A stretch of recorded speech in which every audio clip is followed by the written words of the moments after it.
Nicky was not answering the door, was not answering the phone. When she doesn't appear, people are surprised. She's usually very reliable. I think it was just a shock because you don't expect that to sort of happen where you live. Just unbelievable. It's like you're in a movie. It's not even happening to you.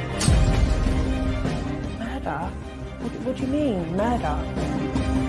When the police reviewed the CCTV footage, they saw a person entering the flats. It's chilling. She's on her way to kill.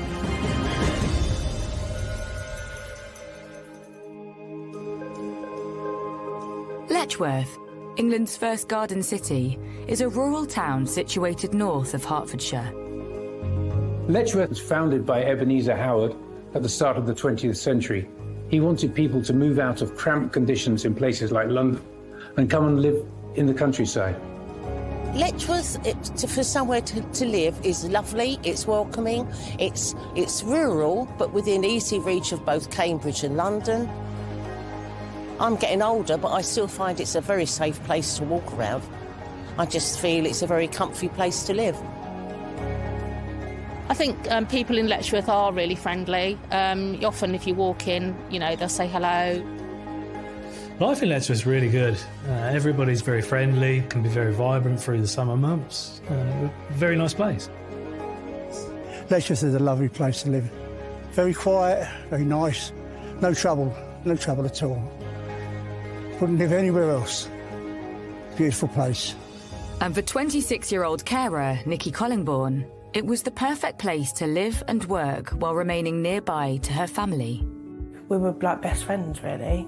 Not so much, we used to make a joke about her being my auntie because she was younger than me, but we were just like really close friends, like sisters, really, because we were of a similar age.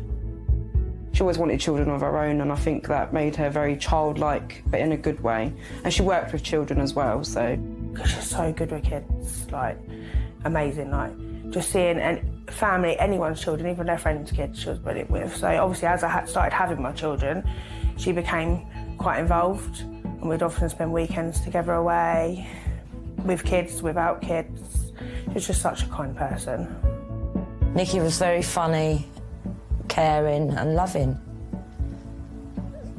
Everything about her. She was just a wonderful person. She'd drop anything to do anything for anybody. Nicky's close family circle depended on her in their daily lives, and that included helping her mum and taking her to and from hospital appointments.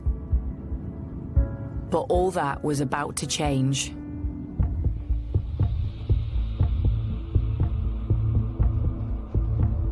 Nicky's mother was very ill. She was being treated in the Lister Hospital in Stevenage, which is about 7 miles away. Nicky's due to collect her, and when she doesn't appear, people are surprised. Nicky usually does all the running around, goes and picks her mum up, makes sure she's got everything, and she had not answered her calls, which was obviously very unlike Nicky. Nicky would never let anybody down on an appointment, never, unless it was absolute emergency. By the afternoon, I was a bit really worried, so I just sent her a text and I just said, Nicky, if you need me, I'm here, blah, blah, and yeah. And then the next thing I know, her mum had rung me and said, have you seen Nicky? She hasn't turned up to pick me up from hospital. And I instantly knew. I knew something was not right. I went down, the car was there, so I knew she was in the flat. Shouting through the letterbox, like Leanne stuff was shouting through the letterbox, no response.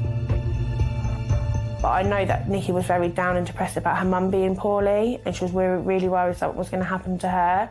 And sometimes Nicky was the type of person that does need to be just left alone for a little while. It's very unusual for her not to contact people. So I thought, you know what, we'll give it a night. But the next day, there is still no word from Nicky. She's usually very reliable. Her family trust her, they rely on her. So they're concerned. Her half-sister obtains a spare key to her flat and goes round with other members of the family. With Nicky not responding, her family let themselves into the flat. But nothing could prepare them for what they would find. They walked into the kitchen, and in front of them, they saw Nicky on the floor in a pool of blood. Her left wrist had been slit. They found Nicky laying on the floor, face up, with there was just like a massive congealed blood running from Nicky's head, and yeah, you could see that she was dead. Family members went down to her flat to see if she was okay, and obviously discovered her body. At that point, they immediately called the police. My daughter phoned me up hysterical, saying, Nicky's dead, Nicky's dead, there's blood everywhere. And I just went hysterical on the phone, and then I was in shock.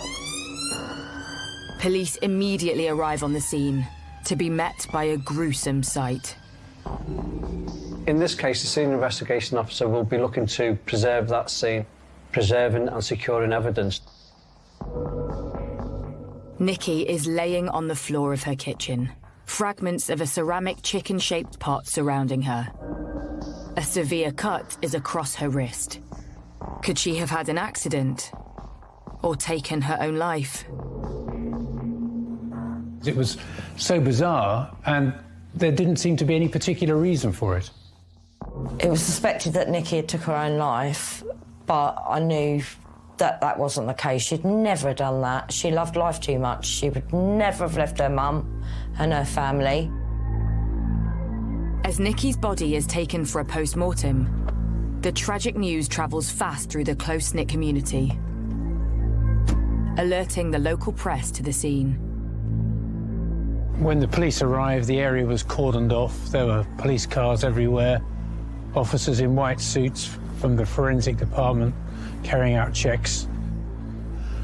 Local people at the shops and the flats were shocked by what had gone on. It's not something you hear about in, you know, the area that you live. It's not something you expect on your doorstep. She was so friendly with everybody around here. It was sad when we heard about what happened to her. She wouldn't hurt anybody. She was the most kindest person I'd ever known. It was devastating news. When the post-mortem report comes in, the results are not clear-cut. From the pathology reports, there's no one single injury that led to Nicky's death. It was inconclusive. But the results do reveal Nicky's skull had been fractured. And it seems the broken ceramic chicken-shaped dish which had surrounded her body was involved. So the pathologist said that the chicken dish would have been picked up by two hands and used with considerable force.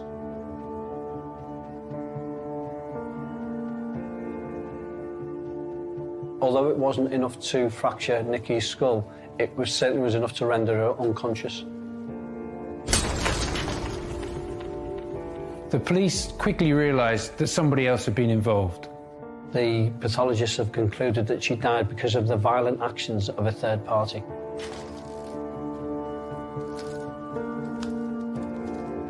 No one could have predicted that this was going to happen.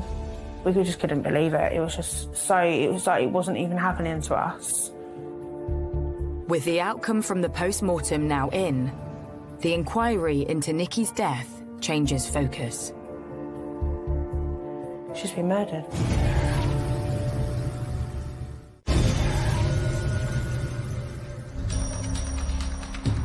In Letchworth, results from the post-mortem on 26-year-old Nicky Collingbourne has changed the course of the investigation. They walked into the kitchen, and in front of them, they saw Nicky on the floor in a pool of blood. Her left wrist had been slit. Chicken dish would have been picked up by two hands and used with considerable force. It certainly was enough to render her unconscious.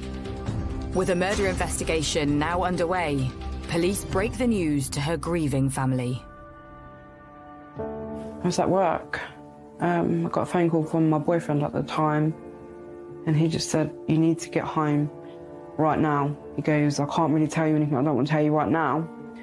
But I knew, and I was so panicky. When I got there, there was police everywhere. It was, yeah, not very good. And my children were there crying. My mum was there crying. I was like, murder? What do you mean, murder? I honestly didn't think, even in that moment, that it was murder. Just unbelievable. It's like you're in a movie. It's not even happening to you. Yeah, everyone was just shocked, devastated. News that Nicky's death is now being treated as a murder quickly spreads around the area. When I first heard about the murder, I think it was just generally shock, because you don't expect that to sort of happen where you live. I was really amazed, really surprised, because it's a really safe area, and it really shocked me. It took a long, long time to take it in. We knew the relatives who knew them, and so sorry for the family, you know. With family and locals still trying to come to terms with the murder, the bigger question being asked is who would want to harm Nicky? She works with children. That was just what she wanted to do for her whole life. Just work with children, be a mum, and, you know, she had a great relationship with everyone. I loved everything about Nicky. Everything. She was just a beautiful person. There's nothing she wouldn't do for you. She'd cheer you up. She'd get you motivated, because I don't go out a lot. She'd come in, she'd do stuff for me. She's like the little sister I never had. Her family was her life. And, yeah, we saw her almost all the time. I'd open my door, my son would be gone into her house, and I wouldn't see him for days. Just to text her to make sure, is my son okay? And she's like, yeah, you don't need to worry, he's here. She literally brought so much joy to anybody that met her, really. She just kept us all together. She was the glue that kept both sides of the family together, really. She was just a really amazing, one of those people that you meet and you're like, wow, she was put on this earth just to care for people. She was just amazing. I was honestly shocked when I found out who the victim was. So I honestly had no idea why anybody would want to harm her. With no clues as to who would want to harm Nicky, forensic officers take a closer look at her flat, turning the block into a major crime scene. Police officers in white suits were gathering vital forensic evidence. The whole scene had been cordoned off. It was a major crime in what was usually a quiet area. A murderer will either leave something at the scene or take something away from the scene. So we're looking to preserve and secure that evidence. And that evidence will be DNA, fingerprints, blood, hair, fibres, etc. So that they're looking for the physical evidence.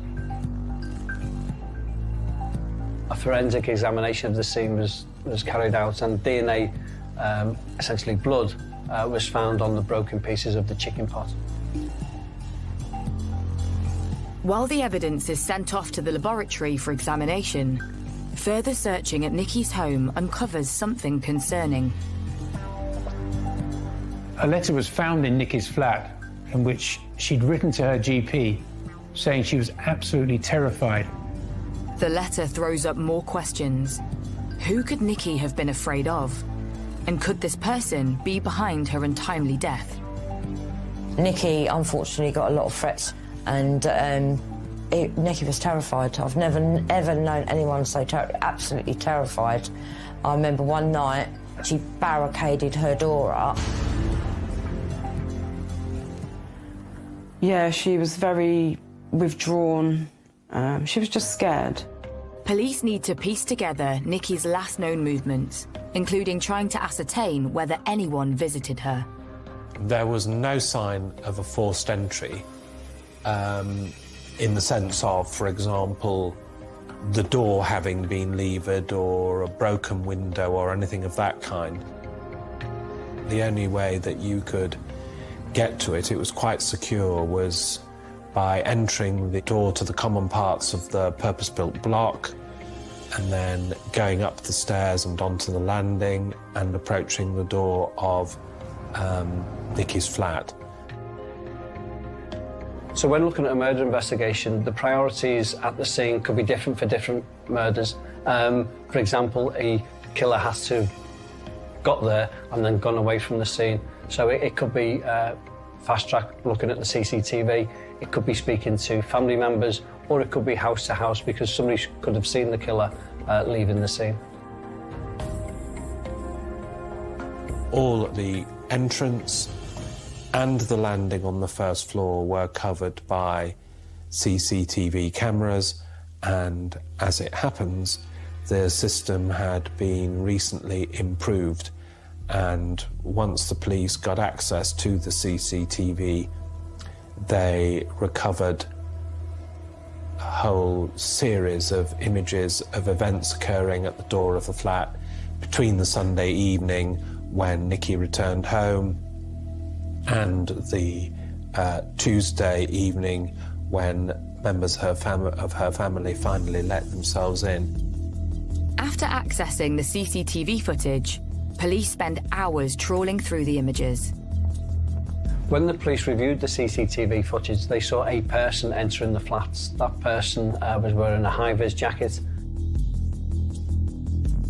The CCTV shows a figure in a ginger curly wig, large frame glasses, with a King Charles I beard and a high-vis jacket, lumbering along the corridor.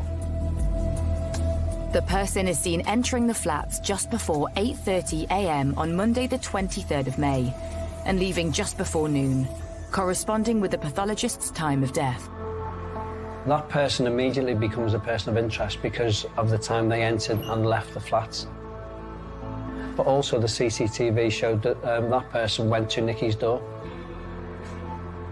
Who is the person on CCTV wearing a high-vis?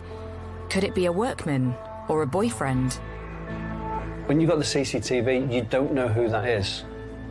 However, you look into the victim and their background, and if you find out how a victim lived, you may find out how they died. She didn't have a boyfriend, she was waiting for that one special person. With police still at a loss, they turn to those close to Nicky. The police called me up and asked me to go into the station to help them with something. But after I got off the phone to them, I was like, a bit like, well, I was the last person to see Nicky. Like, all these thoughts were, you don't even think you're going to think like that, but all these thoughts were running through my mind. I thought, I was the last person to see her, I was the last person to talk to her. What if they think it was me? Me and Jodie had been called up on the Thursday or Friday by the police at the headquarters in Welling, and they said, oh, would you and Jodie, we want just you and Jodie to come and view some pictures for us. And we were like, oh, okay. And we were like, well, we don't really know anyone around here. We only know our family, so I don't know what we're going to find. Like, we just didn't know what we was going to expect. So me and obviously Leanne drove there, and we got there and they separated us both. And they basically took Leanne into a room, and then took me into a room, and I didn't quite know what I was here to do. And they just like, we need to show you some CCTV images. Just say what you think, if you know the person, say. And we kind of sat in this room and had a camera on us. I filmed the whole thing of me watching video footage of someone in a high-vis. I honestly felt like passing out when I see it, like within 3 seconds of watching the clip. I actually had to stop halfway through watching it. I was in such shock. I was crying, screaming. I couldn't believe it. I couldn't believe it. And I was like, I don't even think that's a man. I think that's a female dressing up as a man. I knew straight away that Jodie was going to identify her. I just knew that it was Yvonne.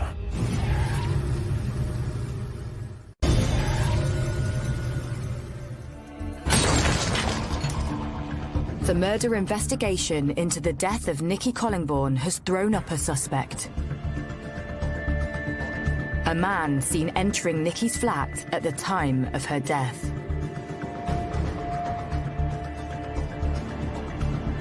But when CCTV is examined closely, family members recognise the person. And it's not a man. When I see that first image of her dressed up the way she was, it just all hit me. Just knew that it was Yvonne. But who is Yvonne? So Nicky and Yvonne were sisters. There's a big age gap between about 27 years. I first met Yvonne when I was dating her brother Paul, who obviously I later married, and we became friends. We used to go to the pub. Yvonne went to live in America, and basically I didn't have anything to do with Yvonne for years. She was estranged from the family. Having moved to the US in the early 1990s, and due to their age gap, Yvonne and Nicky had not grown up together. But keen to get to know her half-sister, Nicky moved to America. I did meet her when I went to America a couple of times. I kind of had my reservations about her, and she's quite in your face when she talks. She makes everything about her. She's quite manipulative. She was quite boisterous. She would certainly punch you if she wouldn't think twice about it. Despite the family's reservations, in 2015, when Yvonne came to visit family in the UK from the US, Nicky repaid the favour, letting her sister move in with her. Everyone was just shocked to see her back in the UK, but at first we were happy to see her because she's part of the family. The pair living together came as a surprise to family, since Nicky had shared something with them on her return to the UK. Yvonne and Nicky's relationship was very strained when she came back because they'd had a big fallout before Nicky came back. And then obviously Yvonne followed about, I think it was a year later. But Nicky forgave her and they made it up. And that's how she ended up living with Nicky. With Yvonne Kaler having been identified as the person in the CCTV, and with her being deemed the last person to see Nicky, and therefore a suspect, police need to ascertain what could have gone wrong in their relationship. I have no doubt in my mind that Yvonne was jealous of Nicky and their relationship that she had over the years with their dad. Yvonne was very jealous of the relationship that Nicky had with their dad because she obviously lived in America and Nicky lived in England and she grew up with her dad, and I suppose, you know, she was in with all of us lot, and Yvonne didn't have that relationship with us. We only had that over the internet. Because obviously Nicky felt obliged to have Yvonne there because they were sisters, and Nicky was very much a family person. Yvonne definitely manipulated her and used the fact that they were sisters.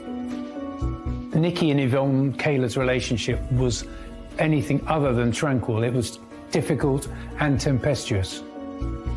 But could this strained relationship between the half-sisters have led to Nicky's death? In order to piece the puzzle together, police need to ask some questions. So make a decision.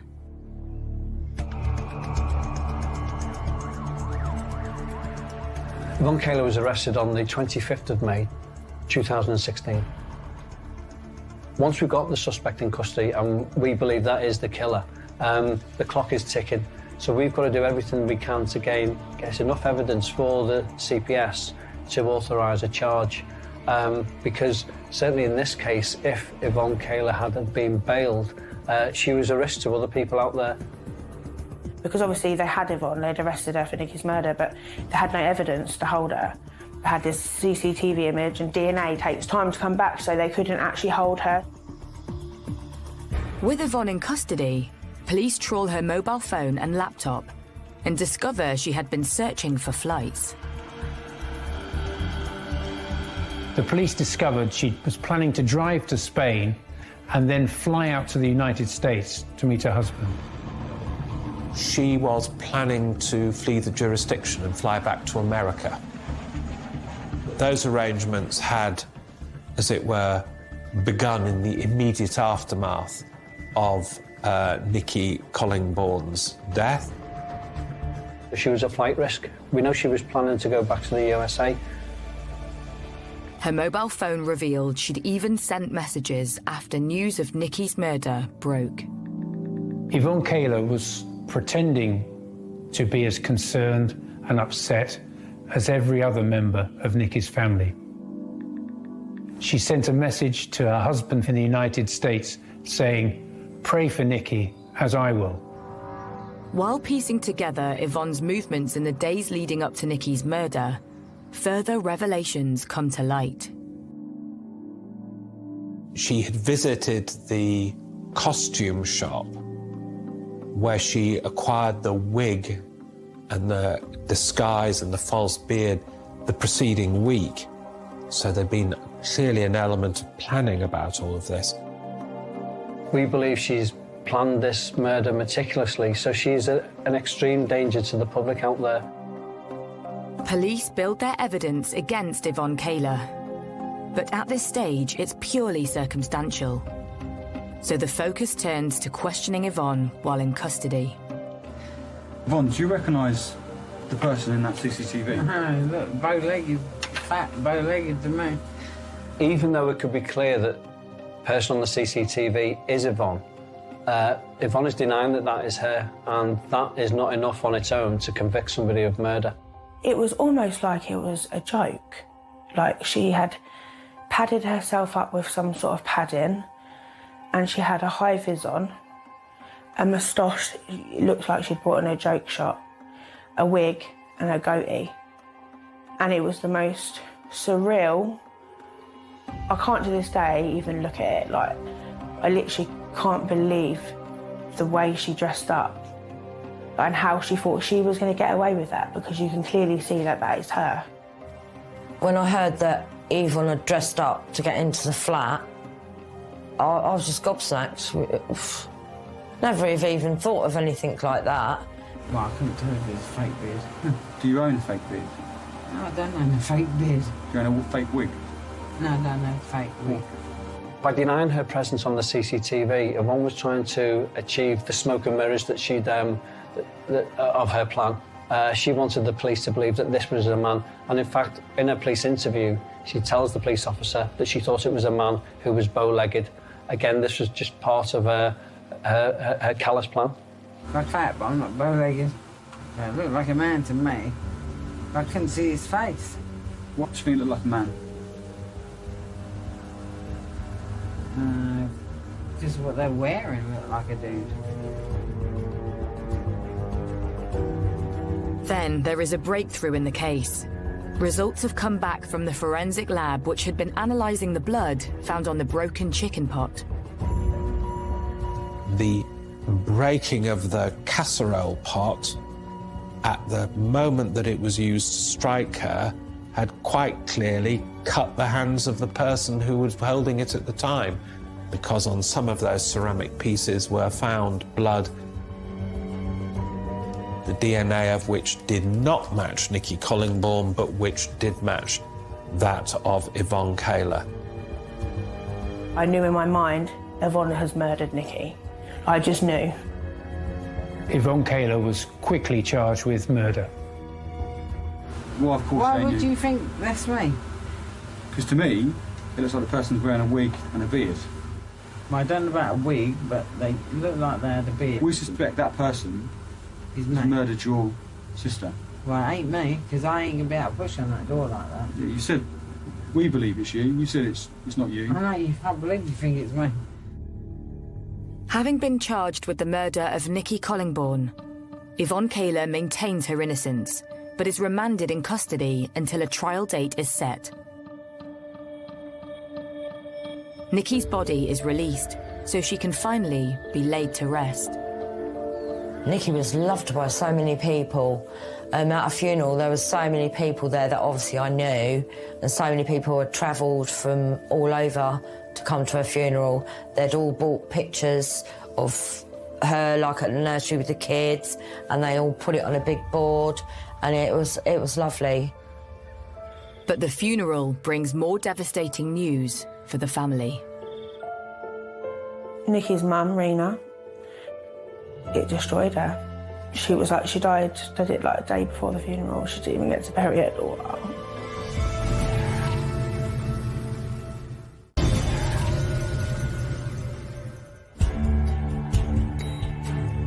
With overwhelming evidence stacking against her, Yvonne Kaler has been charged with the murder of Nicky Collingbourne.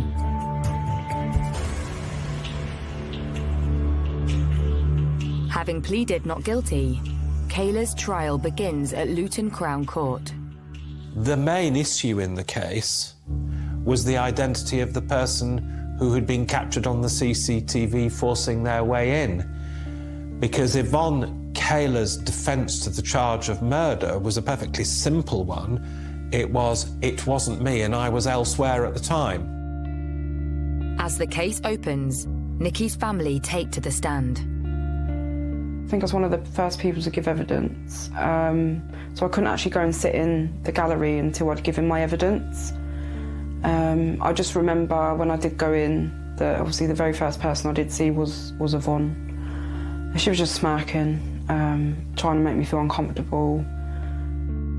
And they reveal a major fallout between Nicky and her half-sister Yvonne when the latter came to the UK to visit family for a few months.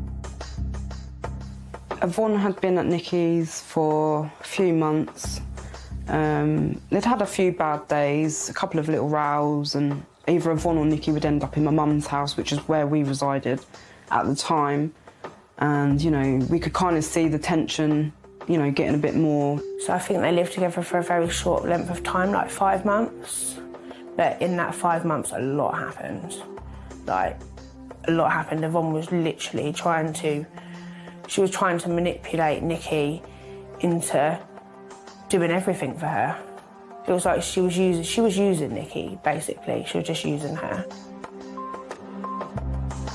So when Nicky told us that she was going to evict Yvonne, we were ecstatic, really, because Nicky had been in a bit of a state for a couple of weeks, maybe a little bit longer.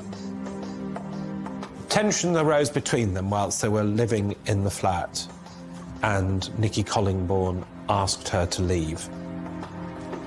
On the day of her departure, there was unpleasantness between them, and Yvonne Kaler made a complaint to the police that Nicky Collingbourne had assaulted her. And the police came to the flat and they arrested Nicky Collingbourne, and she was taken to a local police station. Having interviewed her, it wasn't long before I think they realised that there wasn't any substance to the complaint, and she was released from custody, allowed to go home, and in fact nothing further was ever done in respect of that complaint. But whilst Nicky was busy explaining herself to local police, it seems Yvonne was taking her revenge for being evicted. While Nicky was being questioned, Yvonne paid a locksmith to break in, basically. She proved that she'd lived there because obviously she had paperwork to say that that was her address, but obviously she wasn't on the tenancy. And so the locksmith, like, he had no idea, because she was very manipulative. She just pulls the wool out over everyone's eyes.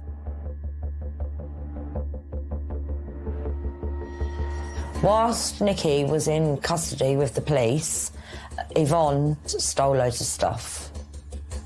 Once inside Nicky's flat, it seemed Yvonne stole some of her half-sister's belongings, something Nicky discovered when she arrived home. Well, she immediately reported what had taken place to the police, that her sister had let herself in to what was Nicky's home without permission, and Yvonne Kaler was arrested as a result of that complaint. But Yvonne seemed determined to wheedle her way out of trouble. Yvonne Kaler was now in big trouble. She was facing a burglary charge and a trial at a Crown Court. She approached Nicky's ill, elderly mother in an attempt to persuade her to say that the property that she'd taken belonged to her. She was subsequently charged with offences of burglary and doing acts tending and intended to pervert the course of justice, and that those proceedings, that case was due to be tried at the Crown Court at Cambridge. While awaiting her day in court for burglary, Yvonne was released on bail on the condition she didn't contact Nicky.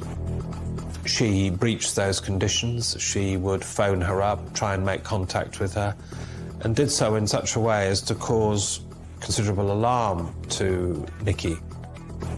Nicky was certainly living in fear of Yvonne due to the burglary and perverting the course of justice. I think she was just hoping that Yvonne would get on a plane and go back to America and just leave her in peace, because wherever she went, she was always looking over her shoulder, and yeah, it wasn't very nice for her to see her like that. She'd gone completely within herself. She's not bubbly anymore. Yvonne's trial for burglary and perverting the course of justice was listed for May 23rd. Her half-sister Nicky was due to give evidence against her, something which police believe made Yvonne carry out her deadly plan. Yvonne Kayler is a very controlling and manipulative person. She likes to be in control. However, once she's charged with burglary and perverting the course of justice, the court process is out of her control. So to try and wrestle that control back, she's been very, very callous in planning and executing the murder of her stepsister. The court hears how on the day she was due to stand trial for burglary, Yvonne donned her disguise and entered the flat where Nicky lived, approaching her door.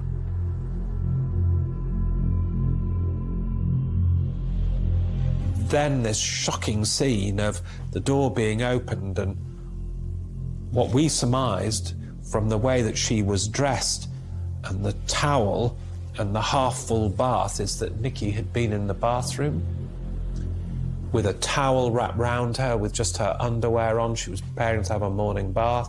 She heard the doorbell go. She opened the door, and as she recognised it was her sister, she would have been really frightened and shocked at the realisation of seeing that, although it was her sister was disguised in this bizarre way, and I think she would immediately have known that she was in really serious danger. And there was a struggle at the door. And as you watched it, there were that awful couple of seconds where it looked as though she was just about to get the door shut, before finally it was forced open and Yvonne Kayler went in, and then the door shut behind her. And then 2 hours of nothing. Once inside the flat, the prosecution claims Yvonne and Nicky argued in the kitchen, and as Nicky turned to walk away, Yvonne attacked her.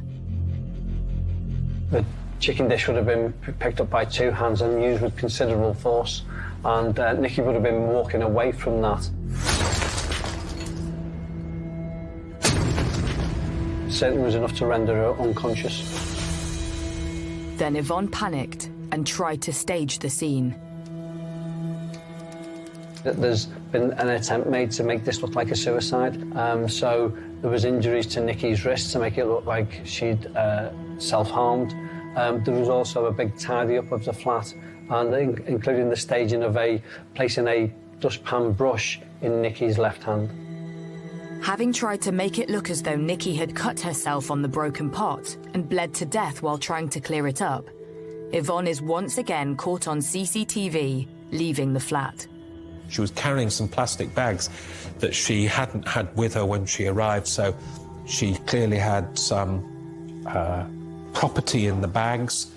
One of the things which we consider she did when she left, and which was in the bag, were some of the remnants from the casserole pot that had been used.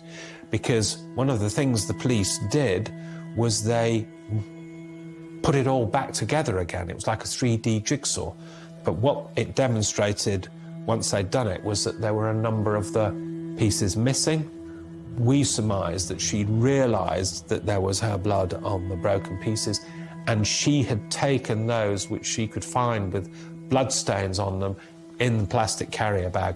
But unfortunately for her, unfortunately for us, she left a couple behind. When Yvonne Kayler was shown the CCTV footage, her reaction was one of denial. Yvonne, do you recognise the person in that CCTV? Look, bow-legged, fat, bow-legged to me. I'm fat, but I'm not bow-legged. It looked like a man to me. I couldn't see his face. As the trial progresses, Yvonne continues to deny her involvement. Then the prosecution calls a new witness. Actually, the worst moment thinking about it through the trial was when they brought prisoner to give evidence against Yvonne. We found out that there was a prisoner that Yvonne had spent some time with while she was on remand. She was going to be released quite soon. She decided to draw a map of my flat and try and bribe a prisoner that was being released to set fire to my flat, knowing that my daughter was living here at the time with my 2 grandchildren. She had this idea that if she gave her some of her DNA, I think it was blood, on a cotton bud or something, that she could leave the evidence there and set fire to it and say, well, someone's trying to frame me, because how would my blood be at a scene when I'm in prison? So someone's obviously framed me for the murder of Nicky. But Yvonne's bizarre plan to try to suggest she had been set up for the murder didn't sway the jury. With all the facts presented to them, including the CCTV footage and the DNA evidence, the jury retires to consider its verdict. So at one point in the trial, I honestly thought it was going to go the other way. It was like almost like her defence was like making it kind of out like she couldn't have possibly done this, and like honestly, we honestly thought at one point maybe she's going to get away with this. Honestly, it's a really scary feeling. Even though we knew all the evidence was there, it's convincing that jury that she did that. On December the 19th, 2016, Yvonne Kayler is found guilty of murder and sentenced to life with a minimum of 20 years.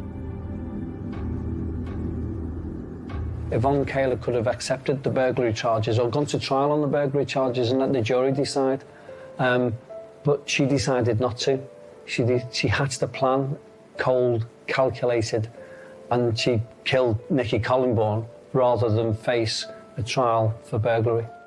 When the guilty verdict was read out, I think there was the biggest sigh of relief to know that she was going to be locked up and that we would just never have to have anything to do with her ever again, and that we could then tell our children that this bad person is now in prison and she can't touch any of us anymore.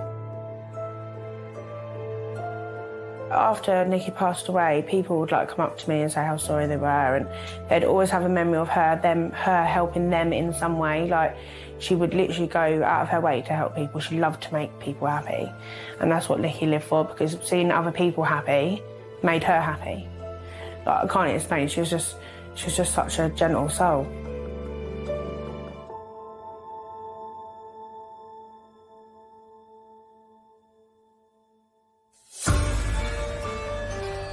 Experience the power of science to crack a crime. Forensics Catching the Killer is new Friday at 9 on Sky Mix.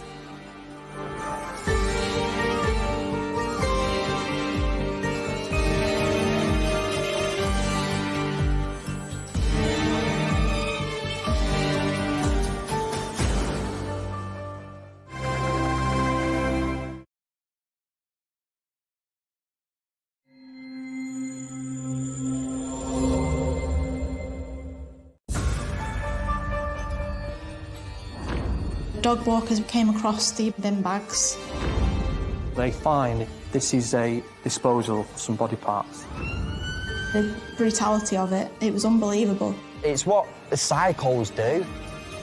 It was a massive shock to everybody. Things don't happen like that in a community like this. People just couldn't believe it. Obviously, it makes you scared. You think, is there a serial killer on the loose? Is this gang related? And I got a phone call, and then my world fell apart. They were new, but I didn't know Didn't know there was anything wrong.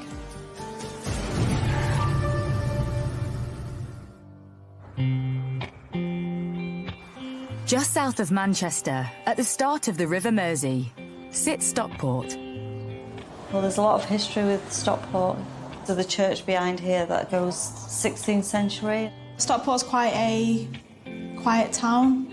I grew up there, I was born there, raised there, went to school there, and there was a sense of community and people rallying round. If anything happens, there's a lot of support there, and if you're from Stockport, people sort of stick together from there. People are very friendly, very nice, very approachable. On the outskirts of Stockport, nestled amongst the serene surroundings of a leafy country park, is Brinnington. I think Brinnington's an absolutely fantastic place to live. Everybody is a big family. Everybody looks out for each other, and it is a very tight-knit community. For those wanting an escape from the hustle and bustle of nearby Stockport, locals can soak up the nature in Reddish Vale Country Park. The Vale, it is a lovely place. We used to go out, we used to climb up the trees. It's just a kid's wildest dreams, isn't it? You can do what you want when you're down the Vale. You get quite a lot of people fishing down there. A lot of people down there with the dogs and running and things like that. It's lovely, it's really nice. But the tranquility of this country park was shattered one summer's morning.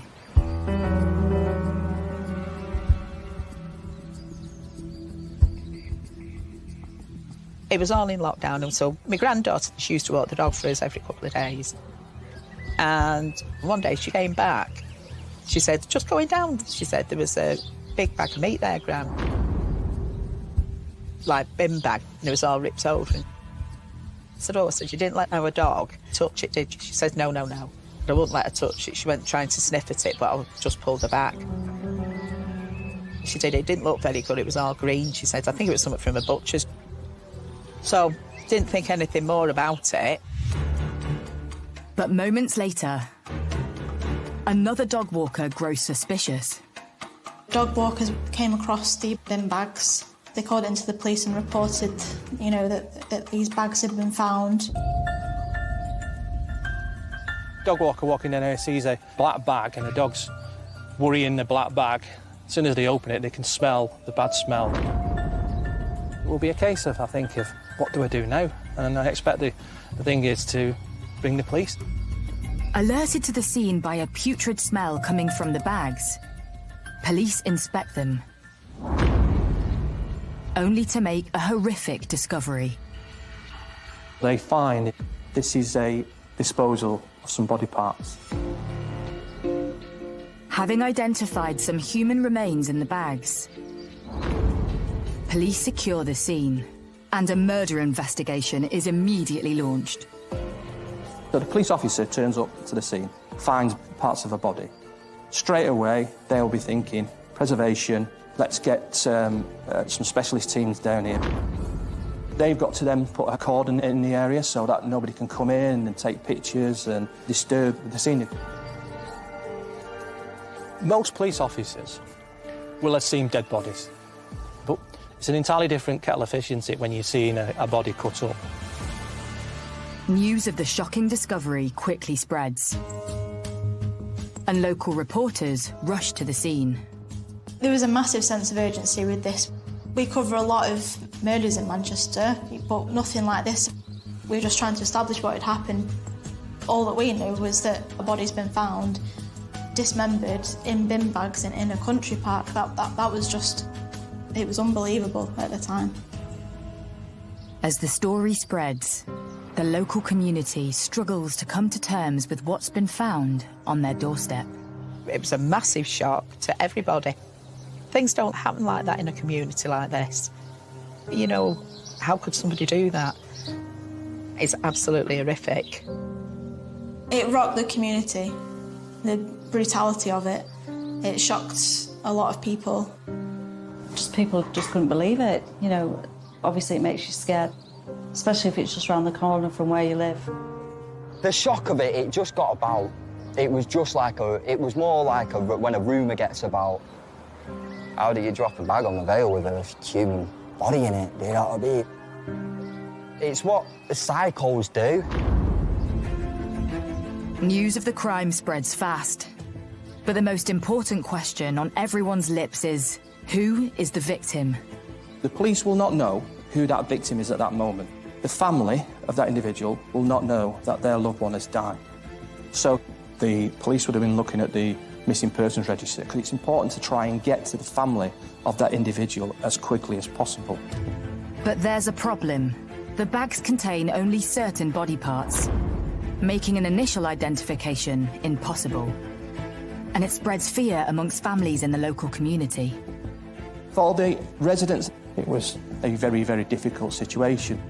You might have people whose parents, daughters, sons didn't come home for one reason or the other. So they were being worried that it could have been their loved one. The police have no idea who their victim is, and are no closer to knowing who could have possibly carried out this sickening crime.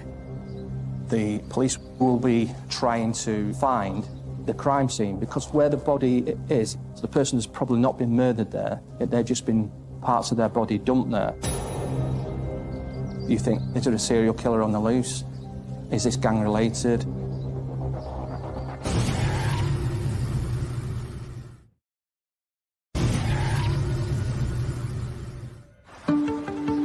In the Stockport suburb of Brinnington, the community is waking up reeling after bin bags containing body parts were discovered in the local country park.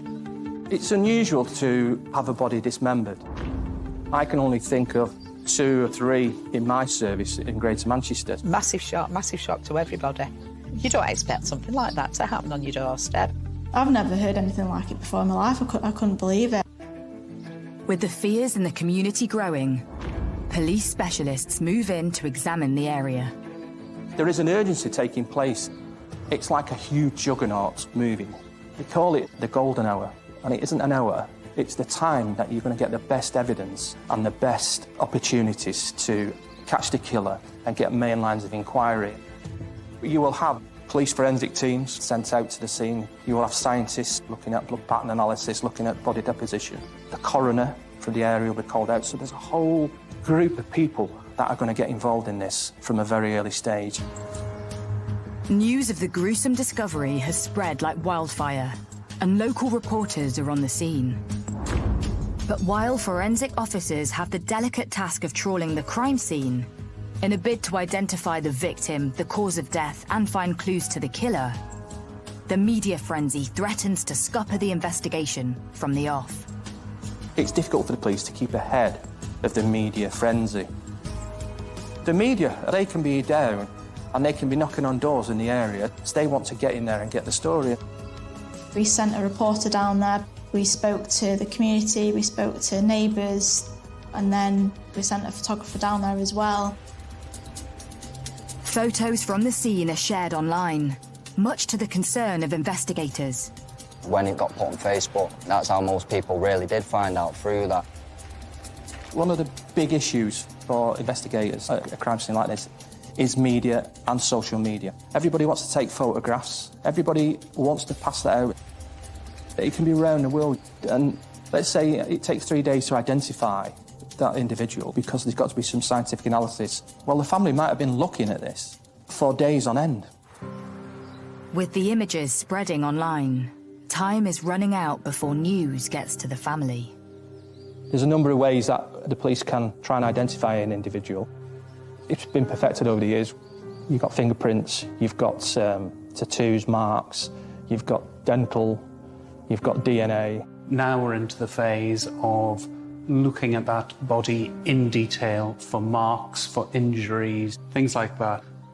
As you carry on and dissect to look for evidence, this is all about the detail of what that body is telling you. After examining the remains, experts find a tattoo on one of the body parts. Could this be key to identifying the victim? Then, suddenly, 9 hours after the discovery, police receive a call, reporting a local resident missing. She is 46-year-old Yvonne McCann, known as Vonnie. The first thing, obviously, we realise that my sister's missing. And then the second thing we see on Facebook is that body parts have been found. So then you're putting two and two together, aren't you? Yvonne's sister, Helen, had been watching the police drama unfold before her eyes, unaware of the devastating impact it was about to have on her life. I sat in my garden looking at the police on the Vale, texting my sister. What's going on? It looks really bad. What's going on? Have you heard anything, Von? I didn't get any response, but I didn't think anything of it.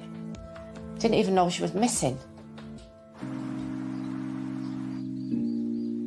Police request that one of Yvonne's family head to the scene to establish whether the victim is indeed their loved one or someone else entirely. One of my nephews had been up to see a body part with a tattoo on it, so that proved that it was our Yvonne.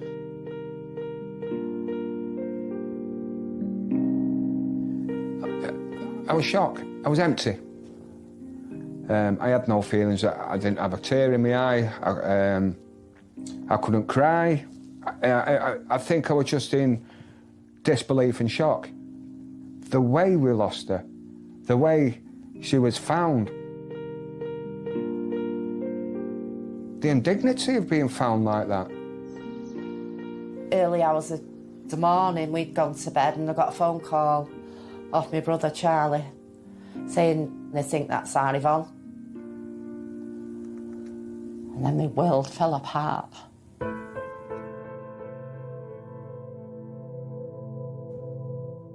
I was meant to protect her.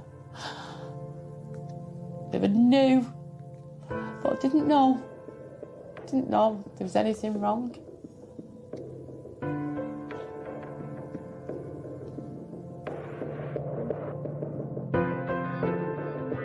News that one of their own has been taken from them hits locals hard. The whole community was subdued for a few weeks, to be honest, because everybody knew Vonnie.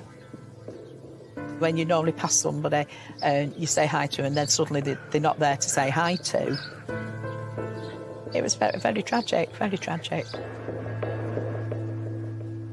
Yvonne was well known to locals, having lived in Brinnington her whole life.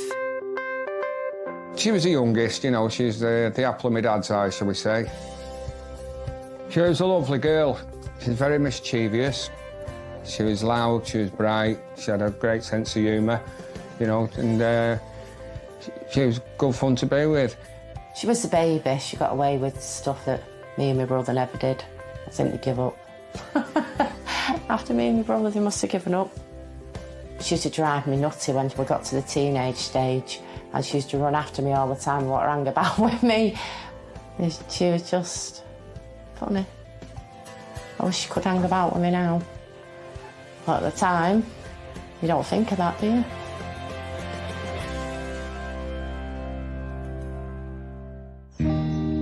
During her teenage years, Yvonne found her first love with local lad Thomas McCann. Yvonne and Thomas were definitely childhood sweethearts. She was about 14 when she met Tommy. From there, she was just always a Tom. Tom was the man.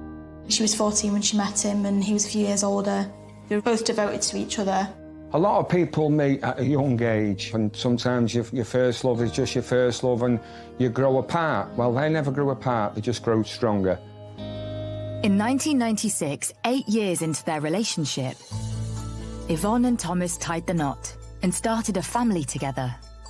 Yvonne had 3 children with Thomas. They were married and Thomas was a family man, hard-working man. He worked as a takeaway delivery driver in Stockport. She loved him to bits, and he loved her. And they stayed together for all them years because there was a strong bond between them. However, in 2012, after 24 years together, the relationship sadly came to an end. Yet Yvonne and Thomas remained friends and continued to live under the same roof. And eventually, Yvonne started dating again. She moved on to a new relationship and things appeared to go well. He's a nice bloke and he wanted to look after her. He made her feel good. Life for Yvonne was good. But in March 2020, during the UK's period of lockdown, she moved back in with Thomas, who she was still on friendly terms with, in order to spend more time with her children. But in May 2020, just hours before a planned family barbecue, Yvonne texts family to say she's not coming, and then disappears, prompting her worried ex Thomas to take matters into his own hands. At that point, Thomas reported that she was missing.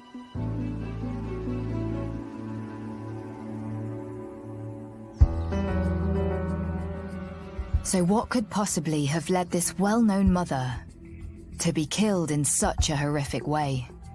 When a body is dismembered, as an investigator, you've got to look at why it's been dismembered.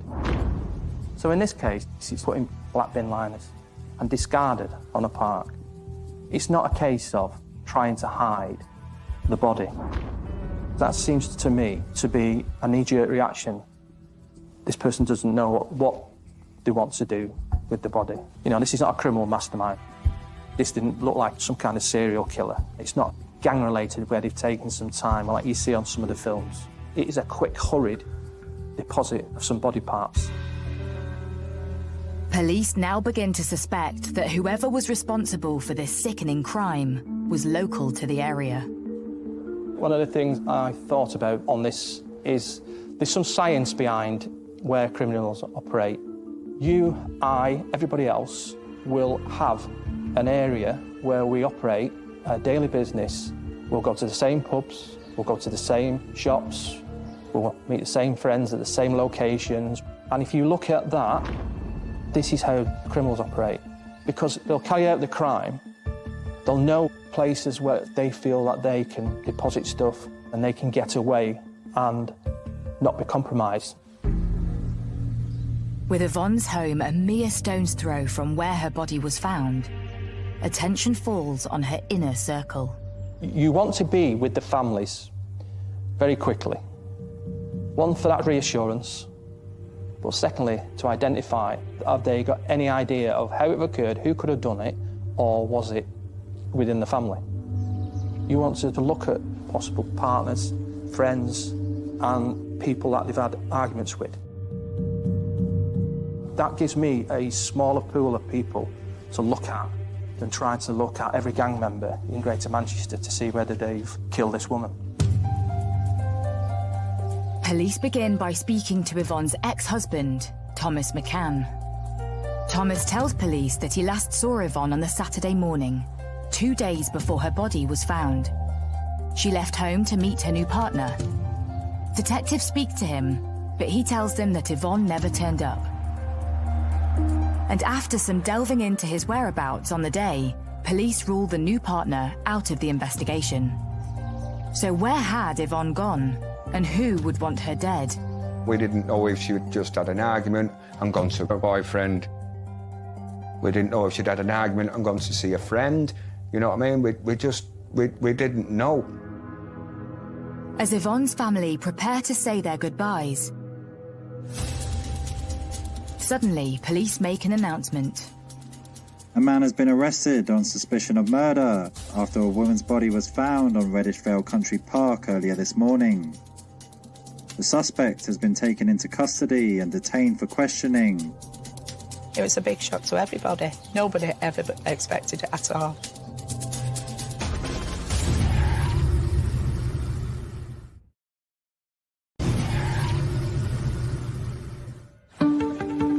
It's been a matter of hours since human remains were found in Brinnington, and the body has been identified as that of 46-year-old mum, Yvonne McCann, and police have made an arrest. One of my nephews knocked on his door and says, I've come to tell you my dad's been arrested for a murder. Yvonne's ex-husband, 49-year-old Thomas McCann, is arrested and taken into police custody. It's unfathomable to even think something like that could happen. And as Yvonne's loved ones try to make sense of this shocking news, the community rallies together to show its support. Our family's a very well-known family. We were born and bred Brinnington, so it affected everybody. It wasn't just a family, the estate. It affected the estate. People couldn't believe it, you know, and the response, the messages of people, and we had lockdown here. We had lockdown. And even in lockdown, there must have been 300 people on this front. And by the way, they was all trying their best to stay safe. But how can you stop 300 people coming to show their respects? Despite the incredible support from the local community, the interrogation of Yvonne's ex-husband Thomas in connection with her death continues. So what had led to the arrest of the father of 3 of Yvonne's children? Police had recently learnt that on Saturday morning, 2 days before Yvonne's body was found, there had been an argument between Yvonne and Thomas. Yvonne and Thomas had argued in the morning. The neighbours had heard them arguing from about 9 o'clock. They had an argument over a bag of chips, apparently. She'd messaged her neighbour saying, you know, I've left a bag of frozen chips out, and that was that. While in custody, Thomas tells police that after the argument over the frozen chips, Yvonne left their home to go and see her new partner. He then tells police the following day he was invited to a family barbecue. Both him and Yvonne had been invited to a family barbecue by their son. And Yvonne, she'd messaged her son saying she wouldn't go. And there'd been an argument, and there was a few messages exchanged to do with that. Yvonne's texts made it clear she didn't want to join Thomas at the barbecue, but he still went and stayed there until late in the evening. He went to walk home. His daughter was helping him home because he was drunk. He passed out. And then that's when his daughter found the rings and, I believe, her mobile phone in his jacket pocket and began questioning where her mum was. When confronted by his daughter, Thomas explains why he had Yvonne's possessions with him. And he gives a different story to the one he initially gave to the police. After, you know, they'd had this argument, he said he met her on Hempshire Lane, which is in Stockport. He said he was going to give her a lift to the new partner's house, and during which she gave him her wedding rings for safekeeping. And that her phone had fallen into the footwell of his car, so he'd got those off her and then dropped her off at the new partner's house. Her phone and rings were found in his pocket, so that heightens the senses of the SAO that this might be the individual we're looking at. But the police still have no hard evidence to link Thomas to the crime. I would be getting a search warrant for that property. You want to do a forensic examination in the home. One of the first things I'd be doing when I went in the house would be getting the bath and the plumbing looked at, because there'll be residue in the bath, there'll be residue in the pipes all the way down to the plumbing. Officers searched Thomas and Yvonne's address, but forensics failed to find anything incriminating. The house was spotless.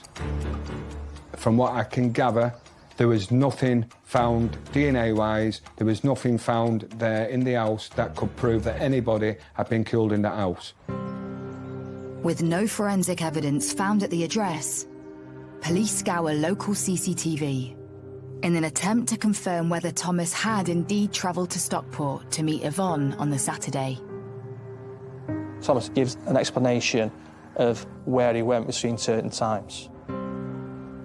The teams will look at any CCTV to see whether they confirm his story, because what you're trying to do is you're either trying to confirm or deny what he's saying.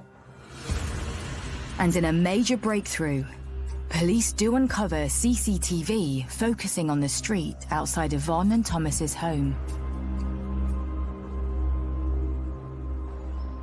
But there's no sign of Yvonne leaving the address at any point. Despite Thomas's insistence to police that she'd walked out after the pair had argued over frozen chips. It was 9 to 10 o'clock in the morning. He was seen going outside 4 times, moving things from his truck. Why he was doing that, We don't know. But then from about 10 o'clock, he was inside the house. And then he wasn't seen again till 4 o'clock. Having spent the day indoors, Thomas McCann is seen leaving the address. But it's what he's seen carrying which really sparks police interest. Thomas McCann left the house with bin bags. Has Thomas been caught red-handed on CCTV carrying his ex-wife's remains?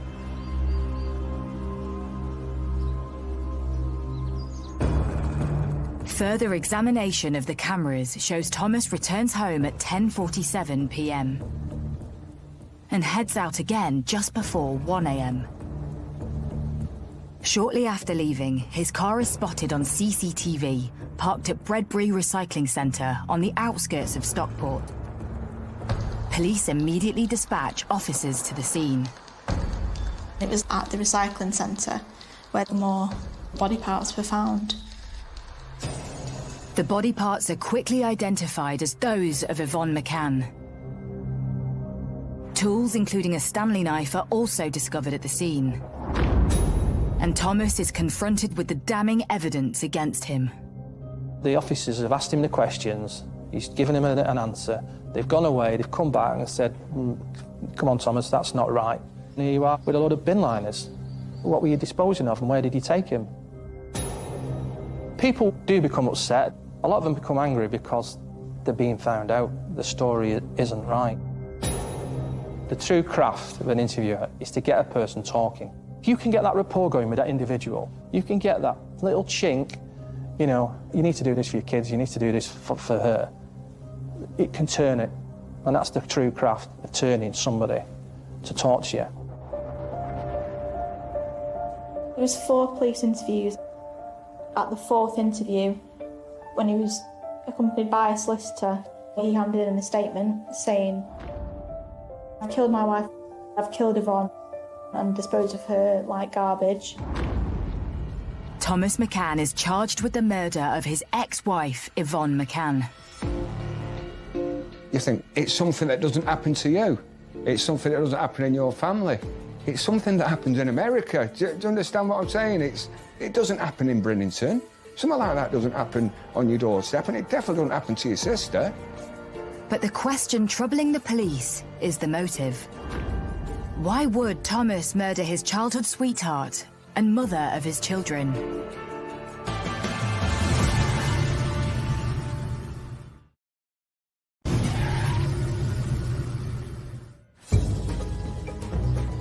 Four days since the human remains of Yvonne McCann were found in a park near the Stockport suburb of Brinnington, the community wakes to the shocking news that her ex-husband, 49-year-old delivery driver Thomas McCann, has confessed to her murder.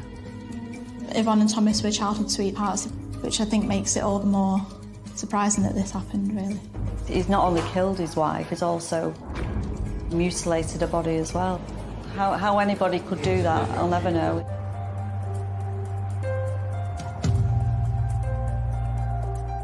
Ten months after Yvonne's murder, Thomas appears at Manchester Crown Court to enter a formal plea. And the question the family are desperate to be answered is, why did Yvonne's once-loving husband end her life in such a brutal way? Could it really be over a bag of frozen chips? This was the first that anyone had heard the proper details of the case, and it was the first time in open court that the public would hear of the details of the case, so it was a very tense atmosphere.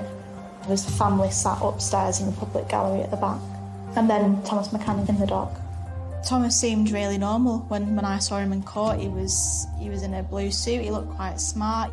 You wouldn't look at him to think he'd done something like that, but you could say that about any murderers, couldn't you?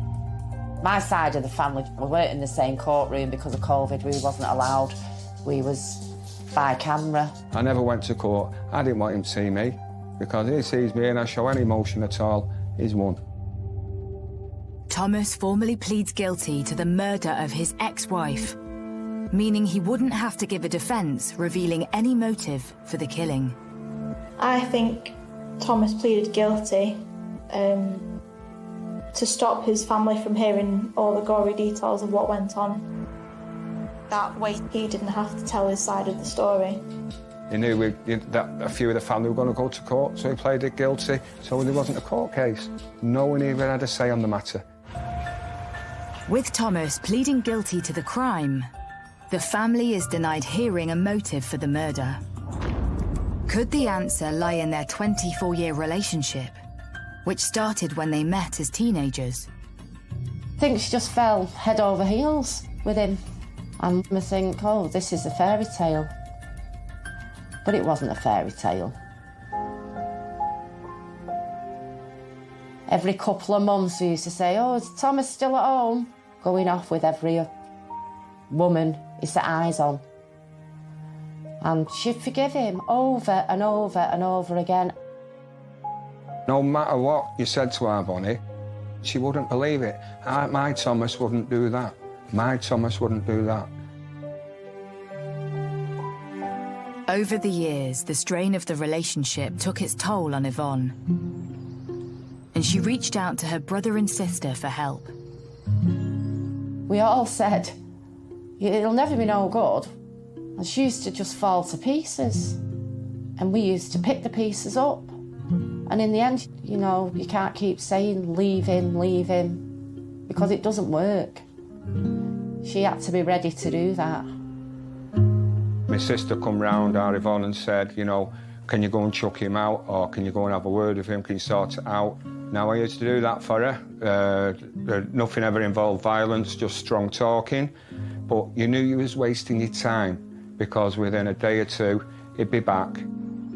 So after maybe 10 years of actually trying to sort it out, I did say to our Yvonne, you know, if you have trouble now, don't come to see me. When you want him gone, get him gone yourself. Yvonne remained with Thomas.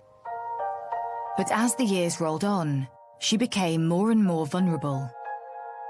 She was a very mentally strong person, don't get me wrong, but, you know, as time went on, she got weaker and weaker as things went wrong. You know, dogs dying, parents dying. When my mum died, she believed a lot in ghosts, our Yvonne, and afterlife. She used to go and see psychics and things like that. All of a sudden, all sorts of little things are moving around. You've got all your ornaments and things like that are moving around. Things are appearing from nowhere. And our Bonnie's thinking, it's my mum and my dad, you know. And it wasn't my mum and dad, it was Thomas messing around with her head. I think that's exactly what he was doing. As far as I'm aware, there was nothing physical. There was no physical abuse, but there was something. I think it was like mental torture to her.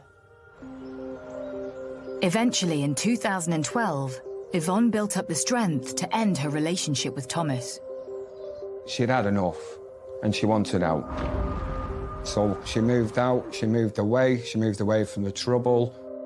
Yvonne then met her new partner.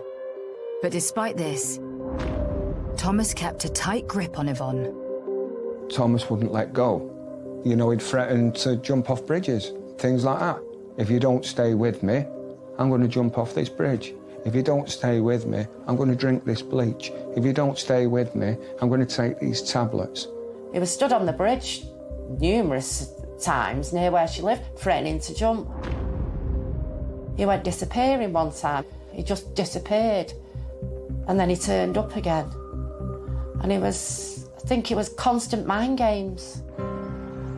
Despite recently moving in with her new partner, Yvonne, concerned over Thomas's well-being, felt she had no choice but to move back in with her ex-husband.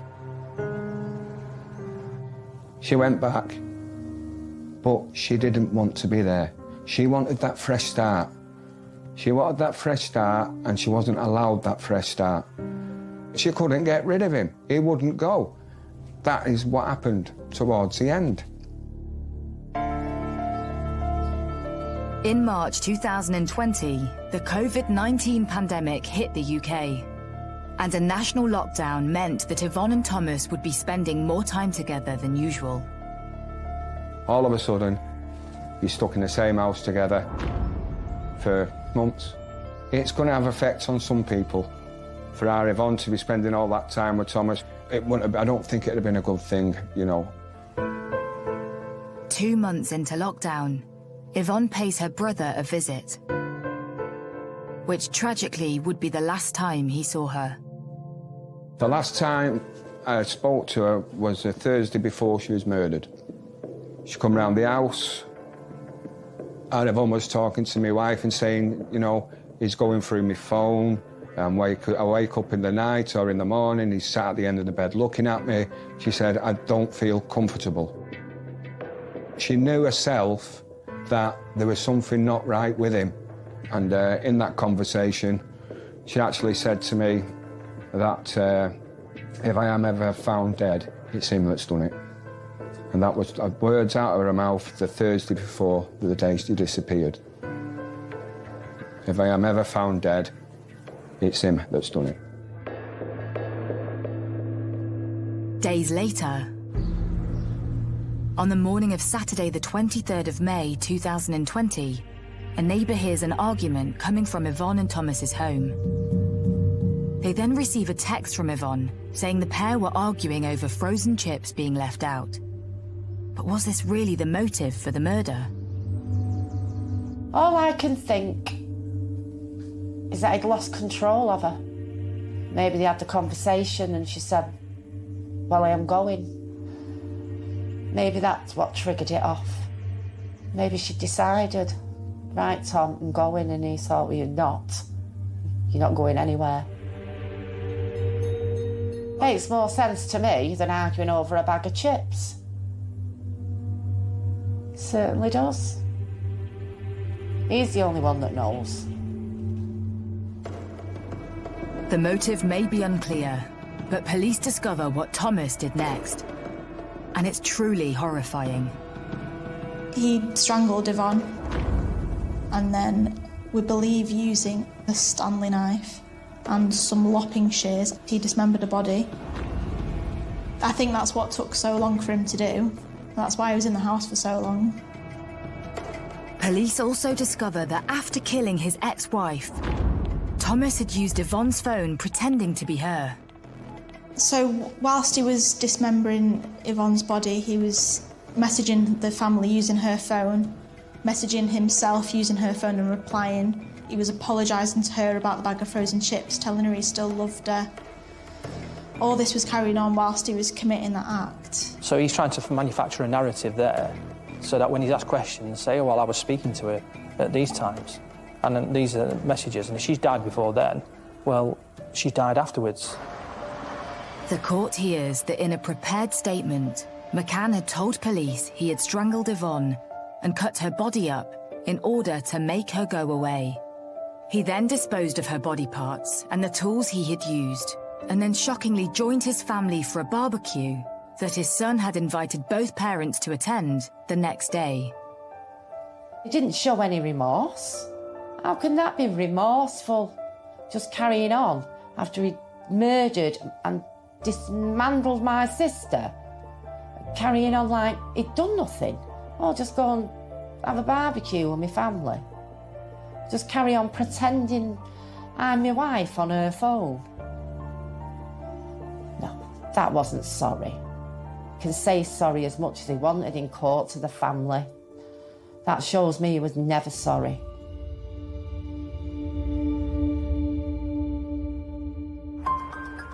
The court is also told that only 50% of Yvonne's body has ever been found.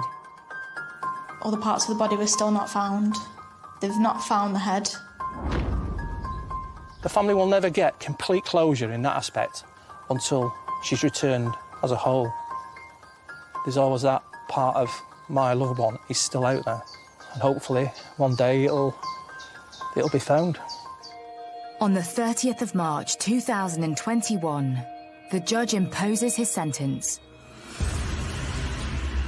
Thomas McCann is sentenced to life in prison, with a minimum of 12 years behind bars. My side of the family just got up and walked out. I was gobsmacked. There was a number of things which reduced the sentence. Part of it was reduced due to his guilty plea. Another part was due to mitigating circumstances such as his mental state at the time. He had mental health issues. There was alcohol abuse there. From what we know, he suffered with horrendous abuse as a child in every way imaginable. But you'd think a brutal murder like that, the way he disposed of the body, you know, people who've murdered people in the past have got much higher sentences for doing a lot less than what he did. What's that message about that 12 years sent out to other people that are thinking of getting rid of the wife because they've had enough of her, eh? Can't afford to divorce her, can't do this, I'll murder her. I'll get 12 years. It's disgusting, absolutely disgusting. They should be ashamed of themselves.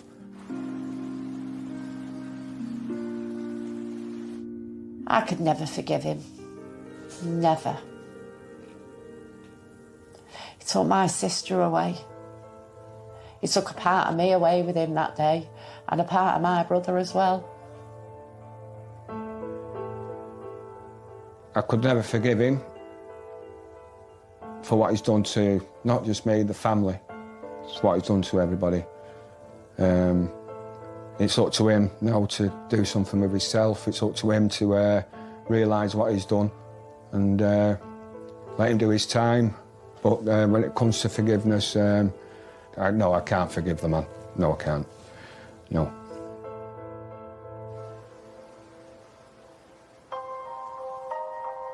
With Thomas now behind bars, the community of Brinnington struggles to come to terms with the horror of what happened to Yvonne. The neighbours, everybody, even now still feel it. Because obviously, you know, children left without a mum, and it's just thrown their life, probably for the rest of their lives, into turmoil. Very, very sad, very sad. And Yvonne's elder siblings are slowly coming to terms with a life without her. The way you're moving on is to keep yourself busy. Don't let things get into your head. We're not going to let him destroy my life, my wife's life, my family's life, my kids' life. We're not going to let him do it. We're going to get on and we're going to be even stronger. And that's how you get through things. I'll never be able to understand why she's no longer here.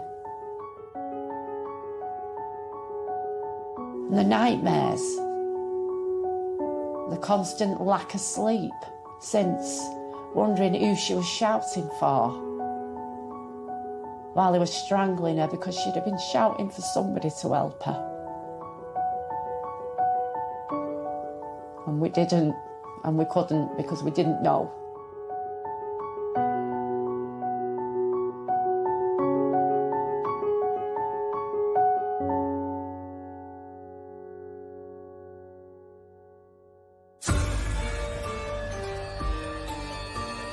There's more shocking true crime Wednesday at 9 on Sky Mix, when a victim of circumstance is in the wrong place at the wrong time in New Murdered at First Sight.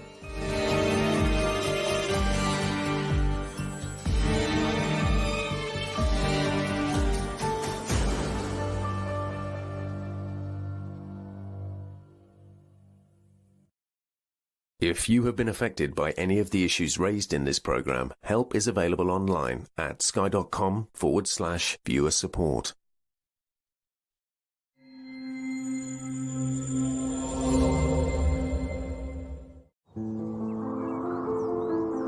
It looked as if the body had been dropped from the sky. I could hear my mum screaming, and by then I just knew. It just wasn't right, so it fills you with a cold dread. So here we are coming to the stage where the serial killer effect kicked in.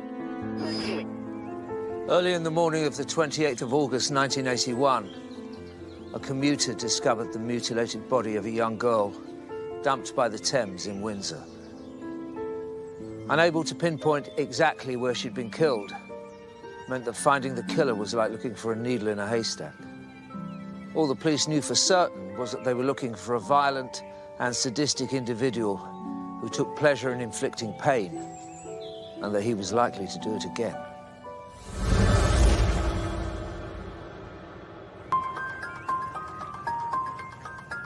Built on the banks of the River Thames in Berkshire is the town of Windsor. It's home to Windsor Castle, which has been an official residence of the British royal family for almost 1,000 years. Windsor is a very, very busy town, very busy tourist town. However, the village of Windsor, the residence area of Windsor, is very local, just like any other village, and everybody knows everybody, and everybody knows everybody else's business.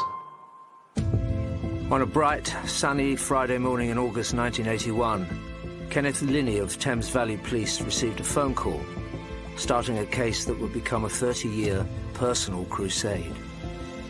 I was at home and I received a call about 6:30 in the morning to say that a body had been found on the banks of the Thames in Windsor. I immediately attended. When Detective Superintendent Linney reached the scene at 6:45, he was met by a horrific sight.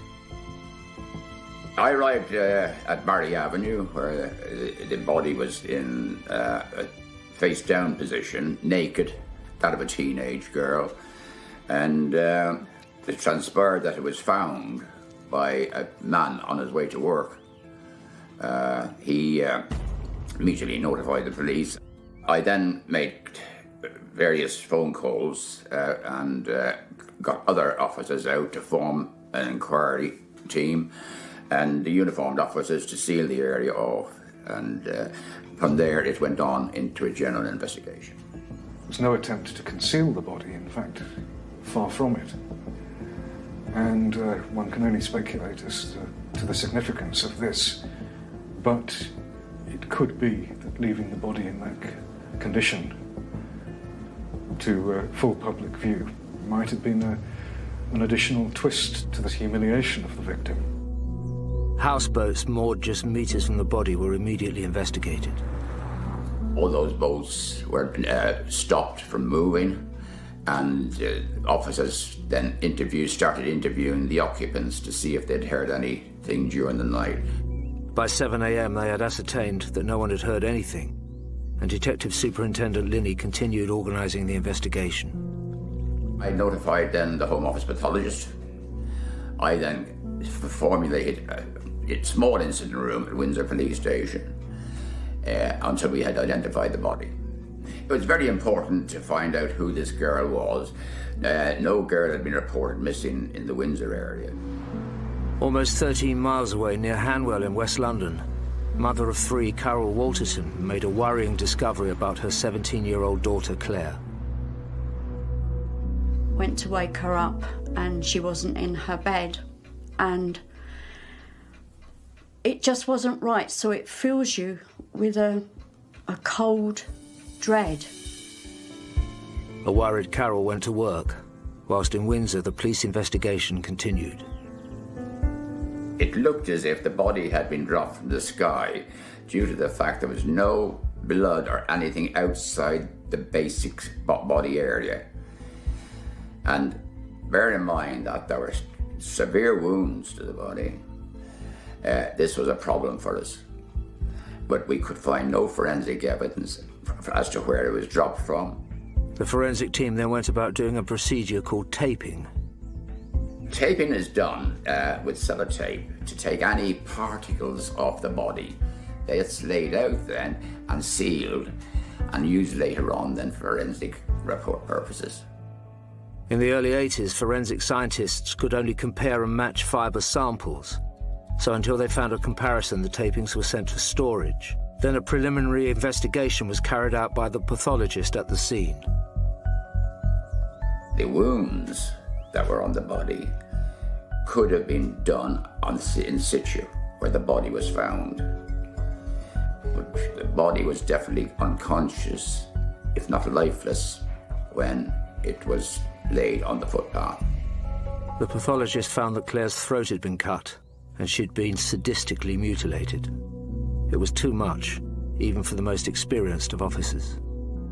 The injuries caused to the girl, horrific injuries that were caused to her, and how she must have suffered. And I think it affects you. I had four daughters, and I could see my teenage daughters in the same situation. So it does affect you. It wasn't long before this horrendous and baffling murder made the national news. I went to work and heard on the radio that they'd found somebody, her body, and I just knew it was her. I just knew it was her from where they found her in Windsor, which wasn't far from us. I don't know why, I just knew it was her, so I went into a complete panic.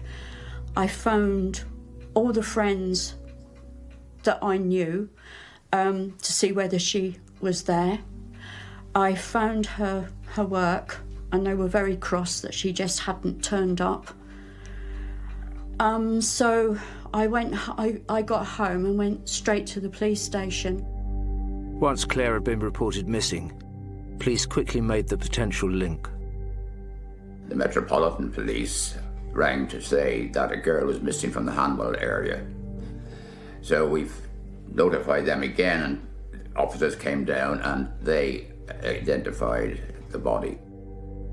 Certain they had the right person, it was time for the police to tell the family and confirm Carol's worst fears. Yes, it was her. After they looked at photos and things. And I can't even begin to describe what it was like after that. Claire's older brother Nick arrived home, hoping his sister was still just missing. After I heard it on the radio and everything else, and I made my way home, and that, as I was walking down the pavement, I could hear my mum screaming indoors. I could hear her screaming, and by then I just knew as well.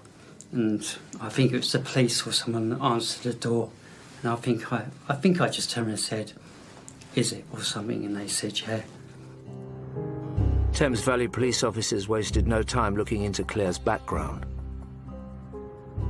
I went up with another officer to Yedding Lane, to the family home, and there spoke to Mr. and Mrs. Bevel.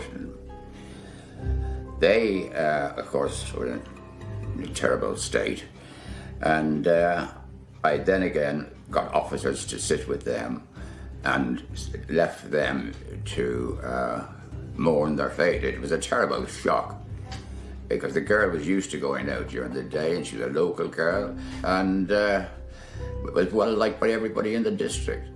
On a council estate, there wasn't too much to do, but you have lots of friends, so she was always with friends, and, well, we always had a house full of friends. I think that was more her enjoyment. And also when she got her job, that became the be-all and end-all of her life, because she loved it so much and obviously loved the people there as well. The next morning, the sun may have risen as usual, but for Claire's mum, Carol, the world as she knew it had ended. All I can really remember is the house being full of policemen. It was just basically showing photos, and so really then we were dealing with it the next day when we knew it really was her, and been dealing with it ever since. Whilst the family began a lifetime of grieving, the police continued with their investigation, determined to find Claire's vicious killer. It was decided that an incident room, a major incident room, should be set up in the Metropolitan Police District. Pete Byrne was a young policeman at that time. I was involved in the investigation, in that I was a young detective and was part of the 50-strong team of detectives that worked on the investigation. The police's first job was to build up a picture of Claire and her final movements on that fateful Thursday night.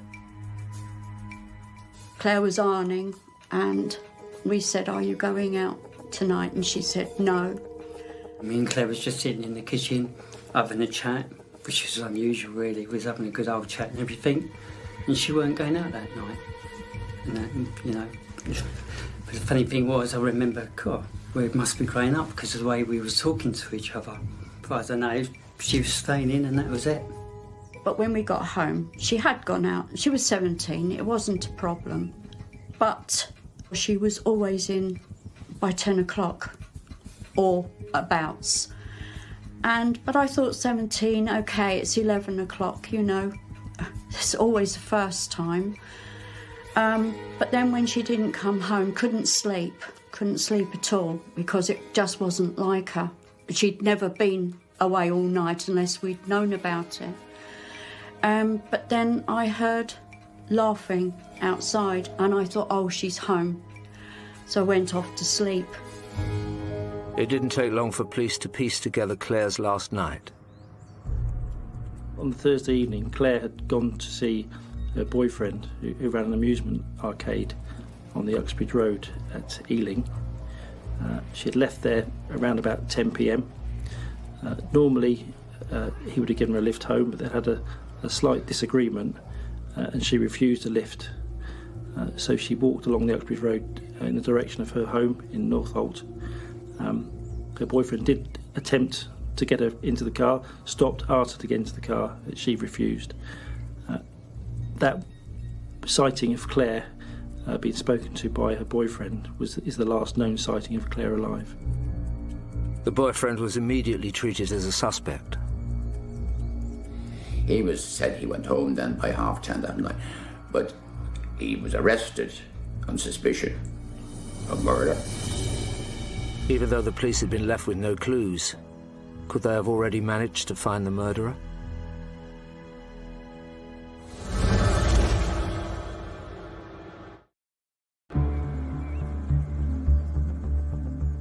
In August 1981, 17-year-old Claire Walterton had been horrifically murdered and dumped in Windsor, and so far, no forensic evidence had been found. Police had quickly pieced together Claire's final movements, identifying the last person she was seen with, who was arrested for murder and questioned. Inquiries in relation to his whereabouts later on that evening revealed that he had gone home and was seen by a neighbour walking a dog shortly afterwards, so therefore he was ruled out as being the potential attacker of Claire. With their only suspect now eliminated, the police looked at using the power of publicity. There was a lot of media activity, television and all, up at Hanwell. And of course the papers then had the large columns on it. Information about Claire's last night was released by police to the press. Two ladies came forward following publicity and said that they'd seen a girl dragged into a car at the junction of Uxbridge and Yedding Lane about roughly around the time that Claire was last seen.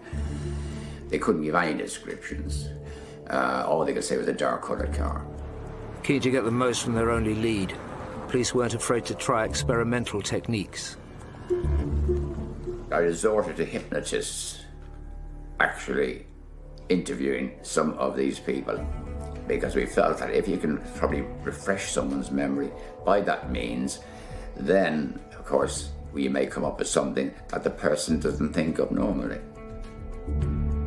Hypnotism didn't seem to have the desired effect. Whether that person that the lady saw was Claire is unknown. A large part of the initial investigation centred on trying to identify that vehicle, but it was never traced. The ladies were so vague about this. They thought a girl was pulled into a car. There was no screams, nothing whatsoever, and it was some distance away they saw it. So there was no evidential value, really, in that particular incident. Disappointed but undeterred, the investigation team continued with their inquiries. The incident room then, once we established it at Norwood Green, became a very busy place because we had to do a lot of house-to-house inquiries from Hanwell down the Uxbridge Road, right up to the top of Yedding Lane, which would have covered the area where she would have walked. Then other inquiries had to be dealt with. You had inquiries, national inquiries, you had inquiries dealing with people with previous convictions for that type of offence or for sexual offences. So there was a lot of work to be done and a lot of foot slugging, to put it plainly. For some on the team, this was all a new experience. It was my first ever murder, and I was just learning how things are done on a major investigation in terms of the system. There was no computer as such, so everything was paper-based, but everything had to be done in a clear and methodical way so that nothing was missed. There was a huge amount of work to be done. The police inquiries, the witnesses, the incident room sometimes picks out something which is unusual from statements or movements or a person, the background of a person. And they have to be followed up, and they're known as actions. Actions are then dealt with by the detective officers who are out on the ground. It takes a long time.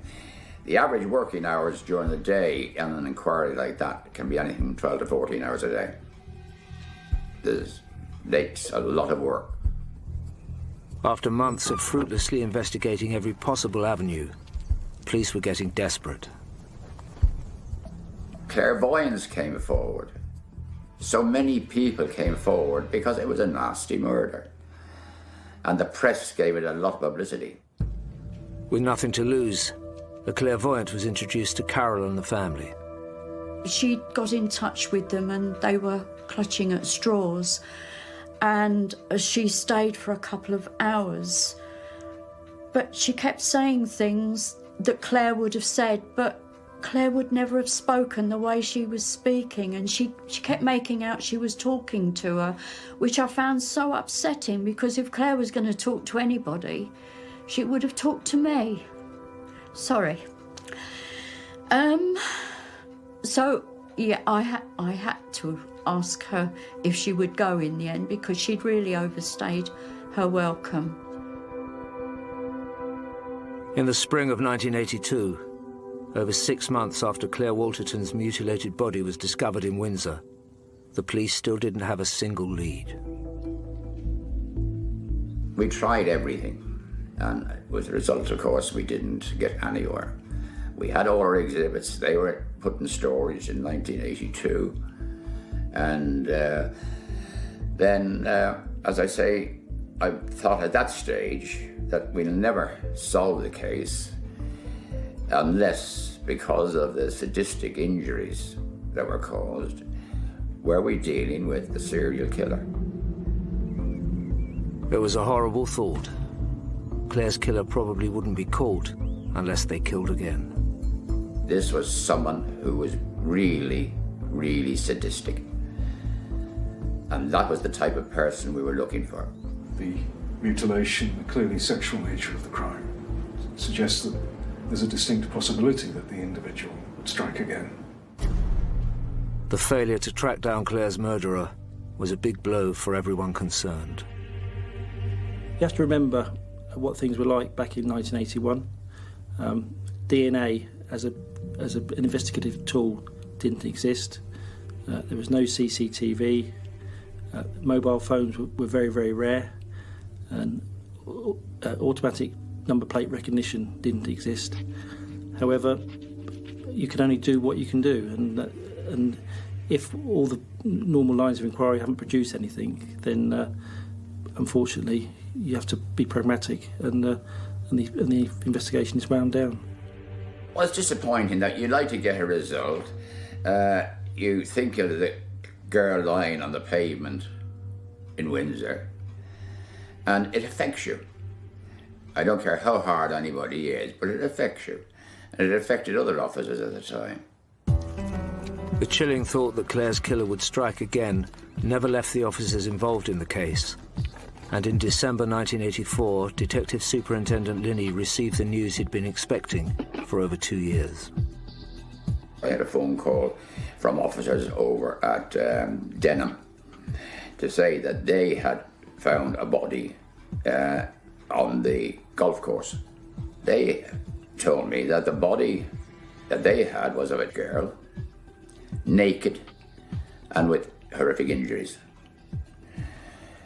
Now, I thought, well, this is identical. The modus operandi kicked in. The modus operandi is the method used by criminals, the same method that is used. And that is based on serial killers. So here we are coming to the stage where the serial killer effect kicked in. Now investigating two similar killings, Thames Valley Police were forced to wonder, had Claire's murderer struck again?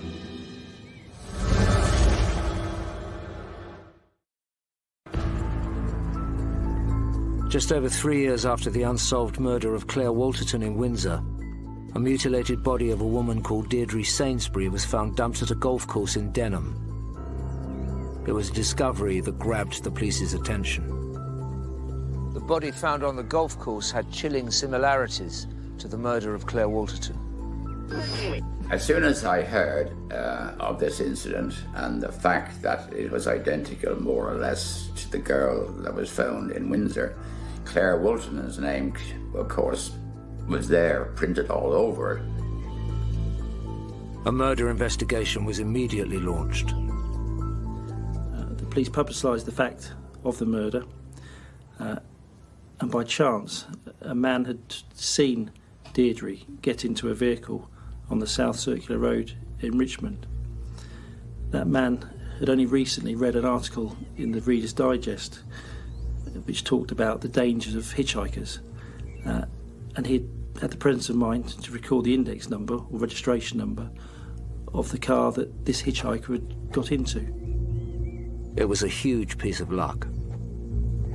Police from the Denham inquiry, having received the registered owner of the vehicle, went to the house of Colin Campbell, who was the registered owner.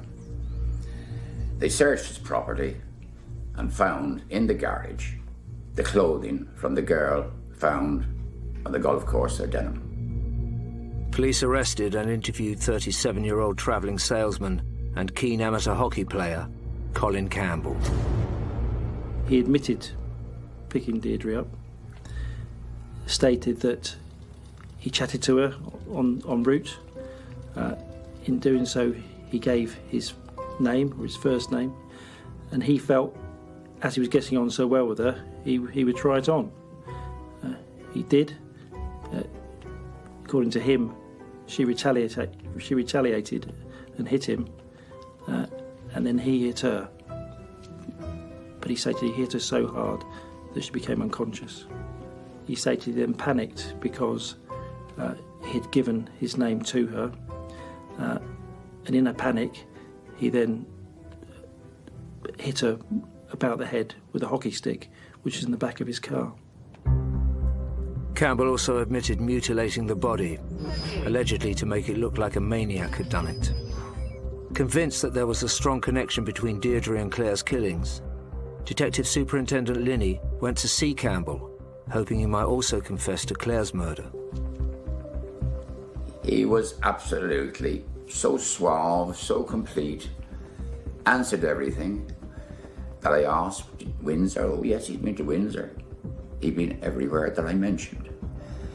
But I had nothing whatsoever at that stage to connect him with Claire's murder. Nothing had been found at his property. And so I was left as I was in the beginning. And which was rather sad actually, because I thought that he might just break, but no. It was disappointing, but the investigation into the brutal murder of Deirdre Sainsbury moved quickly. Having been interviewed, admitted being responsible for Deirdre's death, he was charged with the murder and stood trial at Reading Crown Court. His plea in court was not guilty to murder. He stated that whilst responsible for Deirdre's death, he killed her whilst suffering an epileptic episode. The jury chose not to believe an epileptic episode could explain this brutal and sexually motivated killing. In July 1985, just 6 months after her death, Campbell was convicted of Deirdre Sainsbury's murder and sentenced to life imprisonment. But Detective Superintendent Linney wasn't satisfied. It was too much of a coincidence that we had the modus operandi of a man who was sadistic when he dealt with Deirdre Sainsbury. And the same man, in my opinion, committed the murder of Claire Wolterton. I had to sit back and just wait and wait, because I felt that he might talk later on. This happens. They sometimes do, if there's something on their mind. Unaware of Kenneth Linney's theory, as the years went by, Claire's family tried to cope with the huge void that had been left in their lives. I think about it all the time. Always remember birthdays. Christmases is very difficult because she was Christmas. Holidays were difficult. In fact, you spend a lot of time thinking that you shouldn't be doing holidays, Christmas and things like that, because it didn't feel right without her being there. For me, Claire was Claire. I can't explain to you how that is. Claire was just a happy-go-lucky Claire. Most memories I have are quite normal memories, because having a meal was just never having a meal. It was always laughing, having a meal at something that she'd either done or was doing while you were having the meal. So mostly, when we sit down for dinner, I often remember some of the silly things she did. You know, she would either have peas up her nose or ice cream all over her face, or she would fill her mouth up with food and then laugh with her mouth open. It sounds awful, but when you're having a meal, it's actually quite funny. Well, with my brother, it really affected him badly. He had a nervous breakdown and everything. So in the end, I didn't just lose a sister, I lost half of a brother as well, because he just weren't the same ever since. In 1996, 15 years after his conviction for murdering Deirdre Sainsbury, Colin Campbell appealed. He stated that whilst he was guilty of causing her death, it wasn't murder. At the appeal, he put forward the same defence as his original trial, but this time with the backing of an expert, who stated that due to being on the wrong medication, an epileptic episode could have been to blame. Campbell's conviction was quashed, and in 1999, a retrial ordered. At that retrial, Campbell proffered a plea to manslaughter, which was accepted by the Crown, and he was therefore convicted and sentenced to life imprisonment again, but with a minimum tariff of 1 day. The presiding judge, Mr. Justice Gage, said that whilst the court accepted that at the time of the killing Campbell's responsibility had been diminished, he still constituted a danger to the public, so couldn't be released without going through a parole hearing. It wasn't the result he'd hoped for. And at subsequent hearings before the parole board, it was deemed that he was too dangerous to be released. As the years went by, Campbell remained in prison, but the unsolved murder of Claire Wolterton was never forgotten. We didn't close the case completely, of course. You never do. We carried on taking inquiries and questions and answers from people, for other forces ringing up. This often happens, and you compare notes. Police remained determined that they would bring Claire's murderer to justice.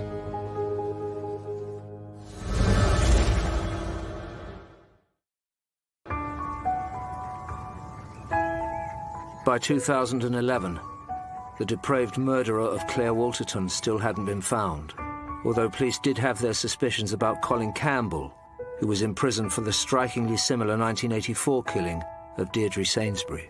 In 2007, Thames Valley Police had started looking at cold cases headed up by Pete Byrne. Claire's case was about to turn a corner. In 2011, we had the capacity to commence a reinvestigation and a review into Claire's case.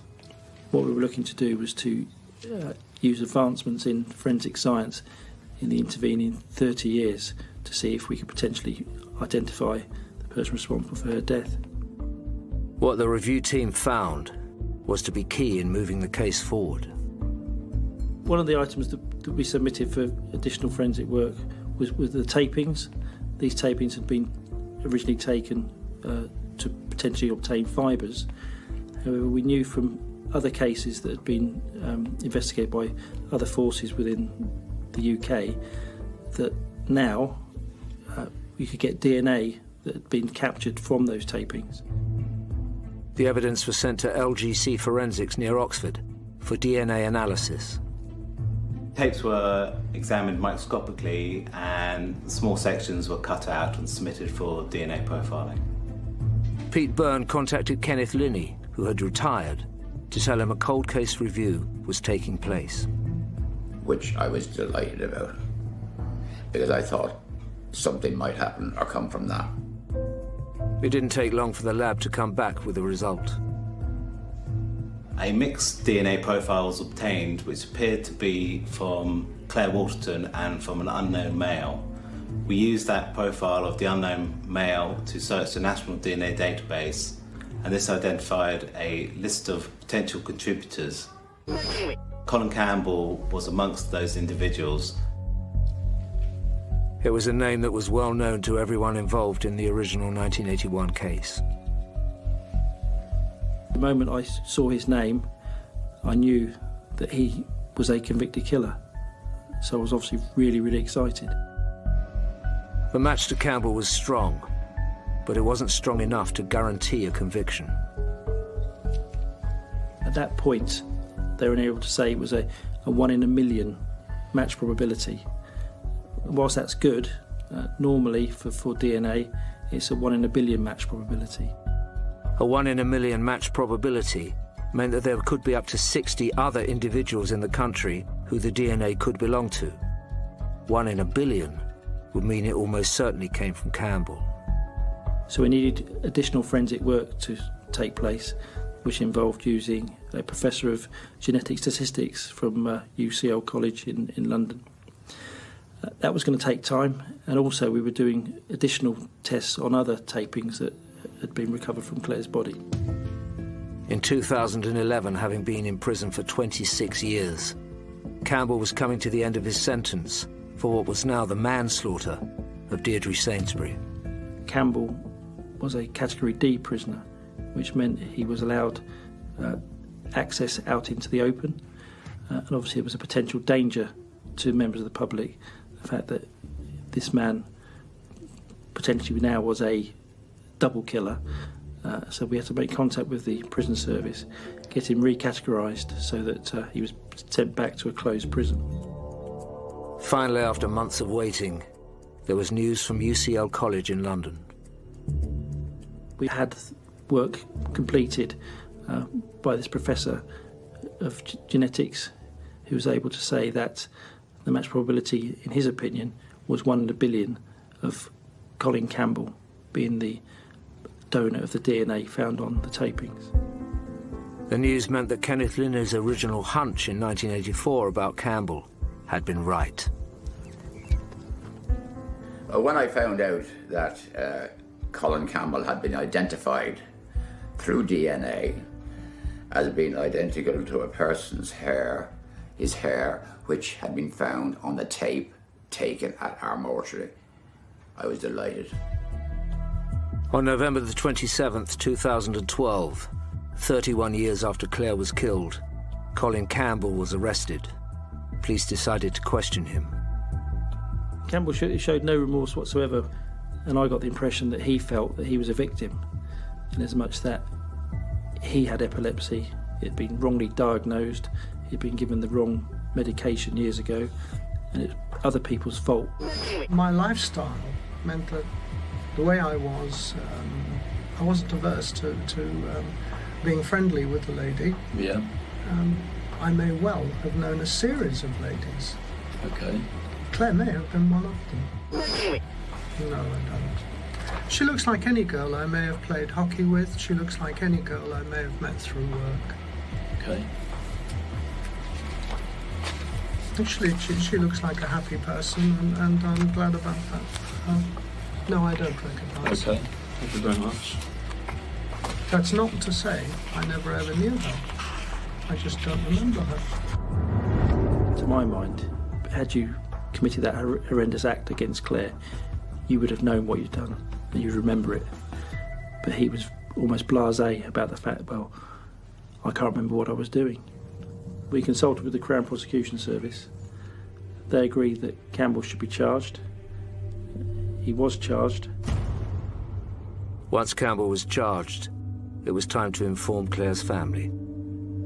Somebody described it as like a fresh scab that had been picked off. It was like an old wound that had been reopened, and that described it quite well for me. On the 15th of November 2013, Colin Frederick Campbell stood trial at Reading Crown Court for the 1981 murder of Claire Walterton. Claire's mum, Carol, was there from the start. It was very, very, very hard and very emotional and very upsetting.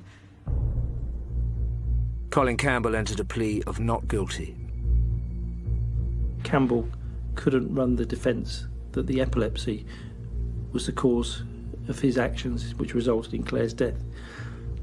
That was because the experts had given evidence for him in relation to Deirdre's death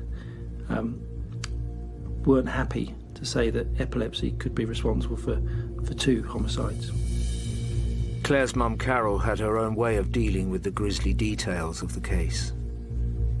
I didn't stay in for all the nasty bits at all. But what I was in there for was it was quite difficult. Claire's family had tremendous courage. Claire's mum wanted to come to court. She wanted to make sure that the man responsible for her daughter's death was convicted. But at the same time, and rightly so, she didn't want to know the full details of what happened to her daughter. The prosecution called on their trump card, the DNA. The key item was the DNA evidence. That's what brought the case to court in the first place. And when a DNA expert tells a jury this DNA is 1 billion times more likely to belong to Colin Campbell than anyone else, I think that was the key bit of information. Faced with such compelling DNA evidence, Campbell put up his own defence. He couldn't recall ever going into the amusement arcade where Claire had been that evening, but said he may have got in there, and had he gone in there, he may well have spoken to her, and he may well have touched her, and that's how his DNA got on her body.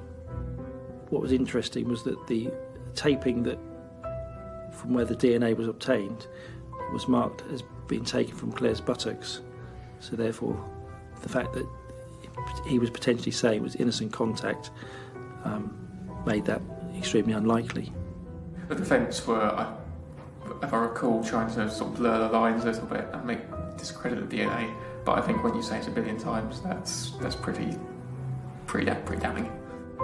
At the beginning of December 2013, the judge sent the jury out to deliberate. The jury took quite a long time for it to come out, to make up their mind, which was just a nightmare again.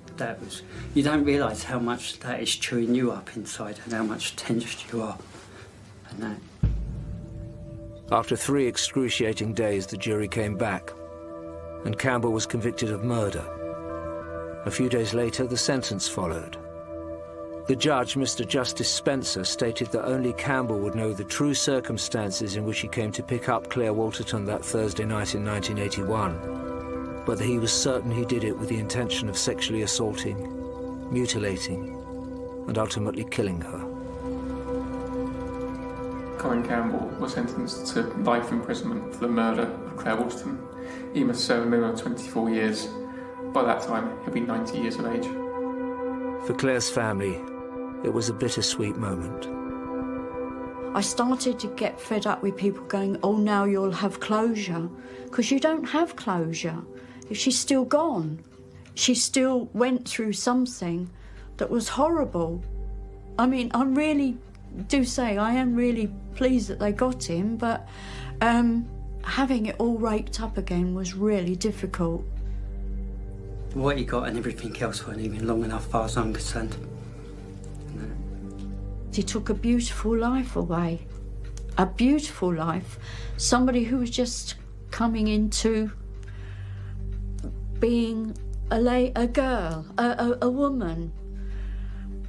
And that's just not fair. It's not fair.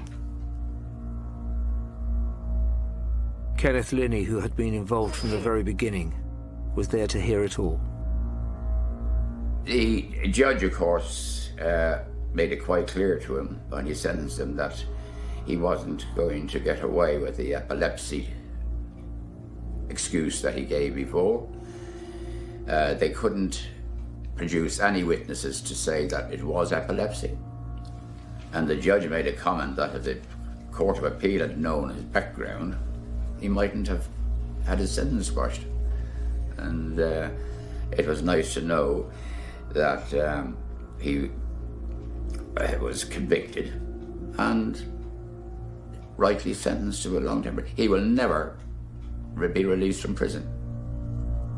Although former Detective Superintendent Linney wasn't the only officer with a vested interest in the outcome. Since 1981, Claire's case has been at the forefront of everyone's mind that worked on that case. When I got my current job, when I met old detectives that worked on Claire's case, they always asked me, what's happening with Claire's case? They were all extremely pleased when we got the result and Campbell was convicted. So much so that they held a reunion 6 months after the trial where they just wanted to meet up, talk about the case and just say well done, because it was all part of their life. After 32 years of trying to solve this brutal and bewildering case, Kenneth Linney could be satisfied they'd got the right man. How many more people would he have killed had he got away with the Denham case? Because if you get someone who starts that activity of killing young girls and causing horrific injuries on them, when do they stop? That's the question. And I believe that we did stop the makings of a serial killer. Campbell was in his late 60s at the time of his conviction for Claire's brutal murder, which means it was unlikely he'd ever be released. Finally, Claire and Deirdre's families could feel that justice had been done. The scenery is stunning, but the lies are getting uglier. Reese Witherspoon, Nicole Kidman and Laura... She was a very popular student. She'd more or less completed that morning her final A-level exam. She had just vanished. It was a huge shock for everyone around here. It's not something you expect in your village, is it? You know, it just doesn't happen. I remember being woken up by the police helicopters. The police helicopter picked up a person running away. You cannot expect what had happened to her had actually happened. This was every young parent's nightmare. The anguish of where is she, what's happened to her. Police!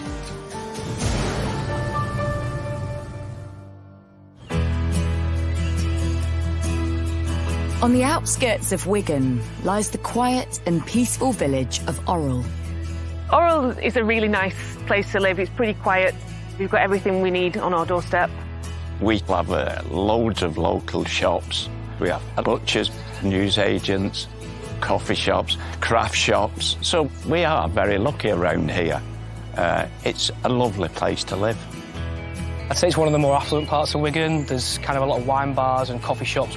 It's the type of place that's quite a close-knit community. There's a lot of families that have been in Orrell for a long time. I grew up round here and it's always been, you know what I mean, a quiet place. It's a lot of older people and you've got the style of people what still, till recently, still tip the cap. You know what I mean? It's like an old-fashioned area. Everybody knows everybody. Most people have lived here all their lives because really there's no reason to move away. The parkland on the edge of the village has long been a draw for locals. Oral Water Park's a little local recreation spot. Come on, doggy. You get a lot of dog walkers coming here, a lot of people come just to kind of stretch their legs, walk the dog and get a little bit of fresh air. I come here every day. A lot of dog walkers, families, just a nice place to go for a change of scenery. I mean, I've got 2 young kids. We take the kids around the park. A lot of people go fishing there. There's always students around here in the lunchtime or the breaks. If the weather's nice, they come and sit on the benches. You follow the path up there. It can take you up to Winstanley College across the fields. With its outstanding reputation, Winstanley College attracts students from across the Northwest. Winstanley College is one of the top-rated sixth form colleges in the entire country. It draws ambitious, clever young people from across Greater Manchester, also parts of Lancashire and Merseyside. It's always top standard. I mean, when I was growing up, everybody wanted to get into Winstanley. It tends to get a lot of the kind of high achievers, and people who do well in the GCSEs will go to Winstanley because they want to get the good grades to go to good universities as well. And in 2017, 18-year-old Ellen Higginbottom was in her second year at Winstanley College. Ellen Higginbottom was a very popular student. She came from the edge of Manchester and she was studying for her A-levels. She was an only child to Michael and Kay Higginbottom. She was a talented musician. She enjoyed listening to and performing music, and she also had a notable love of equestrian and horses. Being a teenager at the start of adulthood, Ellen had a large social network around her. She had a big group of friends and was extremely popular with everybody at the college. She also had a very devoted boyfriend. They were clearly in a very close relationship. But life for the young couple was about to change.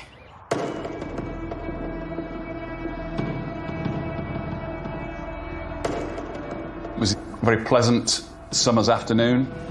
Ellen had more or less completed that morning, I think, her final A-level exam. So you can imagine the sort of mood that she and her friends were in, a celebratory mood. Ellen had gone into Winstanley College earlier on in the day, and because of Ellen's age, she was clearly independent. So when her particular exam was done, she went out for a walk, which the students often did. She left the college, walked over the field at the back, and entered into Oral Water Park. It's a pleasant place to go for an afternoon stroll. Perfectly normal thing to do. You know, she just went about her business. Nothing out of the ordinary whatsoever. Ellen had told her friends she was going for a walk at the water park, then would meet up with them after their exams. But she failed to return to college at the arranged time. With her friends, she was apparently renowned at getting lost. She sent a joking Snapchat message to her friends saying that she'd been here about 15-20 minutes and was already lost. But as the hours pass and Ellen fails to meet her friends or return home, concern grows.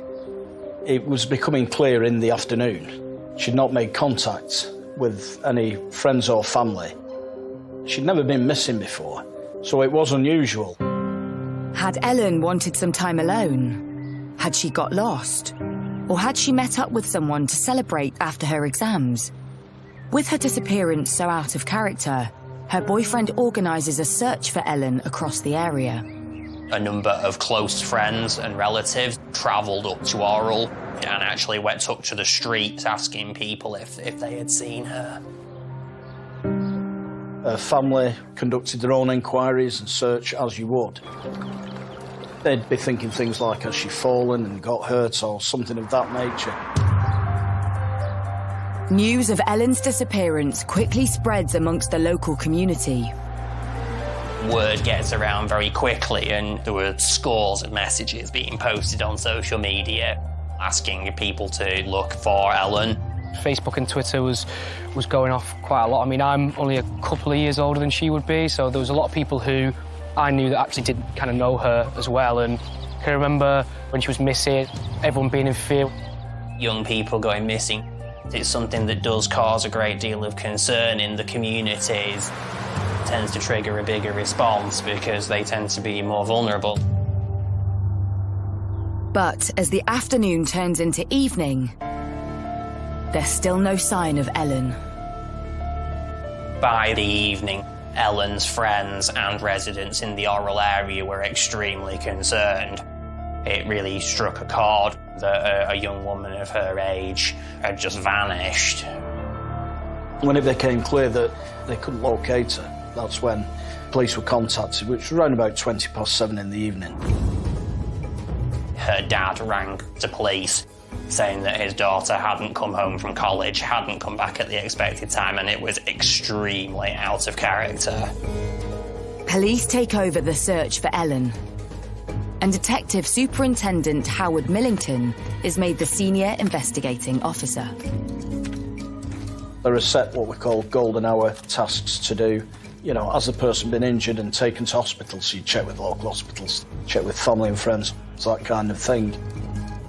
Ellen's phone is turned off, but police speak with her friends and discover that they all received the same message from her earlier in the day. What we found, it was a Snapchat-type message sent by Ellen, which geolocated to Orrell Water Park. So we knew at a particular point in the afternoon where she was. With Ellen last known to be in Orrell Water Park just before 2 p.m, police start an intensive search of the area. You cannot expect what had happened to her had actually happened.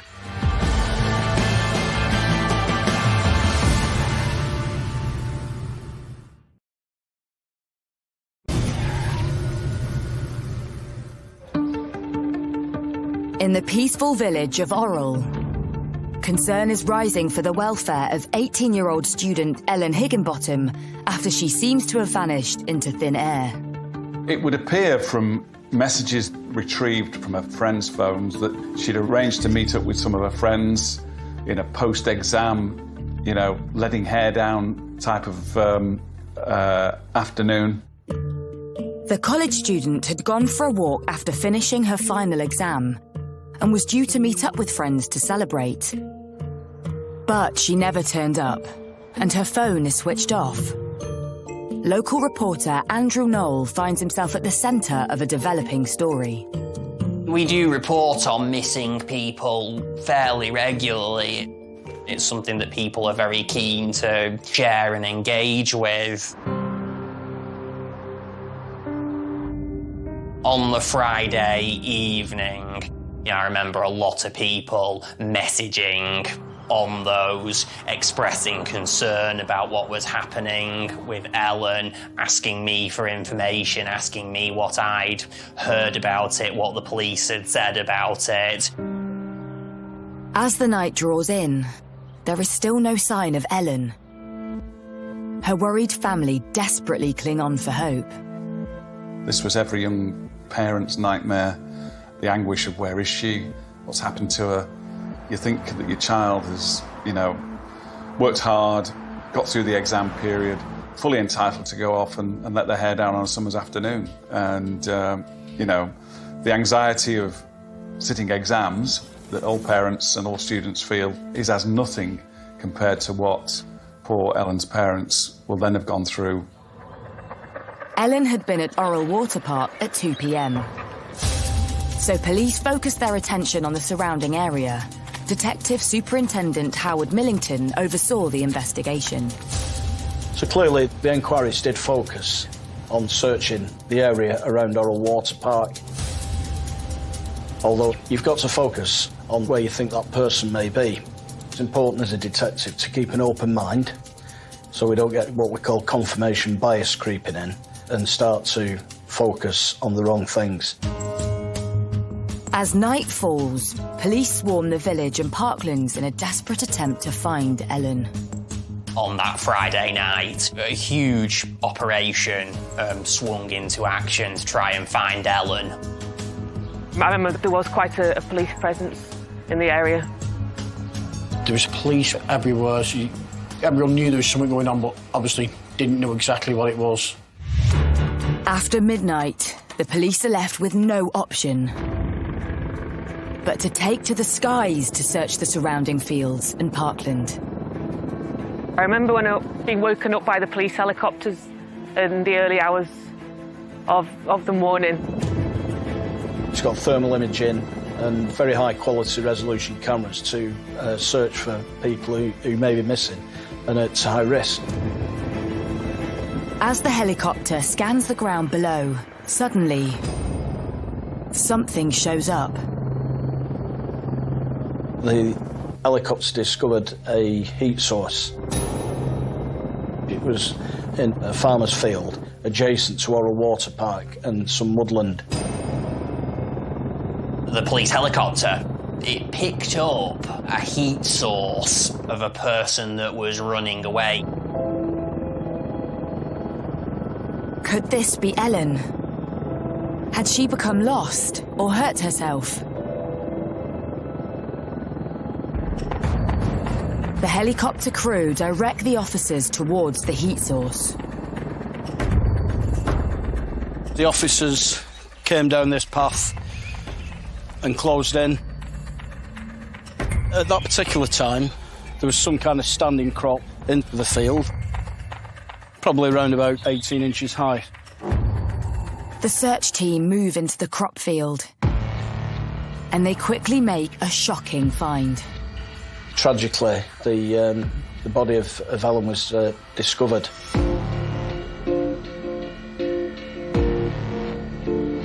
Police seal off the scene, and it's established that the laptop and mobile phone Ellen had with her were missing. Next to her, an abandoned spade is found. I got the call from the night detective around about 2:45 in the morning. From the way it was described to me, I was immediately concerned that it was a case of homicide.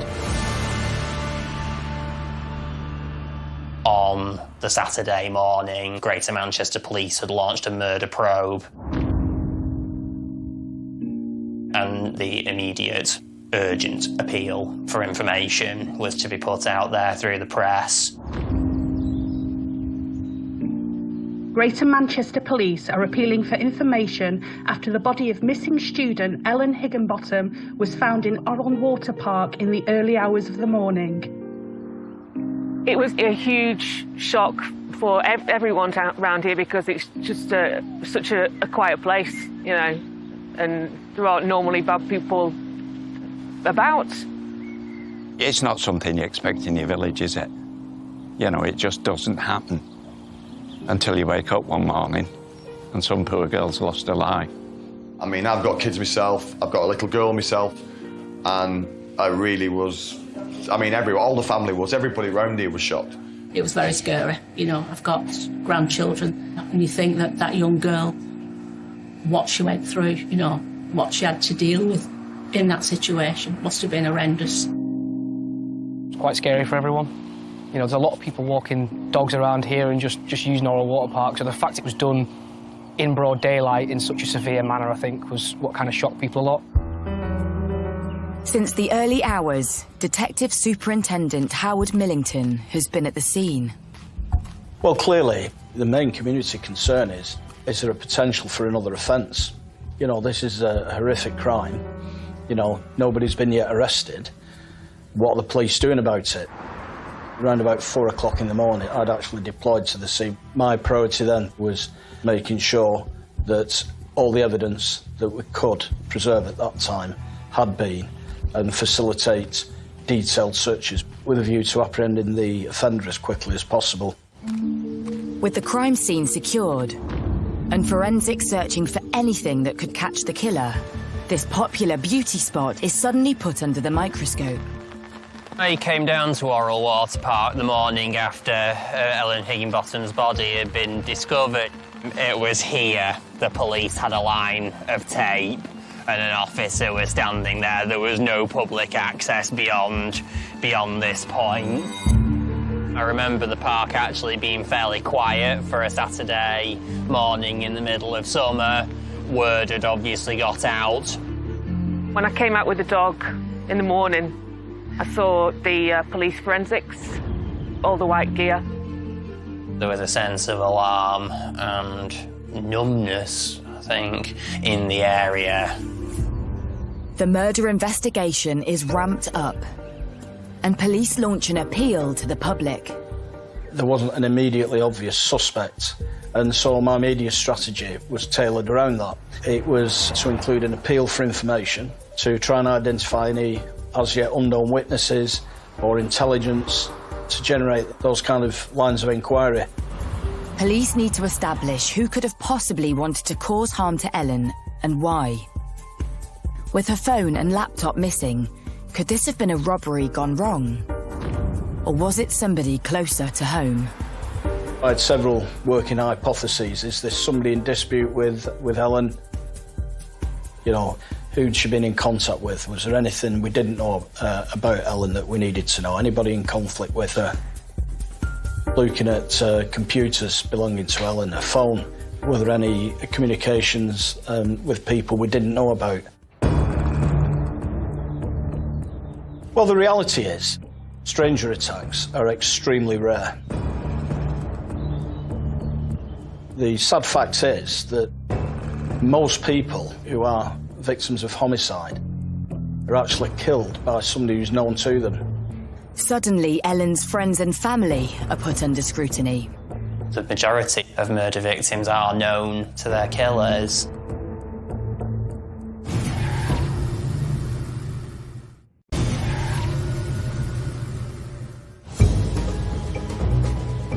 The body of 18-year-old student Ellen Higginbottom has been found 10 hours after she went missing in the Lancashire village of Orrell. Greater Manchester Police start to look closely into Ellen's life. In the wake of her body being found, immediately one of the questions is, did she know her killer? In the vast majority of cases, that is the case. The questions I would be looking for is there anybody who she's been in dispute with or fallen out with? Now, that can be because they're friends or work colleagues or partners, family, anything of that nature. You know, does she have a partner? It transpired she had a boyfriend who'd assisted with the search. Could any of these individuals be involved? With a list of people drawn up by police, everyone closely connected to Ellen is intensively questioned. As a senior investigating officer, you know, keeping an open mind and making sure that every angle is covered is important. So we utilise a strategy called Trace, Investigate and Evaluate, where we look for things like alibis and where people were. And some of these people I was able to rule out as being potentially responsible because their alibi and movements and times showed that they couldn't be involved. Ellen's family, boyfriend and inner circle are ruled out of the investigation completely, which leaves a terrifying prospect. The reality was that this was a stranger who'd committed this horrific crime. With a killer on the loose, the concern in the community grows. I think people were in fear here that there's someone kind of walking among us in Orrell that could do something like that. It affected the community pretty badly because there was lots of lone women that used to walk around the park with either the dogs, prams, stuff like that wouldn't go. They wouldn't actually go near the place. The pressure is mounting on police to find those responsible. When it became apparent that this was a stranger, in all likelihood, you know, the responsibility on my shoulders as the SIO, it's so intense. You know, I was in the white heat of the investigation. You know, Greater Manchester Police were resourcing and investigating this as thoroughly as possible to apprehend the very, very dangerous offender. Post-mortem results arrive, which could offer clues to her attacker. The cause of Ellen's death was two quite dreadful, very deep wounds, in particular to her neck, either one of which would have been sufficient to kill her. DS Howard Millington said the severity of it and the ordeal that Ellen had gone through was unimaginable. It was a crime of very unusual severity and brutality. Forensics also arrived from the scene, and the investigation takes an even more sinister turn. But this was where Ellen was actually found. A little bit further this way, and there was a hole in the hedge. And we proved forensically, once the scientists had been down, that's where the attack took place, because of some of the blood samples and other material there. And it was clear she was dragged through into the field after the attack. Ellen's clothing had been disturbed in a way that was consistent with deliberate interference with her garments. Also, she had what looked like faint ligature mark around her wrist. And there was a belt, which was around her feet, ankle area, which we confirmed with Ellen's family didn't belong to Ellen. It was clearly a gent's belt. The discovery leads police to consider a new theory. So somewhere in this particular area, in these trees, and that's where the attack took place. And my belief was that this was ultimately a sexually motivated crime. A speck of blood is picked up on the belt found at the scene, and it's sent off for DNA testing. The marks around Ellen's ankles also appear to suggest the belt was used to drag her from the attack site to the field where her body was found. They were, in my view, looking to dispose of the body. There was a spade found nearby, so I think their intentions was to make sure she was buried and not found. Confronted with the latest evidence, police appeal to the community for information, giving out details of Ellen's missing items. The plan works, and they are contacted by a concerned local. A call was received in relation to a man acting strangely in certain circumstances. Ultimately, that led us to a piece of woodland not far away where there was a fire. And within the fire, the officers discovered a laptop that had been burnt. Now, we did know from the liaison with Ellen's family that she had a Lenovo laptop. When the police went to the embers of the dying fire, they indeed found some of Ellen's possessions, her laptop and her keys, in what police quickly surmised was a not very effective attempt to destroy some evidence and cover traces that they'd been in possession of them. Following the discovery of Ellen's missing belongings, burnt out in woodland in nearby Billinge, the police make a breakthrough. An arrest was made. The man was in custody, being questioned on suspicion of murder. The man in question is a 47-year-old from the Billinge area. Witnesses identified him trying to set fire to items in the woods. Could this be Ellen's killer? He's taken in and questioned by police, and makes a startling admission. When he was spoken to, was identified two other people who were partners and were also involved. And it transpired that these two individuals, along with the male that was arrested near this fire, had taken possession of Ellen's property, disposed of it. Police, they made 2 further arrests in and around the Orrell area. The 2 further suspects are arrested and taken into custody. A 30-year-old man and a 31-year-old woman. They are also from the Billinge area. Who are these 3 suspects? And what is their involvement in Ellen's death? As police dig further, they find no forensic evidence linking the trio to the murder scene. But then, police receive DNA results from the belt, which changes the course of the investigation. A gent's belt that was near Ellen had both Ellen's DNA and also matched that of a man. It matched a man called Mark Buckley. Then I made the decision to declare him as a suspect and arrest him on suspicion of murder.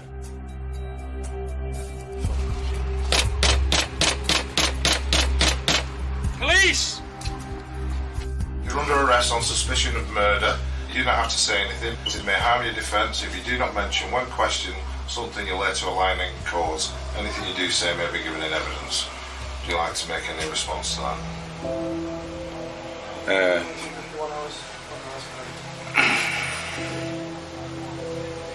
Anything to say?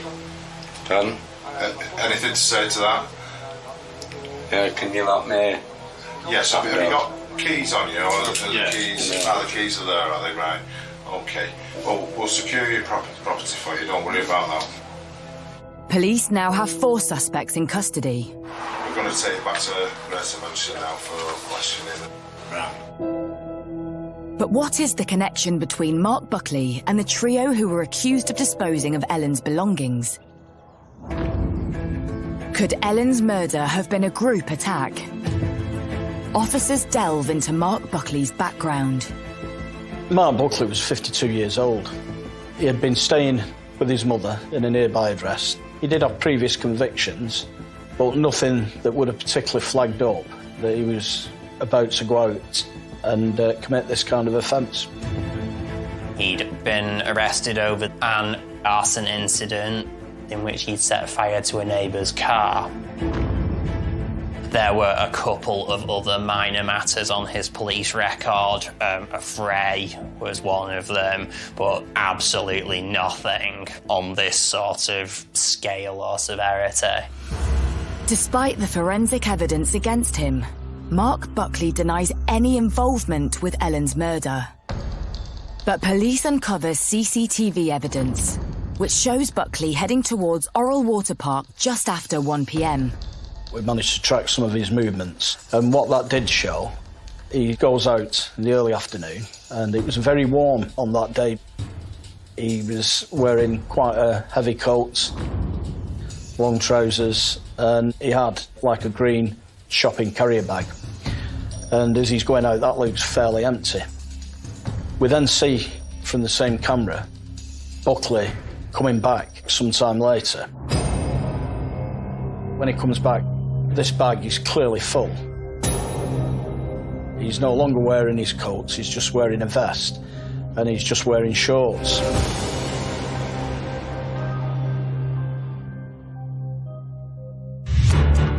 Despite being confronted with video evidence, Buckley continues to deny any involvement in Ellen's murder.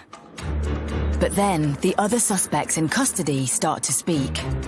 Not only do they say they are friends with Buckley, but they describe how they came to have Ellen's possessions.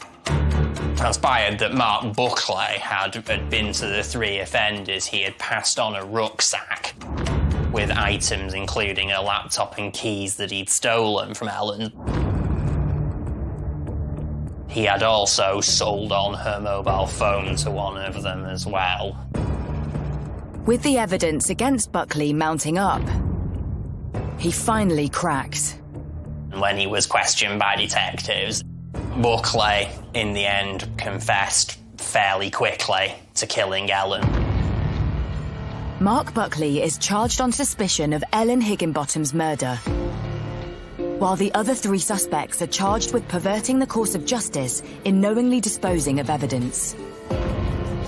But what actually happened on that fateful summer night when Ellen was killed?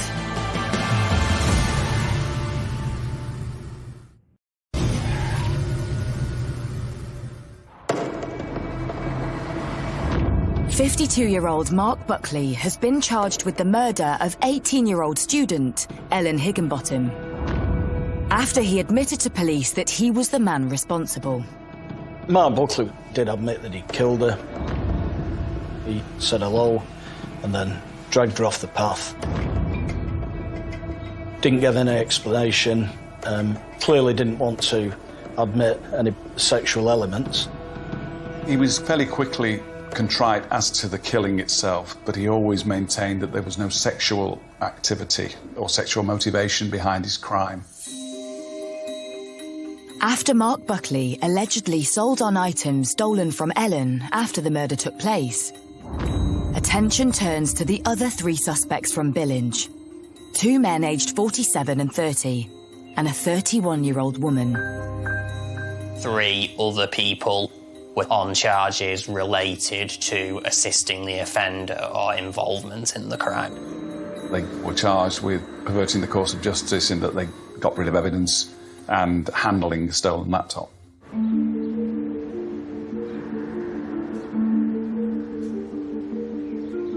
3 months after Ellen's murder, Mark Buckley appears at Manchester Crown Court to enter a formal plea. As he arrives in the courtroom, he cuts a subdued figure. We went to the court, you just see somebody coming up the gantry. Yeah, it looked like he put a lot of weight on. He stared straight at me and my partner, and he walked to the front, and basically we heard what he'd done. He showed very little reaction to the brief proceedings. He spoke only to confirm his name and address. The defence said that he expressed remorse and regret to his lawyer for what he had done, but could give very little explanation of his actions or motive. Mark Buckley formally pleads guilty to the murder of Ellen Higginbottom. And when he returns to the court for sentencing, information about his past comes to light. Mark Buckley grew up round here. Most of our regulars knew him. I knew him personally. He sometimes used to come in the pub. I have known of him and known where he lived for I'd say 39 years, since I was about 10, because he used to live with his mum and his grandma next door to my nan. Mark Buckley was a bit strange, really. He was a bit of a loner. There never seemed to be that much harm in him. He, in the local area, was basically always a bit of an oddball, a bit of a loner. We'd always get stories about him, always doing something. In the local area, people were wary of him. Buckley's past criminal convictions are revealed to the courtroom. I can go back to August 2012. I got married and we was living near where Mark was living, and we'd come back the next morning to find out that he'd torched his next-door neighbour's car. I remember walking down that day, and there was a vehicle, I think it was a Land Rover, that had been fired, and it was him who did it. I'd heard that he'd had an argument with some family, to which he basically blew the car up with petrol, etc., and there was actually a crater in the floor where he'd done it. In 2012, Buckley was sentenced to 2.5 years for arson and criminal damage. After serving his time, he came back to the village of Orrell. When he actually came out of prison and he came in this pub, he was making out, when he walked through the door, like as a celebrity's come, he was still bragging about that and what he was going to do to people over that. He was still the same lad, unhinged. Feeling disturbed by his return, the local community had come together to raise their concerns with the police.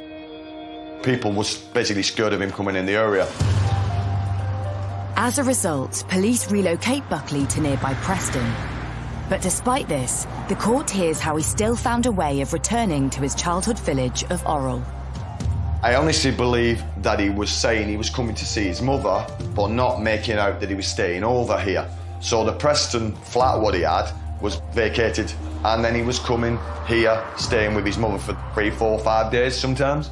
A lot of people was anxious and scared about that.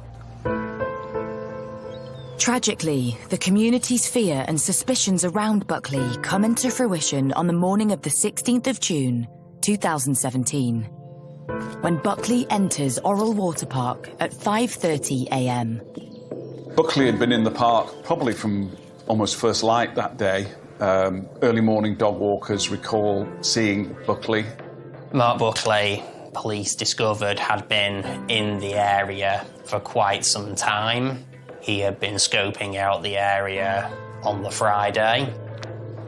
Basically, Mark was on the prowl round the water park, and different people had come forward saying an individual was preying on young women. He approached a number of women who were walking alone and then let them go. Several hours later, Buckley returns home, but decides to revisit the park again at 1 p.m, perhaps more determined to find a victim. By chance, Ellen Higginbottom has just finished her final exam, and enters the park at 2 p.m. She had no idea what would be waiting for her. On that afternoon, he selected his victim as Ellen Higginbottom when she wandered alone into the water park. She was a very petite girl. She stood 5'4". She was very slightly built. And he was able to overpower her very easily. After the murder, which we believe took place probably around 2:30 in the afternoon, it would seem that he was still in the vicinity of the park. He tried to get rid of what would have been heavily blood-stained clothing. The court hears from witnesses who saw Buckley in the park that afternoon with scratches across his body. Eyewitnesses recall him making some excuse that he was rather hot and bothered because he'd had a bit of an episode with the dog, and some of the scratches, which were probably poor Ellen's defensive actions that had caused those, he blamed on getting tangled up with the bushes in his lead and his dog. 2 hours after Ellen's murder, Buckley finally returns home wearing only shorts and a vest, while carrying a bag believed to contain his blood-stained clothing, as well as Ellen's stolen belongings. Buckley then sells the items to his friends, the trio from Billinge, claiming he found them in the park. It became clear that these people used drugs. It was a chance to make some money, and ultimately some of the money that they received for items that, they'd taken possession of was spent on drugs, and it was as simple as that, really. And later that night, as news of Ellen's disappearance was spreading through the village, Buckley returns to the scene of the crime. It would appear that Buckley decided to go back later to try to hide Ellen's body. He'd gone back with a spade, and the police were still at that stage searching for Ellen. His activities in the park registered on a heat-seeking camera that the police were deploying during their search. He was seen effectively by the police in what we believe was an attempt to make a better job at hiding poor Ellen's body in the undergrowth. The prosecution puts its theory to the court as to what lay behind Buckley's crime. When we presented the case at the Crown Court, we maintained that there was a sexual element to the crime. Mark Buckley denied and continued to deny throughout that there was any sexual motivation or activity associated with the killing. But it's revealed to the courtroom that following searches of Buckley's address, police discovered a bag. That bag was recovered from inside a bin. It was heavily blood-stained inside. And it also, in the bottom of it, was still what I can only describe as a rape kit. He was found to be in possession of condoms and lubricants and other unsavoury items in a carrier bag he had with him. So we left the court in no doubt that this was sexually linked, although there was no charge of rape or indecent assault, sexual assault or anything of that nature. And the court also hears further shocking evidence from that fateful afternoon. A witness actually came forward to say they heard what sounded like a man and a woman having sex within the trees, and unbeknown to that particular witness, I'm confident that that was Buckley assaulting Ellen. I'm confident about that because of the time and particularly the location. The location was subsequently identified as the attack site. On the 14th of September 2017, the judge imposes his sentence and accepts there was a sexual motivation to the murder. Buckley is sentenced to life imprisonment with a minimum of 31 years behind bars. We went to the court. As he was walking down to the thing, you seen him just basically go and puff down. And I honestly don't think he's got any remorse. I think the sentence Mark got was really a bit of a disgrace. What he did was absolutely disgusting, and he should never be allowed out in the community again. After pleading guilty to perverting the course of justice, the 47-year-old man from Billinge is given a suspended 2-year sentence and ordered to do unpaid work. The couple also from Billinge are sentenced, with the 30-year-old man receiving 20 months behind bars, while the 31-year-old woman is given a 16-month suspended sentence. They'd lied to the police, they'd helped get rid of property and handling stolen goods, and, you know, to behave like that, knowing full well what Buckley had actually done, and still get engaged in that, and destroying evidence and handling Ellen's belongings is actually pretty despicable in my book. With Mark Buckley now behind bars, the community of Orrell tried to come to terms with what happened on their doorstep. It did change Orrell. It's not just what he's done to the girl. The people going to the college, all her family, all her friends. God knows what that family must have gone through. Really, you know what I mean? It's not, you have kids and basically the kids bury you. You don't bury your kids, you know what I mean? I recall Mike and Kay being relieved, I think, not pleased. I think they were satisfied that Ellen's killer had been brought to justice. And in the centre of Orrell sits a lasting memory to the popular student who once had her whole life ahead of her. The community, after Ellen Higginbottom's death, came together and created a garden. It pays tribute to Ellen, her love of nature and animals, and there is a little library contained within it as well, where people can just leave spare books and can take books as well, which I think it was felt would be fitting to someone who loved her studies and would clearly have probably gone on to university and then a professional career of some kind.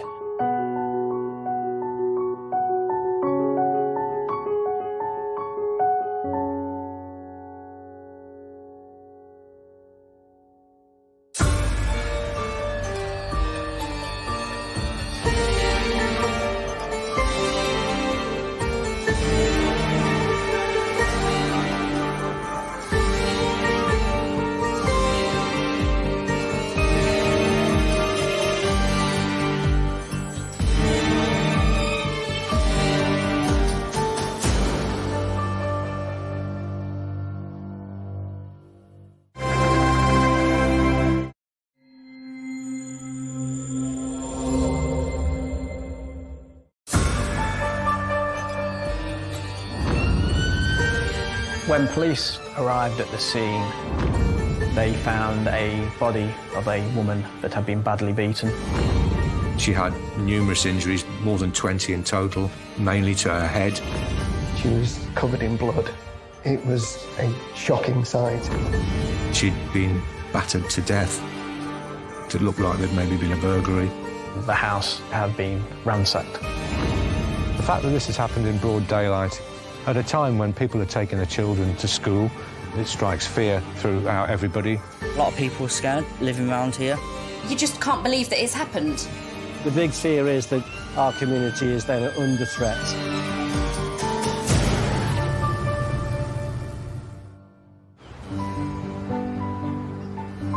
In the heart of the East Midlands lies historic Lincoln. It's just got a wonderful, timeless feeling to it, Lincoln. We are a place of great historical interest.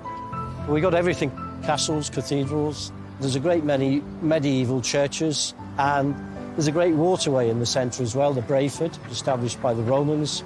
So we are a good tourist destination. And people like the fact we're not overly commercialised. We just think it's a wonderful, vibrant place. And in recent years, Lincoln has become increasingly popular with overseas students. The university, which is a huge university and, well, pretty much world famous, they've got colleges as well. Well, there are a lot of students, and a lot of the students are foreign nationals, many from the East Asian area. There is a nice mix. To the south of Lincoln, on the River Witham, lies the suburb of Sincil Bank. Sincil Bank area of Lincoln is a very tight-knit community, being adopted by the students and working-class Lincoln folk. a stone's throw away from the football ground. He does have a very villagey feel. You will see children playing football in the street. The Sincil Bank community is very diverse. I've been a resident my whole life, and we have a lot of people that are from different ethnic backgrounds. And because we're so close to the university and stuff, we do get a lot of uni students come to live down here, especially now that the university's getting more popular. We also have a lot of elderly people, but we always try and find a way to build that community together. It's more like a village. People are always supportive of each other. It's just a nice, friendly place. Everybody knows everybody on the street and everybody chats with everybody. All the kids play out together. It's got a proper community vibe. It's very close to the South Common, which is the major green area in the south of Lincoln. You know, there's a lovely park there where people go and walk their dogs and can go and sit. So you have got the nice, idyllic, peaceful park only a short distance away. But the peace is shattered on one summer's day.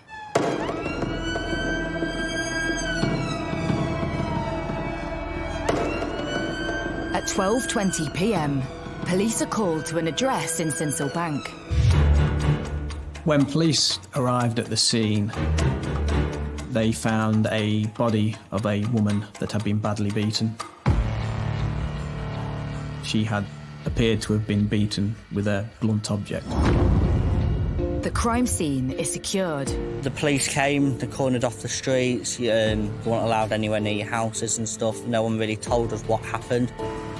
A murder investigation is immediately launched, and it's not long before the body is identified as 29-year-old student Mingzi Yang. But who is Mingzi, and how had she become a victim of such a brutal murder? Mingzi Yang was originally from China. She came to the UK in 2008, and she was studying English at Lincoln College. Initially, she lived in the Humpside area, and in 2012, she moved to the address in Sincil Bank, where she lived with her partner, who she'd met fairly recently, Darren Grundy, and her young 5-year-old son. Mingzi's son was from a previous relationship, but Darren quickly became part of the family. As a couple, they were engaged to be married and were due to get married the following year. But on the 17th of June, Darren had grown increasingly worried throughout the day when Mingzi failed to answer her phone. He'd gone to work and he'd been trying to get hold of her throughout the day without any success, so he left work early and made his way to the address. Darren arrives home and makes a shocking discovery. He found a scene of devastation, really. It looked like it had been ransacked. It looked like there'd maybe been a burglary. There was a lot of blood in the address, and he discovered Mingzi's body. And then he raised the alarm, and the police were contacted. As the police begin their investigation, they need to establish what Mingzi's last known movements were on the day of her murder. Detectives will use a phrase sometimes that says if you find out how a person lived, then you'll find out how they died. It's about building up a detailed picture of that victim, because somewhere in there might just be the answer as to why this has happened and who's committed it. On the morning of the 17th of June, she'd gone and took her young son to the local primary school, which was a very short walk away, and returned to the address. The killing was believed to have taken place in broad daylight, early in the morning after school, although the body wasn't discovered until Mr. Grundy raised the alarm. The question is, who could possibly have wanted to harm Mingzi? First thing that would go through my head is to try and establish exactly what has gone on. The initial mystery for the police was that the house had been ransacked. There had been a burglary, and that possibly an intruder had killed Mingzi Yang. News that a possible burglary has turned into a murder sends shockwaves across the local community. There was fear and a sense of shock, because it's not something that happens with frequency in Lincoln at all. And the big fear is that our community is then under threat. I remember hearing about it. My mum and my dad told me about it, and it was very upsetting. It's very traumatic knowing that it was basically on your front door. You know, you could go to sleep at night and something bad could happen. This could have been my mum, or this could have been my sister, or this could have been a relative that lives across the road. Everybody was massively scared of what had happened because it was so close to home. It's 2 minutes away from the pub that I run. So that day, customers were coming in absolutely shocked and stunned with all the police cordons. It just is unheard of around here. You just can't believe that it's happened. There was a genuine fear from people who lived in the local area that a burglar or intruder was at large and had carried out such a devastating crime in broad daylight. Neighbours were obviously concerned that this could possibly happen to them.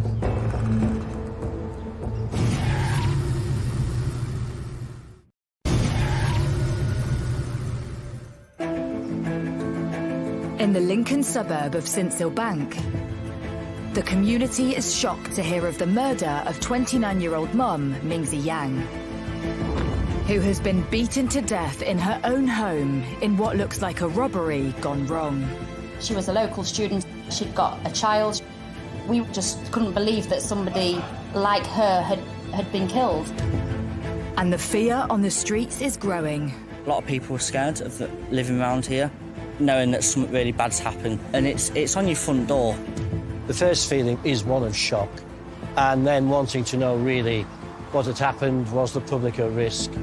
When something like this happens in the community, there's a massive impact. There's lots of children and families in this area, so to have something so tragic and awful happening on your doorstep, it strikes fear throughout everybody. That's all we were talking about. Everybody was just in utter disbelief that something like that could happen so close to home. And a lot of them will have been friendly with Mingzi Yang in any event, so apart from the personal impact, but you really do get a build-up of tension throughout the community. People feel understandably frightened. Who's committed it? Why have they committed it? Are they going to come back and do it again? If it is a burglary, is our house going to be the next target?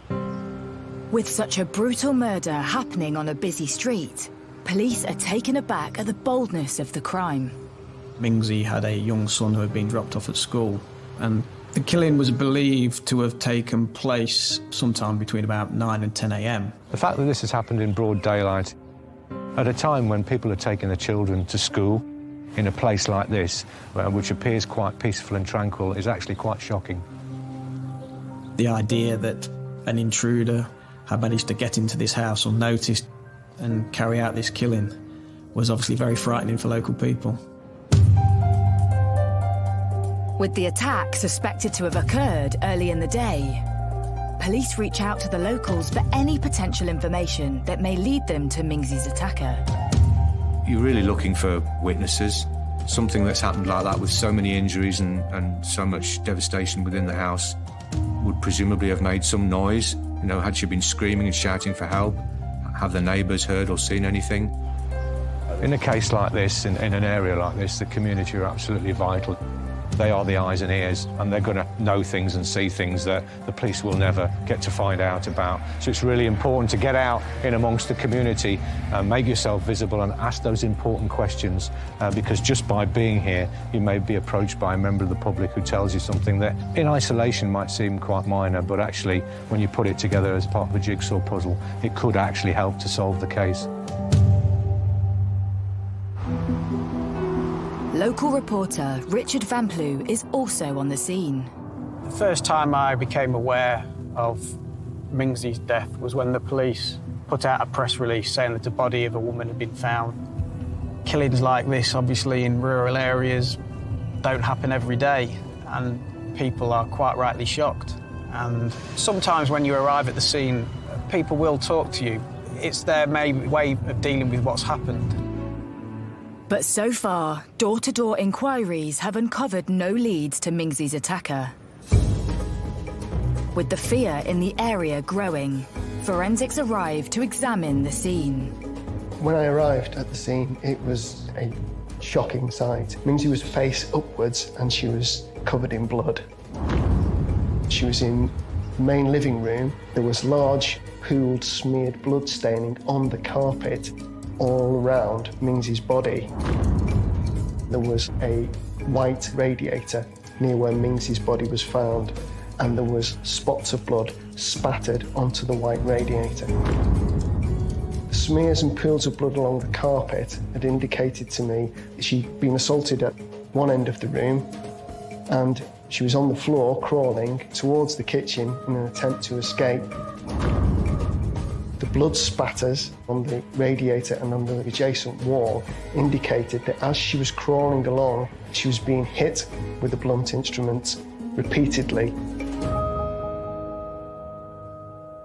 Post-mortem results then arrive, which further adds to the horrific nature of Mingsy's death. A post-mortem found Mingsy's injuries were quite severe. She had numerous injuries, more than 20 in total, mainly to her head. She also had, interestingly enough, some defence wounds, including a fracture to one of her hands, which clearly indicated that she'd been trying to fend the attacker off. But the actual number of injuries and the nature of those injuries were very, very severe and would only ever have resulted in one thing, which was her death. She'd basically been battered to death. But as police scour the scene and surrounding areas, there is no sign of the murder weapon. The weapon used was believed to be a very hard, heavy, blunt object. But interestingly enough, it wasn't recovered from the scene, which suggests that potentially the offender may have possibly brought it with them, but certainly taken it away with them, which does suggest a degree of premeditation and planning and the realisation, even in the moment of everything happening, that actually they might have left some evidence on that weapon. Police start to suspect that their initial theory, that Mingsy disturbed a burglar who then attacked her, could be wrong. This is reinforced when detectives examine Mingsy's possessions. Burglary is normally where somebody goes in and steals something. Sounds fairly obvious, but that's what happens. So if there were items in that house, such as TVs, electrical goods, jewellery, cash, you would expect someone that's committing a burglary to take those. The fact that items didn't appear to be missing is really important. And new forensic evidence casts further doubt that Mingsy disturbed a burglary taking place. The perpetrator had gone upstairs and opened a number of drawers, which made it look like a burglary. However, the intruder had done this after he'd assaulted Mingsy. We know that because Mingsy's blood was on the stairs in the form of footwear marks, and her blood was on the drawers in the form of finger marks, glove marks in blood. In my mind, your average burglar, if they're startled, they're just going to want to get out of the property. They don't want to harm anybody, they just don't want to get caught. Why would a perpetrator repeatedly beat Mingsy and then take the risk of going upstairs to see if they could find something in her bedroom? It just didn't quite add up. By re-examining the post-mortem results, police suspect this attack may actually have been carried out by someone closer to home. The nature and the number of injuries and the fact that they were all caused to Mingsy's head area is a suggestion that perhaps this is a little bit more personal. It's almost like a humiliation and perhaps not just a stranger attack or a burglar that's been disturbed. Considering the nature of Mingsy's injuries, the police would have to consider whether this was an argument that had gone wrong. In the majority of murder cases, there is some kind of connection between the victim and the offender. 90% of murders are committed by people who know the victim, and normally very closely. As police begin to suspect that Mingsy could have known her attacker and that whoever it was had a grudge against her, they look to her previous relationships, beginning with her ex-husband, 33-year-old Wai Hong Sang. Police contacted Mr. Sang. He lived in the Grimsby area. He was a chemistry graduate with dual nationality, so he was a Brit as well as Chinese. He had gone through a recent divorce with Mingsy, and they shared a son together. Police want to know where Sang was on the day his ex-wife was murdered.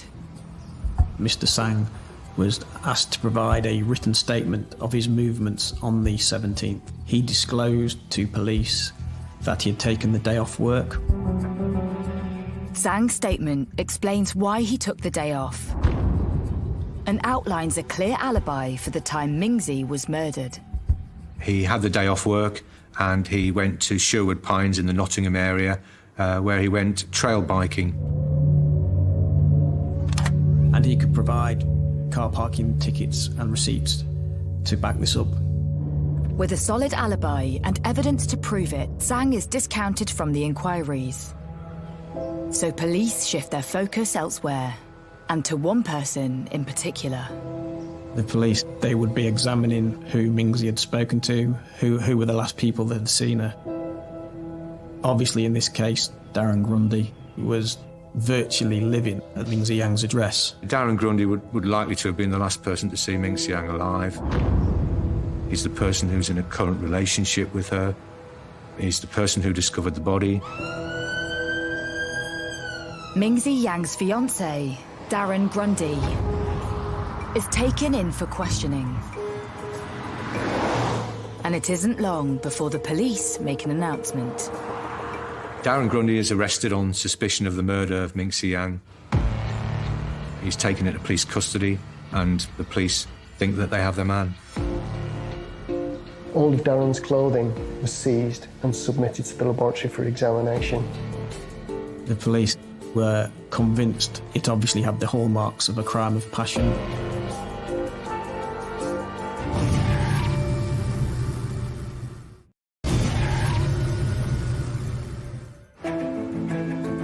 It's been 24 hours since the body of 29-year-old student Mingzi Yang was discovered at her home in the Lincoln suburb of Sinsel-Bank. And police have arrested her fiancé, 32-year-old Darren Grundy, on suspicion of murder. Darren Grundy was the person that reported her death and was also possibly the last person to see her alive. He was taken into police custody, during which time he's questioned and the police seek to gather further evidence and information to strengthen their case. Police believe the attack on Mingzi was carried out by someone who knew her. Police were convinced that this was a crime of passion. It's not unusual with crimes of passion that the victim is badly beaten. Mingzi had been beaten and sustained over 20 injuries. The hallmarks of a crime of passion, I would say, are extreme violence, humiliation, degradation, that sort of thing. Doing something that's really personal, so, destroying something that really means a lot to somebody. And often it is extreme, gratuitous violence, where there's clearly been some kind of loss of self-control, because it is such a personal issue. Now in police custody, Darren faces intense questioning from detectives. The interview of a murder suspect is different from the interview of a witness. It's far more detailed. The officers that interview a murder suspect will be specially trained, and they use tactics and techniques with the intention of getting as much information as possible. During the interviews, Darren Grundy maintains that he went to work that day and he was trying to get hold of Mingzi Yang during the day. He couldn't get hold of her, so he decided to leave work early, and he came home from work early and he found her dead in the home. But police aren't convinced by his account and detain him further. In order to hold someone in custody for more than 36 hours, the police need to go to a magistrate's court in order to keep that person in custody. So this is a serious situation for Darren Grundy. He's in custody, and obviously the police think that they have their man. When police receive forensic results from Darren Grundy's clothing, the findings change the course of the investigation. When we looked at Darren's clothing in the laboratory, there was no blood spattering on there. The blood staining on him was quite minimal, and it's not what I would expect from the perpetrator. I would expect to find a lot of small spots of blood on the perpetrator's clothing, especially around his lower legs. If you imagine when Mingzi's moving around the room and she's being constantly struck, the blood is spattering onto that radiator. Those small spots of blood will also spatter back onto the assailant. Didn't see anything like that at all on Darren's clothing. But then a member of the public comes forward with some information that turns the case on its head. The Sincilbank area of Lincoln is a very tight-knit community, and following the news of Mingsy's death, the teenage boy who was in the Sincilbank area on the morning of Mingsy's murder did come forward. He reported to police that he had seen a cyclist loitering very closely to the back passage of Mingsy's address. The young boy saw a man on the pedal cycle cycling around this area, and he actually saw him go into an alleyway, which is where the address in question is. He remembered clearly that that cyclist was wearing a blue workman's helmet rather than a cycling helmet. He made eye contact with the cyclist and then watched as he wheeled that bike into Mingsy's passageway. But who was the cyclist? And could they be responsible for Mingsy's murder? The physical description the boy gives narrows down his identity. This key witness reported to police the cyclist was also of East Asian appearance. The police now had to explore people who knew Mingsy matching that description. And at this point, the police become aware that actually they've been looking at the wrong man. And they focus their inquiries in a different direction. Darren Grundy is released without charge. And attention now falls on an individual from Mingsy's past. The description of the cyclist matched Mingsy's ex-husband, Mr. Sang. Wai Hong Sang had already provided police with a convincing alibi, saying he was over 40 miles from Mingsy's home on the day of her murder, enjoying a day out biking at Sherwood Pines Forest. Mr. Sang has a solid alibi. He'd travelled to Sherwood Pines, where he had spent the day trail biking. So police are then tasked with establishing his movements exactly and whether it is possible that this cyclist could be Mr. Sang. In the eyes of the investigation, there is obviously a big difference between police suspecting that this cyclist may be Mr. Sang and may have committed the murder, but proving it to a jury is obviously a whole different matter. In an attempt to track down the mysterious individual spotted by a local teenager, police trawl through thousands of hours of CCTV from across Lincoln. There are so many CCTV cameras now, private, local authority. People have them on their houses as well. It's a real critical part of any murder investigation. The police will be looking at trying to find that person at that location or as close as possible, and then trying to find where they went from there. Where did the cyclist come from? Ideally, what did they do whilst they were in the area, and then where did they go afterwards? And after hours of rigorous detective work, police finally spot the cyclist. What it actually showed was that this particular cyclist, who was quite distinctive in description, particularly with a hat that he was wearing, was picked up on 40 separate occasions in 16 different locations in and around the Lincoln City area. The route of the cyclist was quite clear from the footage that he'd come into the city in the early hours of the morning, then made his way out of the city again. The man is seen cycling away from Lincoln just after 9 a.m, around 3 hours before Mingsy's body was discovered. Detectives analyse the footage to see if the cyclist in question is indeed Mingsy's ex-husband, Wai Hong Sang. One of the main difficulties in proving identity of someone on CCTV is the quality of the footage. It's vastly improved since many years ago when it was really poor, but you still do have systems now, for one reason or another, that are not particularly clear. They're grainy. You may struggle to identify someone. With the identity of the cyclist still unclear from the CCTV footage, police bring Sang in for questioning. The police will be looking at his background, his movements, and his relationship trying to gather as much information. They'll be looking at inconsistencies with his account, and it may be that he can't give certain information. So they'll be trying to build up a case against him using the factual information that they know and anything which can either confirm or disprove his account.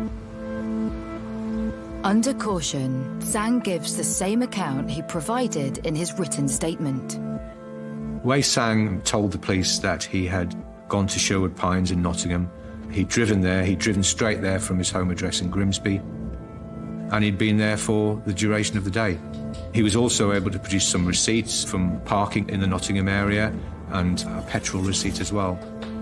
Despite Sang providing receipts to prove his alibi, police attempt to investigate his digital footprint by looking into his phone activity on the day. He had turned his phone off when he left home, which he said was the usual thing that he would do when he was going trail biking.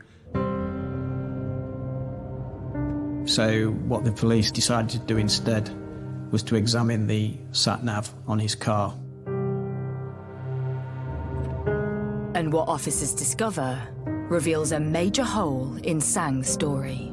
The inbuilt car sat-nav actually showed that he hadn't gone directly from Grimsby to Nottingham, but he'd driven from Grimsby to Lincoln, where he'd parked in a lay-by for at least 2 hours, and then afterwards had then gone to Nottingham. So there was a huge hole in the alibi. It's a shocking revelation. Police now know Sang was parked up in a lay-by on the outskirts of Lincoln on the day of Mingsi's murder. Could it be that Sang had cycled from this location to Mingsi's home in Sinsel Bank? Police look again at the CCTV of the suspicious cyclist. The analysis of the cyclist and the CCTV showed quite clearly with the times involved that he would have had the opportunity to have parked his vehicle in the outskirts of Lincoln, cycled into Lincoln to Mingsi's address, killed Mingsi, and then cycled back out of the city again, back to his car, and then driven to Sherwood Pines in Nottingham, where he claimed that he'd been all day. This key CCTV evidence proved Mr. Sang did have the time available to cycle into Lincoln and murder his ex-wife. But the CCTV footage is still unable to prove if Wai Hong Sang was at Mingsi's home on the day of the murder. The only evidence police have is circumstantial and unlikely to hold up in court. But then, forensic results from a search at Sang's address returned from the lab. The police submit various items for forensic examination from Wai Sang. There were items which were actually purchased after he'd separated from Mingsi M. We examined a number of items from him, including a watch. The watch, when you looked at it with a naked eye, it didn't look as though there was anything on it at all. So I think the watch had probably been cleaned. But in the laboratory, once we could look at it using a low-power microscope, we could manipulate the hinges, the links, and you could see that in between the links there were some small blood stains. Those samples of blood stains were then subject to DNA profiling tests, and the blood was attributable to Mingsi. As well as the traces of Mingsi's blood found on her ex-husband's watch, further shocking evidence is found on a bicycle belonging to Sang. The bike that we examined was a different bicycle from the bike in the CCTV, but it was in the car on the day. The initial visual examination of that bicycle, we couldn't find any blood. But once we got it in the laboratory with specialised lighting and the low-power microscope, there was a small blood stain that was located on the handlebar. Again, that was subject to DNA profiling test, and that came back blood attributable to Mingsi. So, from my examination of these objects, it was obvious that he has tried to cover all of his tracks, and He has done so quite successfully because we've only found these 2 small blood stains. We examined many other items from that individual and didn't find anything on them. And he's obviously done a good job of covering his tracks, but these minute traces left in these difficult to locate areas is what indicated that he was the perpetrator. Wai Hong Sang is charged with the murder of his ex-wife, Mingzi Yang. The police have circumstantial evidence. They have Wai Sang in Lincoln, in the area at the time of the murder. They have the forensic evidence that links him as well. What they haven't got is a specific motive or a reason why he's committed this awful attack on his ex-wife. Police obviously believed they had their man, but now they had to prove a motive. Why had Mr. Sang chosen to kill his ex-wife?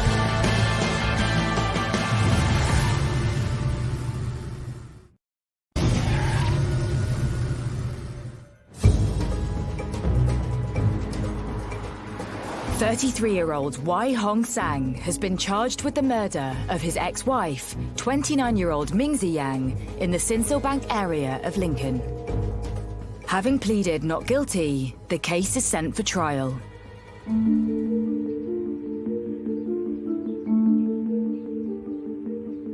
Mr. Sang's trial was heard at Lincoln Crown Court, which is a very old courtroom in the grounds of Lincoln Castle. It is all a wood panel building. The judge sits high above the courtroom in a wooden seat. The defendant sits opposite in the dock, and witnesses give evidence to his right.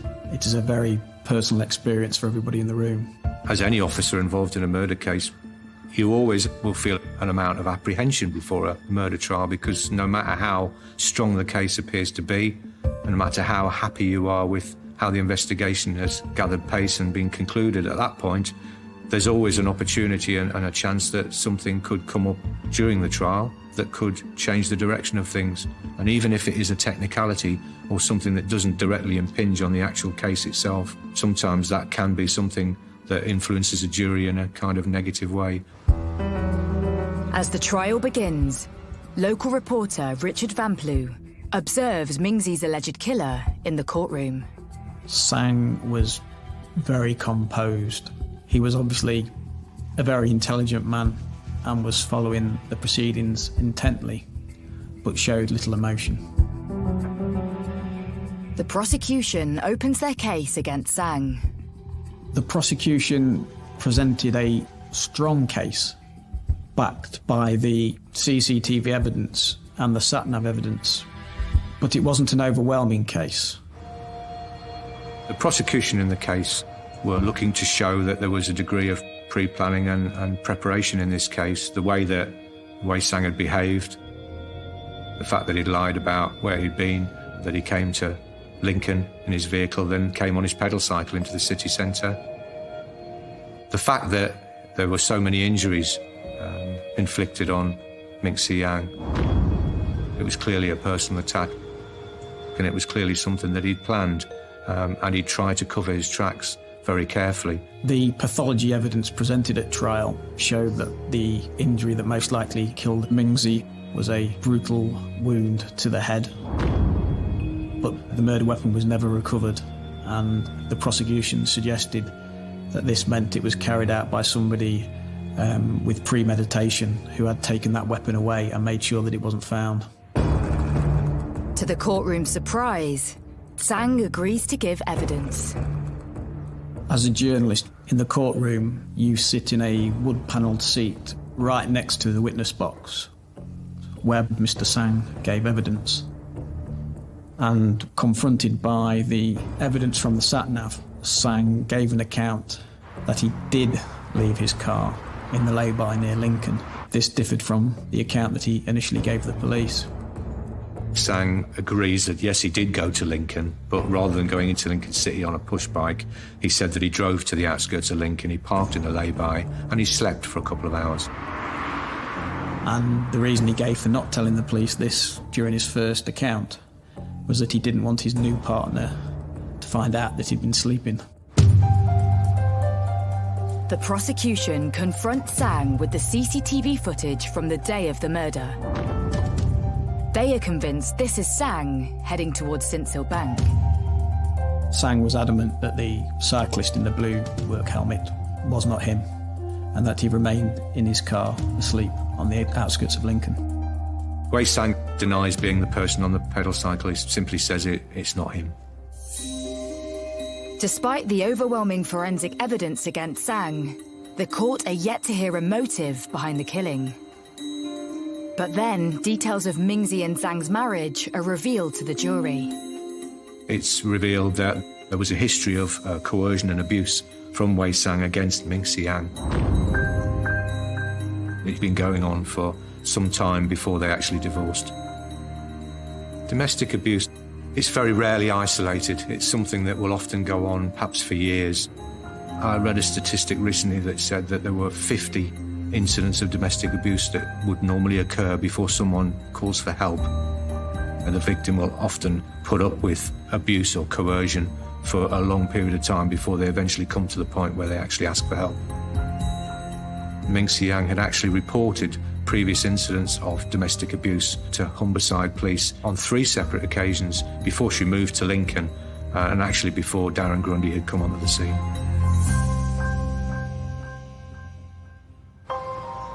In 2012, Mingzi divorced from Sang and moved to Lincoln to start a new life for herself.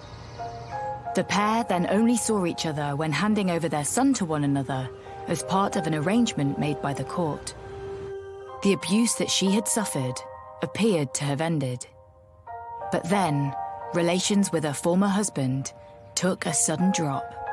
During the trial, it was established that the divorce between Mingzi and Sang had not been straightforward. There had been some disagreements over the custody of their son. And obviously, that is something that can raise very high emotions. Mingzi and Sang had initially settled on shared custody of their son. But in the lead up to that fateful morning, it appears Mingzi had put in motion plans to end this. They shared custody, but the prosecution put the motive on the basis that he got a letter a few days before where she wanted more custody of their son. Wei Sang had received at least one letter in relation to those custody arrangements, so it's believed that actually Mingzi Yang was looking to see more of her son, and Wei Sang wasn't happy with that, and this potentially was the reason why he killed her. In my experience, in a case involving children and personal relationships, it can be something on the face of it quite simple, and in isolation perhaps not as serious, that can send somebody over the edge. Could potentially be a build-up of tension and stress over a period of time, and the person just kind of snaps.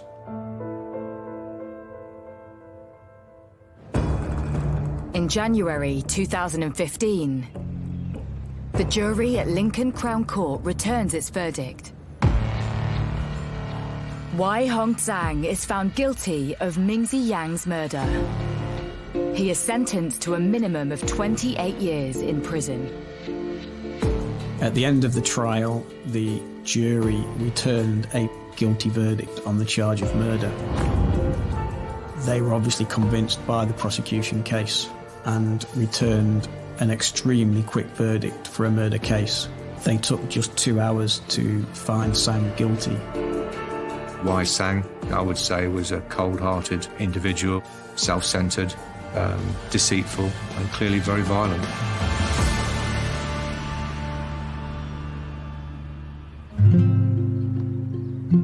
But with his cleverly constructed alibi, initially deceiving police, was there a chance that Sang could have walked away with murder? This case stands out because the murderer prepared a very clever alibi before carrying out the killing. It is not unusual for people to try and create an alibi after they carry out a murder or a killing. But in my career as a crime reporter, there are probably only 2 or 3 other cases where someone has gone to such great lengths. He's sat down and thought this through. He's obviously an intelligent person. He's covered his tracks. It just tells me that, yeah, he is that kind of cold, calculated kind of a person. If it wasn't for the blood on the bike and the watch, although he is on the outskirts of Lincoln, it's not beyond reasonable doubt that a jury could have been convinced that he wasn't the cyclist. The case really turned on the forensic evidence. You know, he may well have got away with that murder in years gone by, but fortunately with the advances in forensic science and the specialist CCTV that's available and the experts nowadays, he was quite rightly tracked down and sentenced. If this murder had happened 30 years ago, at the start of my career, it's probably quite unlikely that he would have been convicted. With Sang now behind bars, the community reflects on the impact Mingzi's death has had on her family. It's so traumatic. She was so young and she moved here, she wanted a better life, but she hasn't witnessed a whole life yet. I think this case is shocking in terms of the level and the nature of the injuries. The sentence reflects the seriousness of the offence. Hopefully it may bring some small comfort to Mingzi's family moving forward. But at the end of the day, nothing will bring Mingzi Yang back, and it leaves a young boy growing up without his mother.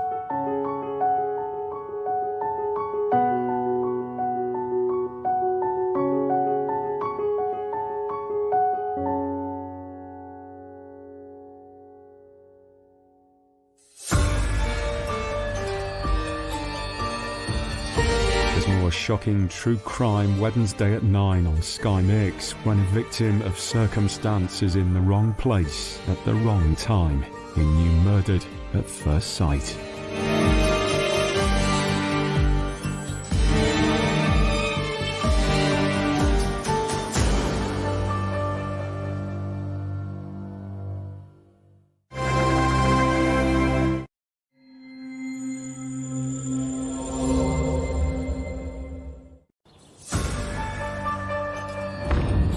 My husband come flying around the corner in our car, and I just said, "Is she dead?"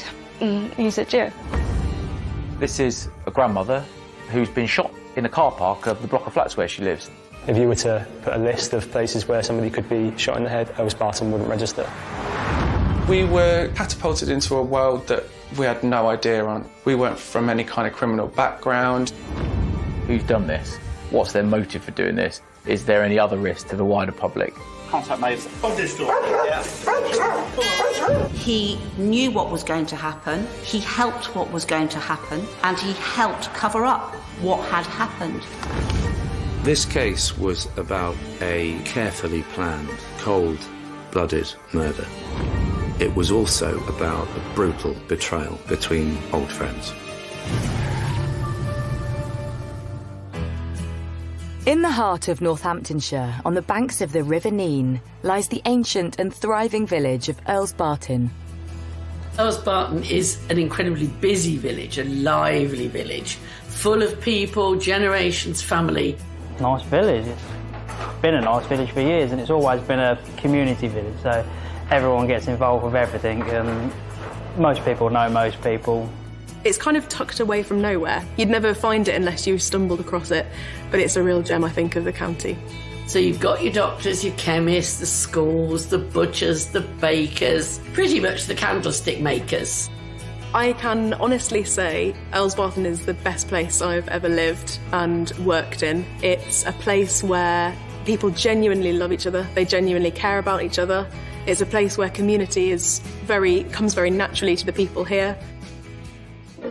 And it's this close-knit, safe community that attracted Marion Price and her family to set up home.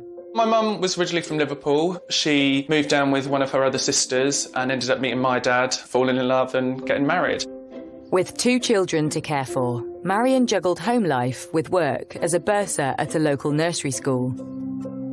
My mum was always cleaning when we were younger. That's all I ever remember. She'd got the Motown on or just any kind of music, and she'd be cleaning and washing the windows every Saturday. Just always singing and dancing and just happy, really, yeah.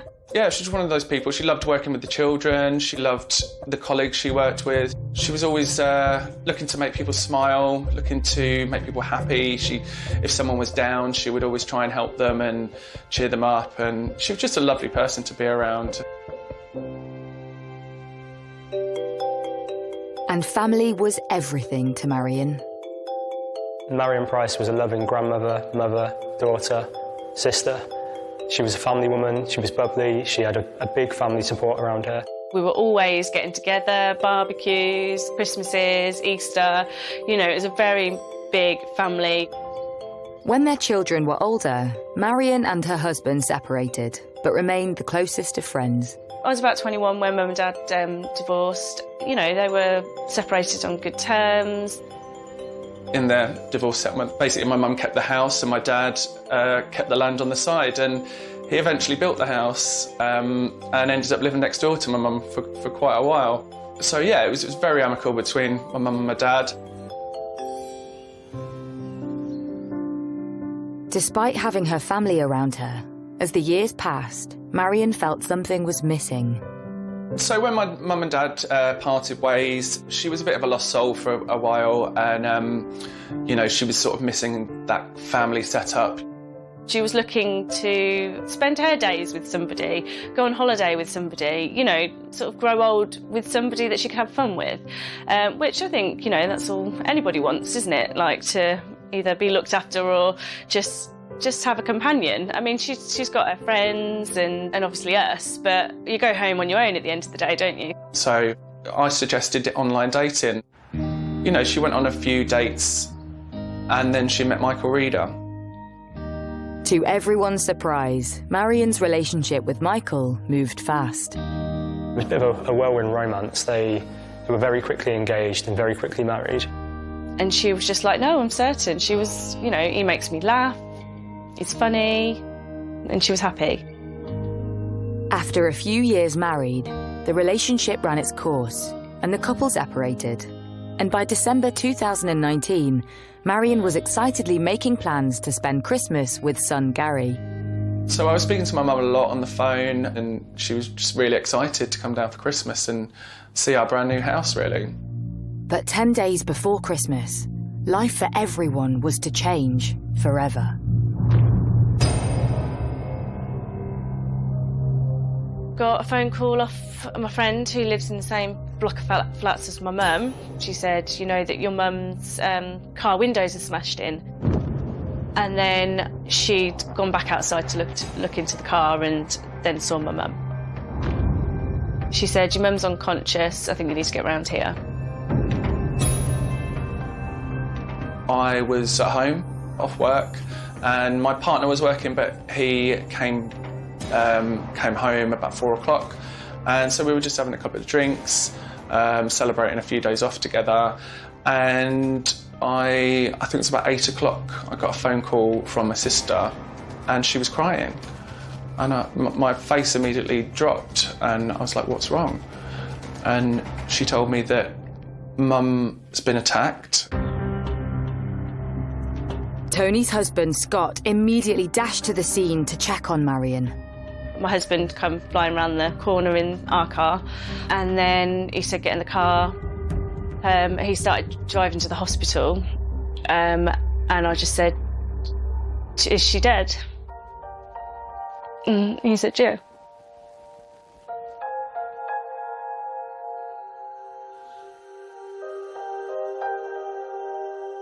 And I remember just falling to the floor and screaming, and the rest of that evening's a complete blur, if I'm honest.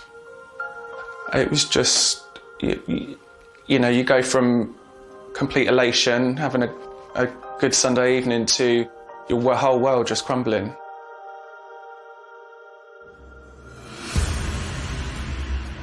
I was on call this weekend. It was a Sunday night. I remember it really well, actually. It was about sort of 8 o'clock time.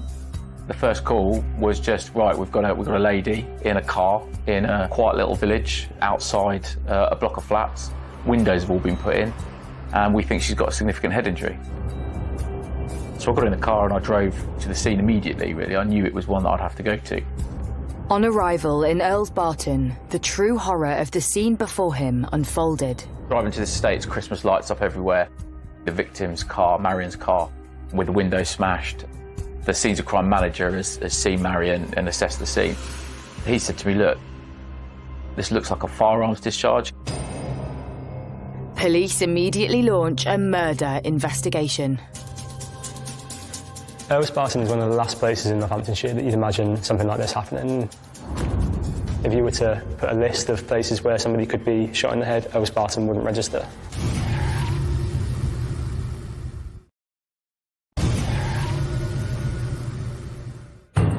In the quaint village of Earls Barton, Northamptonshire police have just launched a murder investigation after 63-year-old grandmother Marion Price was found dead in her car.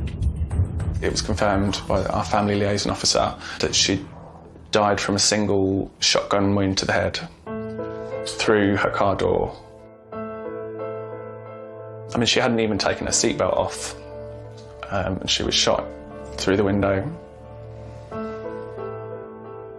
The majority of the murders we deal with most recently have been knife-related, knife crime or drunken incidents that are just accidents that have happened and have ended in tragedy. This was somebody's actually shot her through the window of her car. It was extraordinary. She just isn't the type of victim that you'd expect a gun crime incident to have occurred for. She had no enemies, you know. It was just a far cry from the world that we're all from.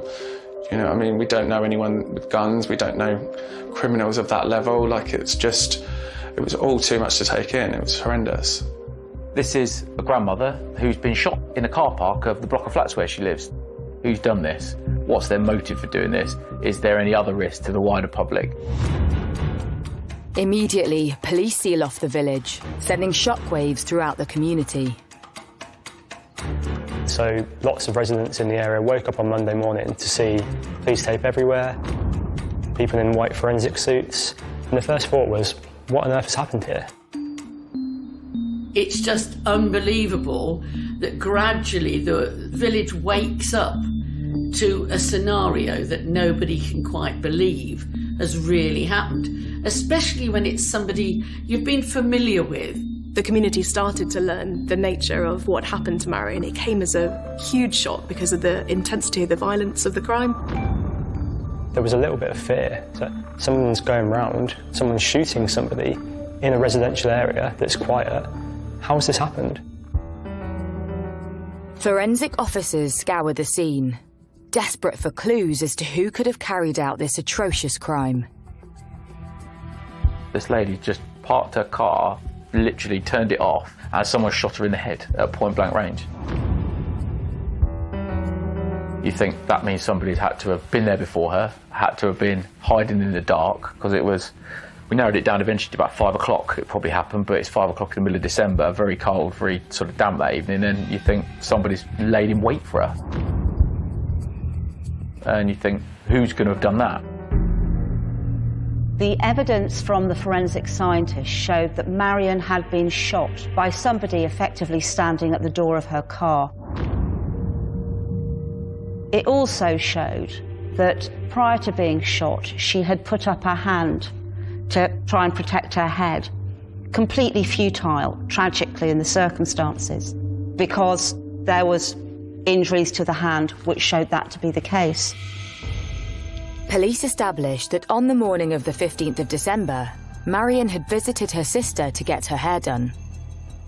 From there, she did some grocery shopping for her mum, dropped that at her house before arriving back at her flat around 5 p.m. She was shot dead before she'd even had a chance to take off her seatbelt. One theory is immediately ruled out. It was obvious from the outset that this wasn't some robbery, because her handbag and its content was still in the passenger front footwell. With no murder weapon at the scene, police have to consider something even more terrifying. You've got almost what looks to be like almost like a gangland style execution that's happened in the middle of this little village. I think our initial thoughts were it could be a contract killing, because we didn't know anyone else that would have anything to do with something like that. With the shooting showing all the hallmarks of a professional hit, police need to establish if Marion was the target, or was it a case of mistaken identity?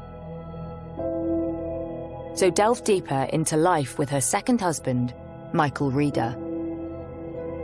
Can't really pinpoint the time that she started to change, but it was definitely not long after they got married. I would say probably within the year, she started to look tired. She wasn't putting makeup on. It seemed like he was charming all the right people. He was doing lovely things for her, for my sister's kids.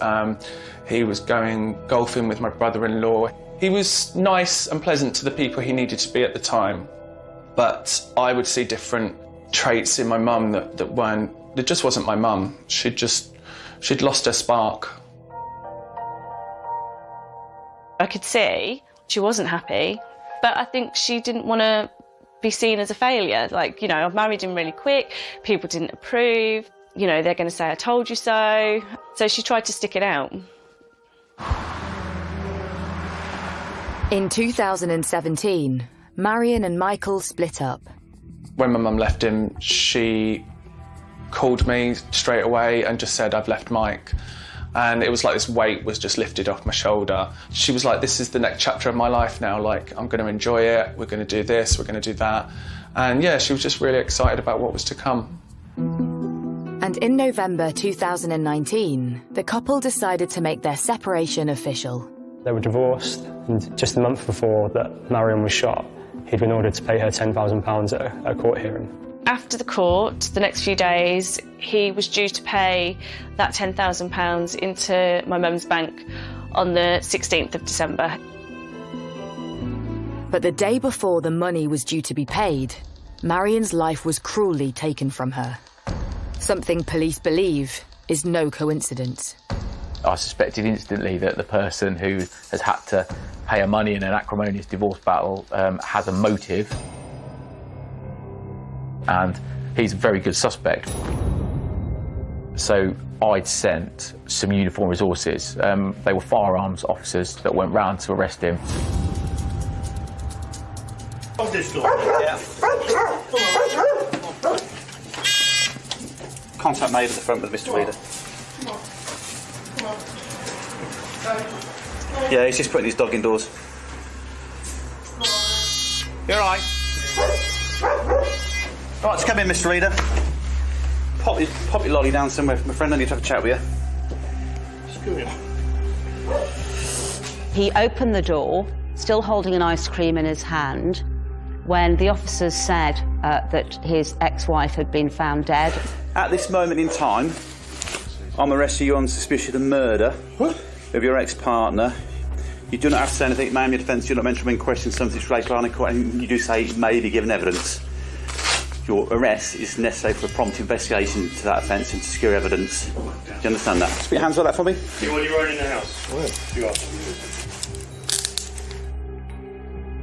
When we've heard that he'd been arrested, we all were relieved. So it was a big, huge sigh of relief that he'd been arrested. Just waiting for another car to come, and you're going to be taken to Criminal Justice Centre.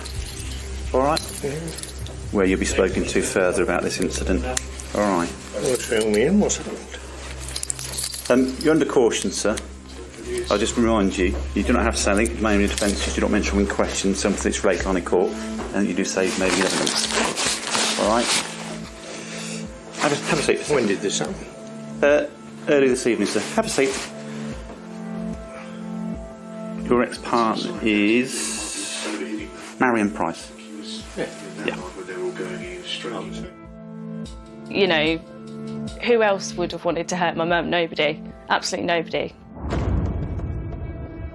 Michael Reeder is taken in for questioning, but having found no murder weapon at the scene or at Michael's home, the police have little to link him to the crime scene and need to establish if he pulled the trigger or ordered the hit on Marion. Very pressured environment because we've got an initial 24 hours, then we can ask a superintendent internally for another 12. We didn't have any sort of fingerprints or anything like that on the car at the time that we could tie him to. We didn't get anything back from our fast-track submissions to the forensic lab, so we couldn't forensically initially put him there at the crime scene. We just were left with, he's done this. He's got to have done this. But police have no concrete evidence tying Reader to the murder. Time is running out to keep him in custody, and police searching his home have found nothing of interest. Couldn't find a mobile phone for him, which is unusual. I know he was sort of late 60s at the time, but everyone has a mobile phone. They looked at his bank accounts, and his bank account revealed a direct debit to a mobile phone company. The police don't need the handset in order to get the information they need from a mobile phone. They need the data from that phone, and that can be obtained through the phone company.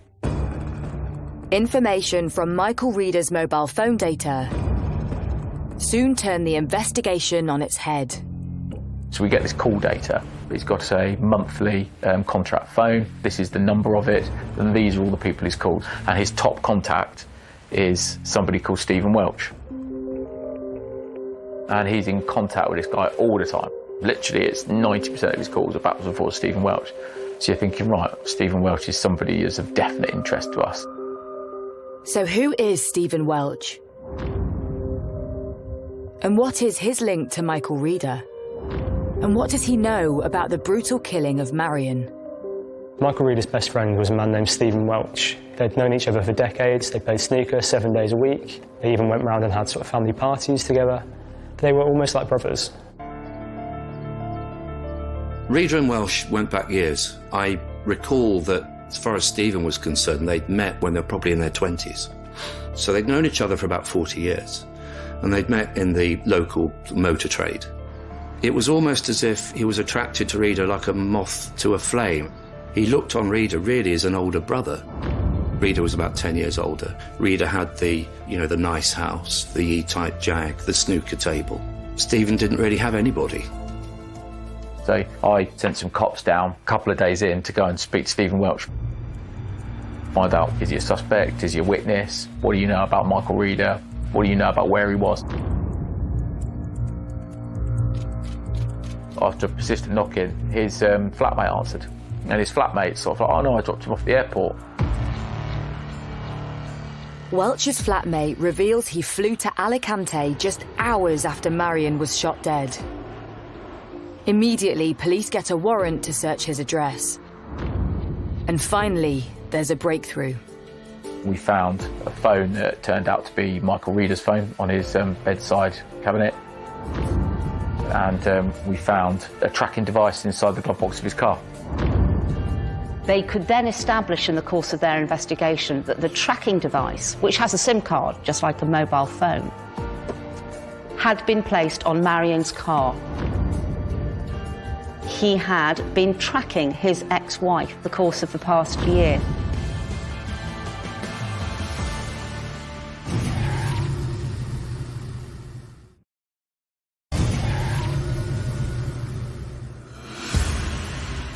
In Northampton, officers investigating the shooting of grandmother Marion Price have arrested 70-year-old Michael Reader on suspicion of murder.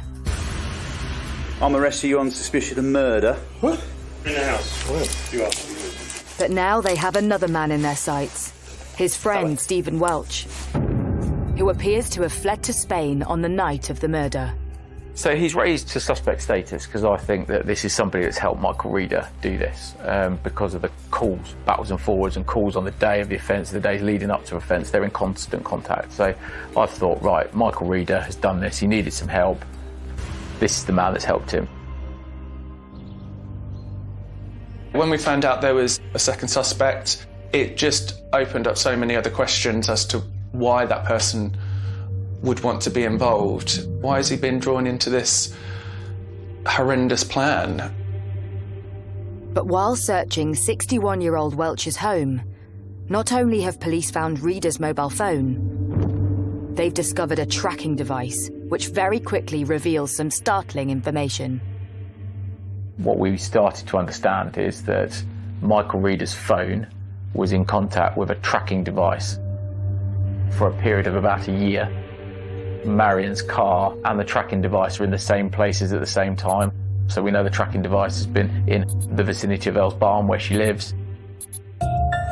The discovery of the tracker device in Stephen Welch's car and the linking of that tracker device to Michael Reeder's phone showed that this was a man who was obsessed with where his ex-wife was and what she was doing. It is not a normal thing in the aftermath of even the most antagonistic of divorces for an ex-husband to put a tracker device on his ex-wife's car. But he did. Whenever Michael Reeder wanted to work out where Marion was, he would send a text or call the number that was effectively on this tracker, and he'd be sent a location, and he could then map out where she was at what time of day. I mean, when you find out someone's been tracking your mum, it's just another level of disgust. Like, you just can't believe or understand why someone would want to do that. Just sickening, absolutely sickening that he'd been stalking my mum for so long. And just devastated, absolutely heartbroken that my mum was even involved in a situation like this. Like, it shouldn't have happened. Police still need to establish what Welch's involvement might have been. And analysing the tracker and the GPS phone data of both men proves enlightening. Every 5 to 7 days, the tracker sent a text message to Michael Reeder's phone, telling him the battery was low. And we could prove that mostly Welch's car was going from Northampton to Earls Barton very regularly. There was a perfectly sensible inference to be drawn that these various trips between Northampton and Earls Barton were for the sole purpose of charging the tracker. In custody, police questioned Reeder about their findings. Reeder didn't give away much. He predominantly answered no comment, and just made it clear that he didn't kill his wife, and then refused to answer questions. He made us do all the work. I suspect he thought that simply getting rid of the handset would be enough to get rid of the evidence trail that ultimately led to him. He was very wrong about that, and he completely failed to understand that all the police needed was in fact to access the data, and you don't always need the handset itself in order to do that. Police might believe that Michael was tracking Marion for a year, but that didn't prove he had fired the gun which killed her. A gun which they still hadn't found. Any case, such as this, where somebody is killed with either a knife or a gun, the first thing that you will want is the murder weapon. And the first thing you will want to tell a jury about is the murder weapon and whether there are fingerprints or DNA on it. We had no such thing. It's like a bit of a needle in a haystack. We knew we were after a shotgun, but we couldn't tell how long the barrel was. We didn't know what we were looking for, other than it was a shotgun of some type. So in most murder cases, you'd imagine that somebody might find a weapon, somebody might find bullets, and police put huge resources into that. They used big manpower. They searched the River Nen. They searched houses. They searched areas where they knew that Reeder and Welch had been to, but they were never able to find it. Despite having found no weapon, police do receive some interesting information. There was a witness who had seen a man on a motorbike at a point that was looking up to where we knew Marion was visiting her mother for some 50 minutes. We had an eyewitness that said there's a bloke there on a motorbike, and I saw him and he was sat there for half an hour playing on his phone. Who was this man? Was it Michael Reeder? Or Stephen Welch? Police believe whoever it was removed the tracker from Marion's car while she was visiting her mother, then followed her back to her own home on the motorbike. He sat there on his motorbike waiting for her. He followed her back to the house, and he shot her in cold blood through the window before she'd even had a chance to take her seatbelt off. Convinced Marion's ex-husband was involved in some capacity, police charge Michael Reeder with her murder. But their second suspect, Stephen Welch, is still in Spain, although it appears he is keeping a close eye on events back in the UK. The police could see from Stephen Welsh's phone he had been Googling as to what had happened. And on 20th of December 2019, Stephen Welch gets a big surprise. So we had a reception committee waiting for him as he came off the plane. And he came back and we arrested him.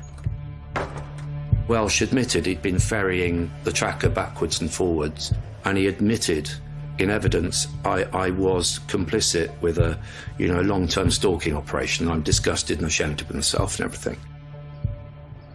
News is made public that there is now not one, but two men charged with the murder of Marion Price. It's just scary to think about how planned it was and the potential for it to be thought through enough for two people to be involved, and that someone else might know about it and haven't been able to have intervened and not. It's just scary, I suppose, to think about. We were shocked when we found out that there was a second person involved, really shocked. We were just like, it's crazy enough that one person would want to do it, let alone an accomplice who has no reason towards my mum. But with both men denying their involvement, police have their work cut out to build a case for trial.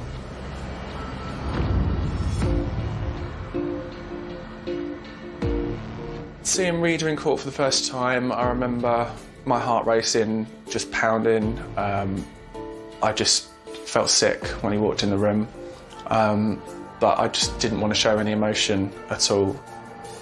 As the trial begins at Northampton Crown Court, the prosecution needs to lay out its case as to who pulled the trigger. And it very quickly becomes clear that one man has an ace up his sleeve.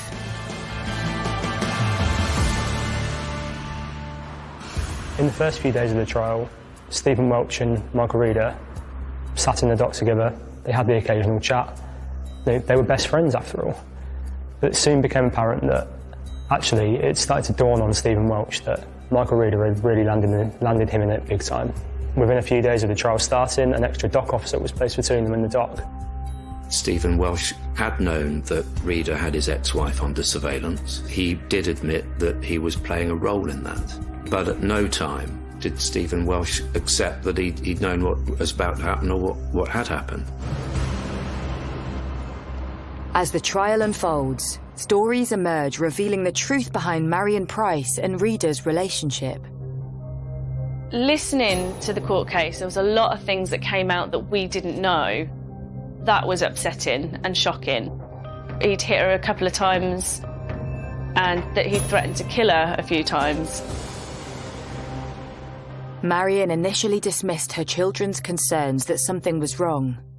But as the years passed, things went from bad to worse. She never told me or my brother the full story. Mum and Mike were due to come over my house for Christmas dinner, and for some reason he didn't come over. And then when she'd gone home, he'd taken all the Christmas decorations down. I had got some tickets for my mum for Jersey Boys. At the end of the musical, the whole audience gets up to dance, and my mum loves to dance, loves to sing, and he didn't like it. So he stormed out of the auditorium, left her in London. He'd just gone back to Northampton on the train. In 2017, Marion left Michael Reader. Unbeknown to her children, she continued to give Reader £54,000 when he demanded money, until she put her foot down and refused in May 2017. Something which sparked a violent rage in Reader. So he come round and he threatened her, and she said, "I haven't got it, you can't have it." He said, "Well, then you're going to have to sell your house." And she was like, "No, I'm not going to do that." And with that, he's pulled out a mallet of some type and hit her over the head several times.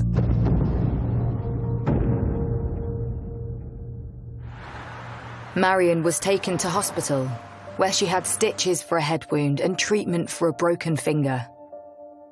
Reader was arrested and charged with grievous bodily harm. It went to court, went to trial, and apparently, the jury come to the conclusion that he hadn't done it. They went with him instead of my mum. And I feel like she was failed then. Sorry.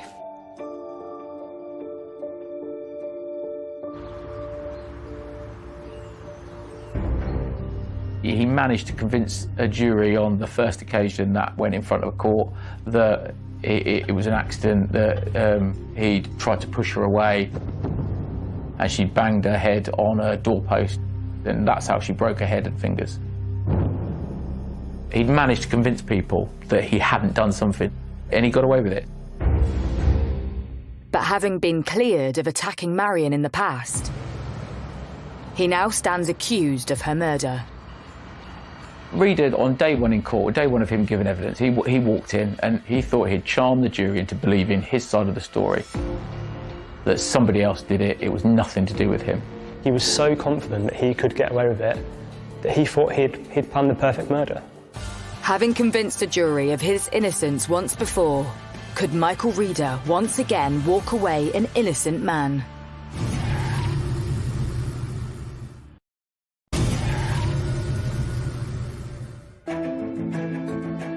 At Northampton Crown Court, Michael Reader and his best friend Stephen Welch are standing trial for the murder of Reader's ex-wife, Marion Price.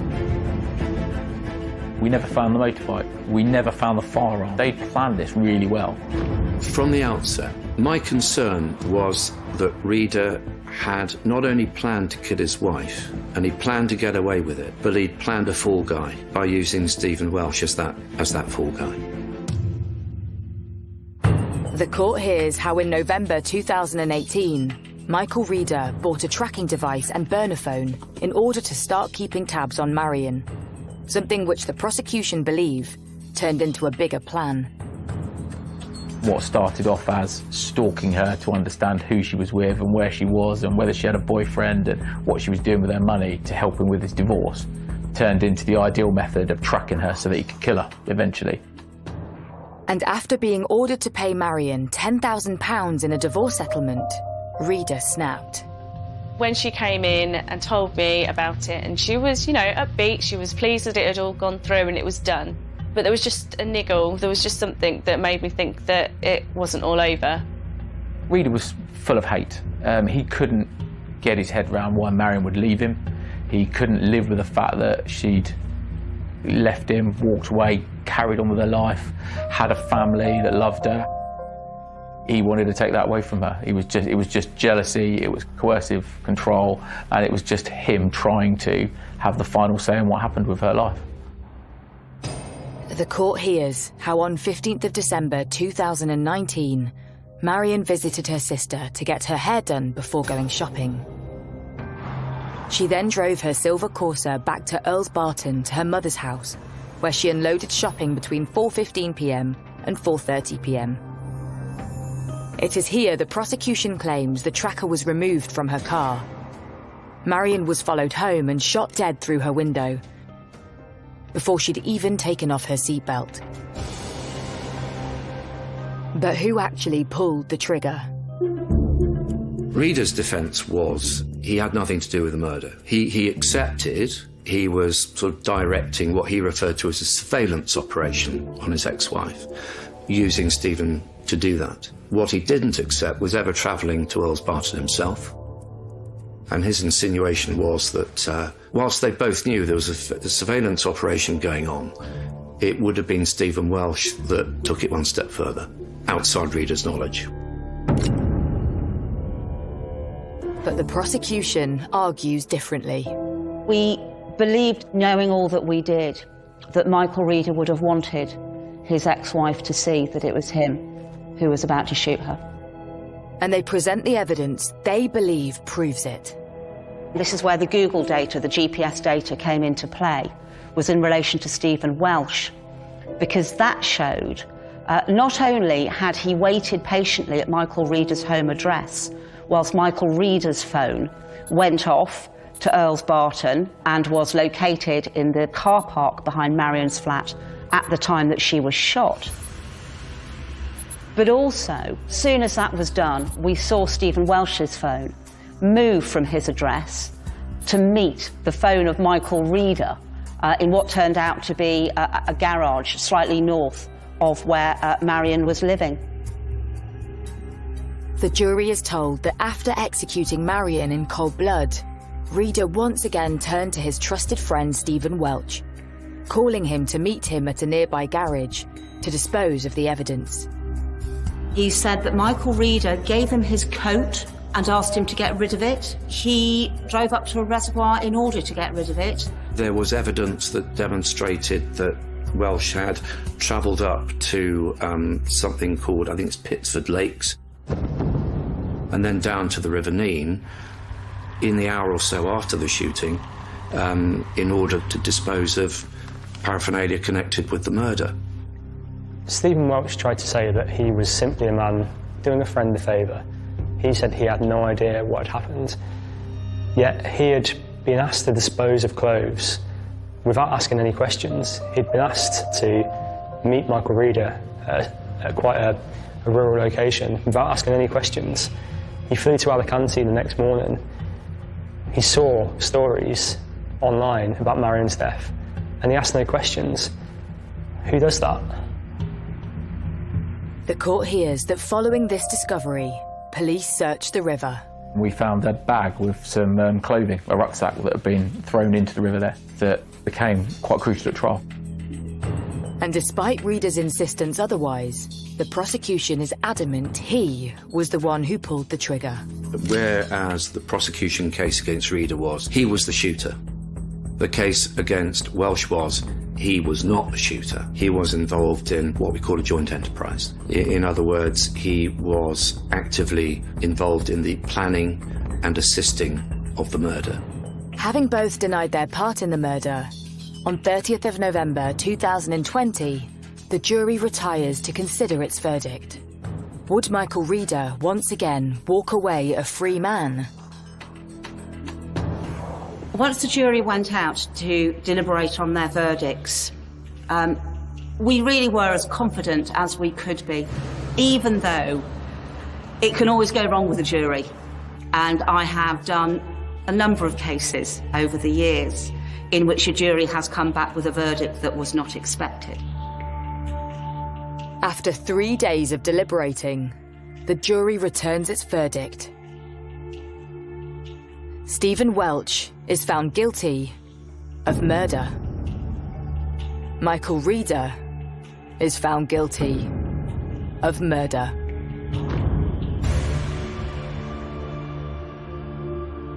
So we sat there in the court and they said guilty, and I just looked down and just started crying. Relief, you know, we've got justice for my mum.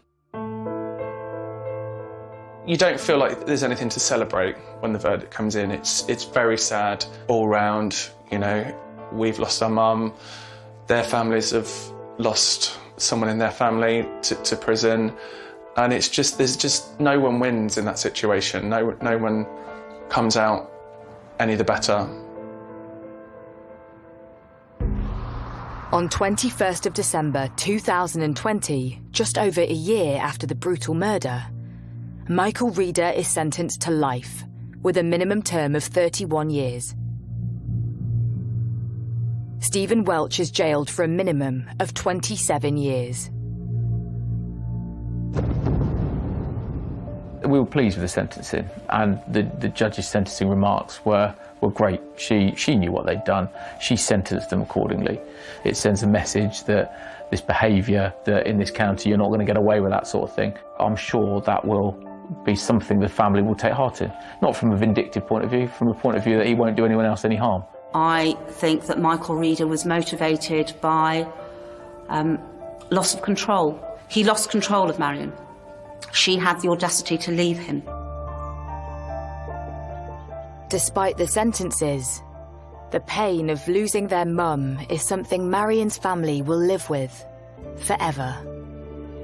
The way I feel now is a bit empty, lost, but, you know, we're getting there. Living life for her.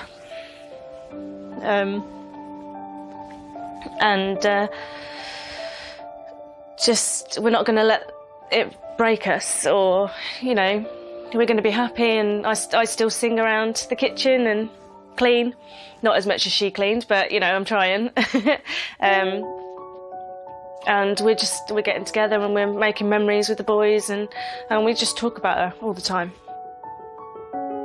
When I think about my mum and our memories, they're always happy memories. They're always filled with a lot of laughter, a lot of fun, just having a good time. My memories are of very happy times, and that's something that can't be taken away.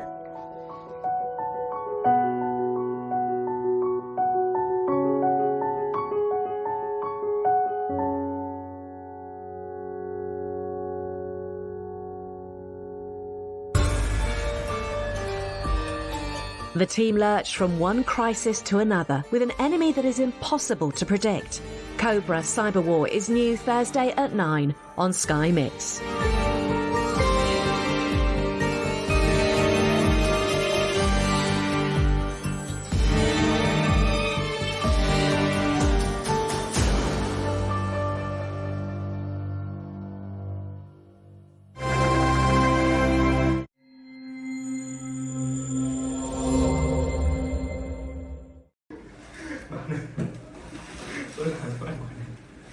Tôi sống chắc khùng mẹ luôn.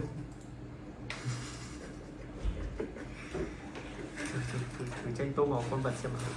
Đây các bạn. Bạn thấy bộ cái tôi thế này. Chị mà công chúa này. Mình công chúa lắm, công chúa một tô tổng. 399 độ tranh tô màu trời ấy. Đúng như thơ luôn. Xem nào. Nó bài hình nè. Ok. Quay cái màn hình mất mạng luôn mà.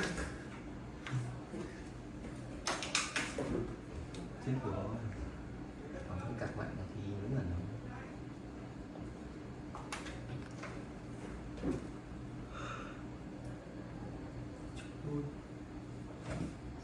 tìm đi đã sống hết. Mình sẽ tô tóc màu nâu. Xong rồi học cái cách mát hết. Nó xứ đời luôn.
truyền hơi này. Có con vợ nào đánh cứ đứng trên cái vạch ấy đập quả đấy mà đập thì chống sao được.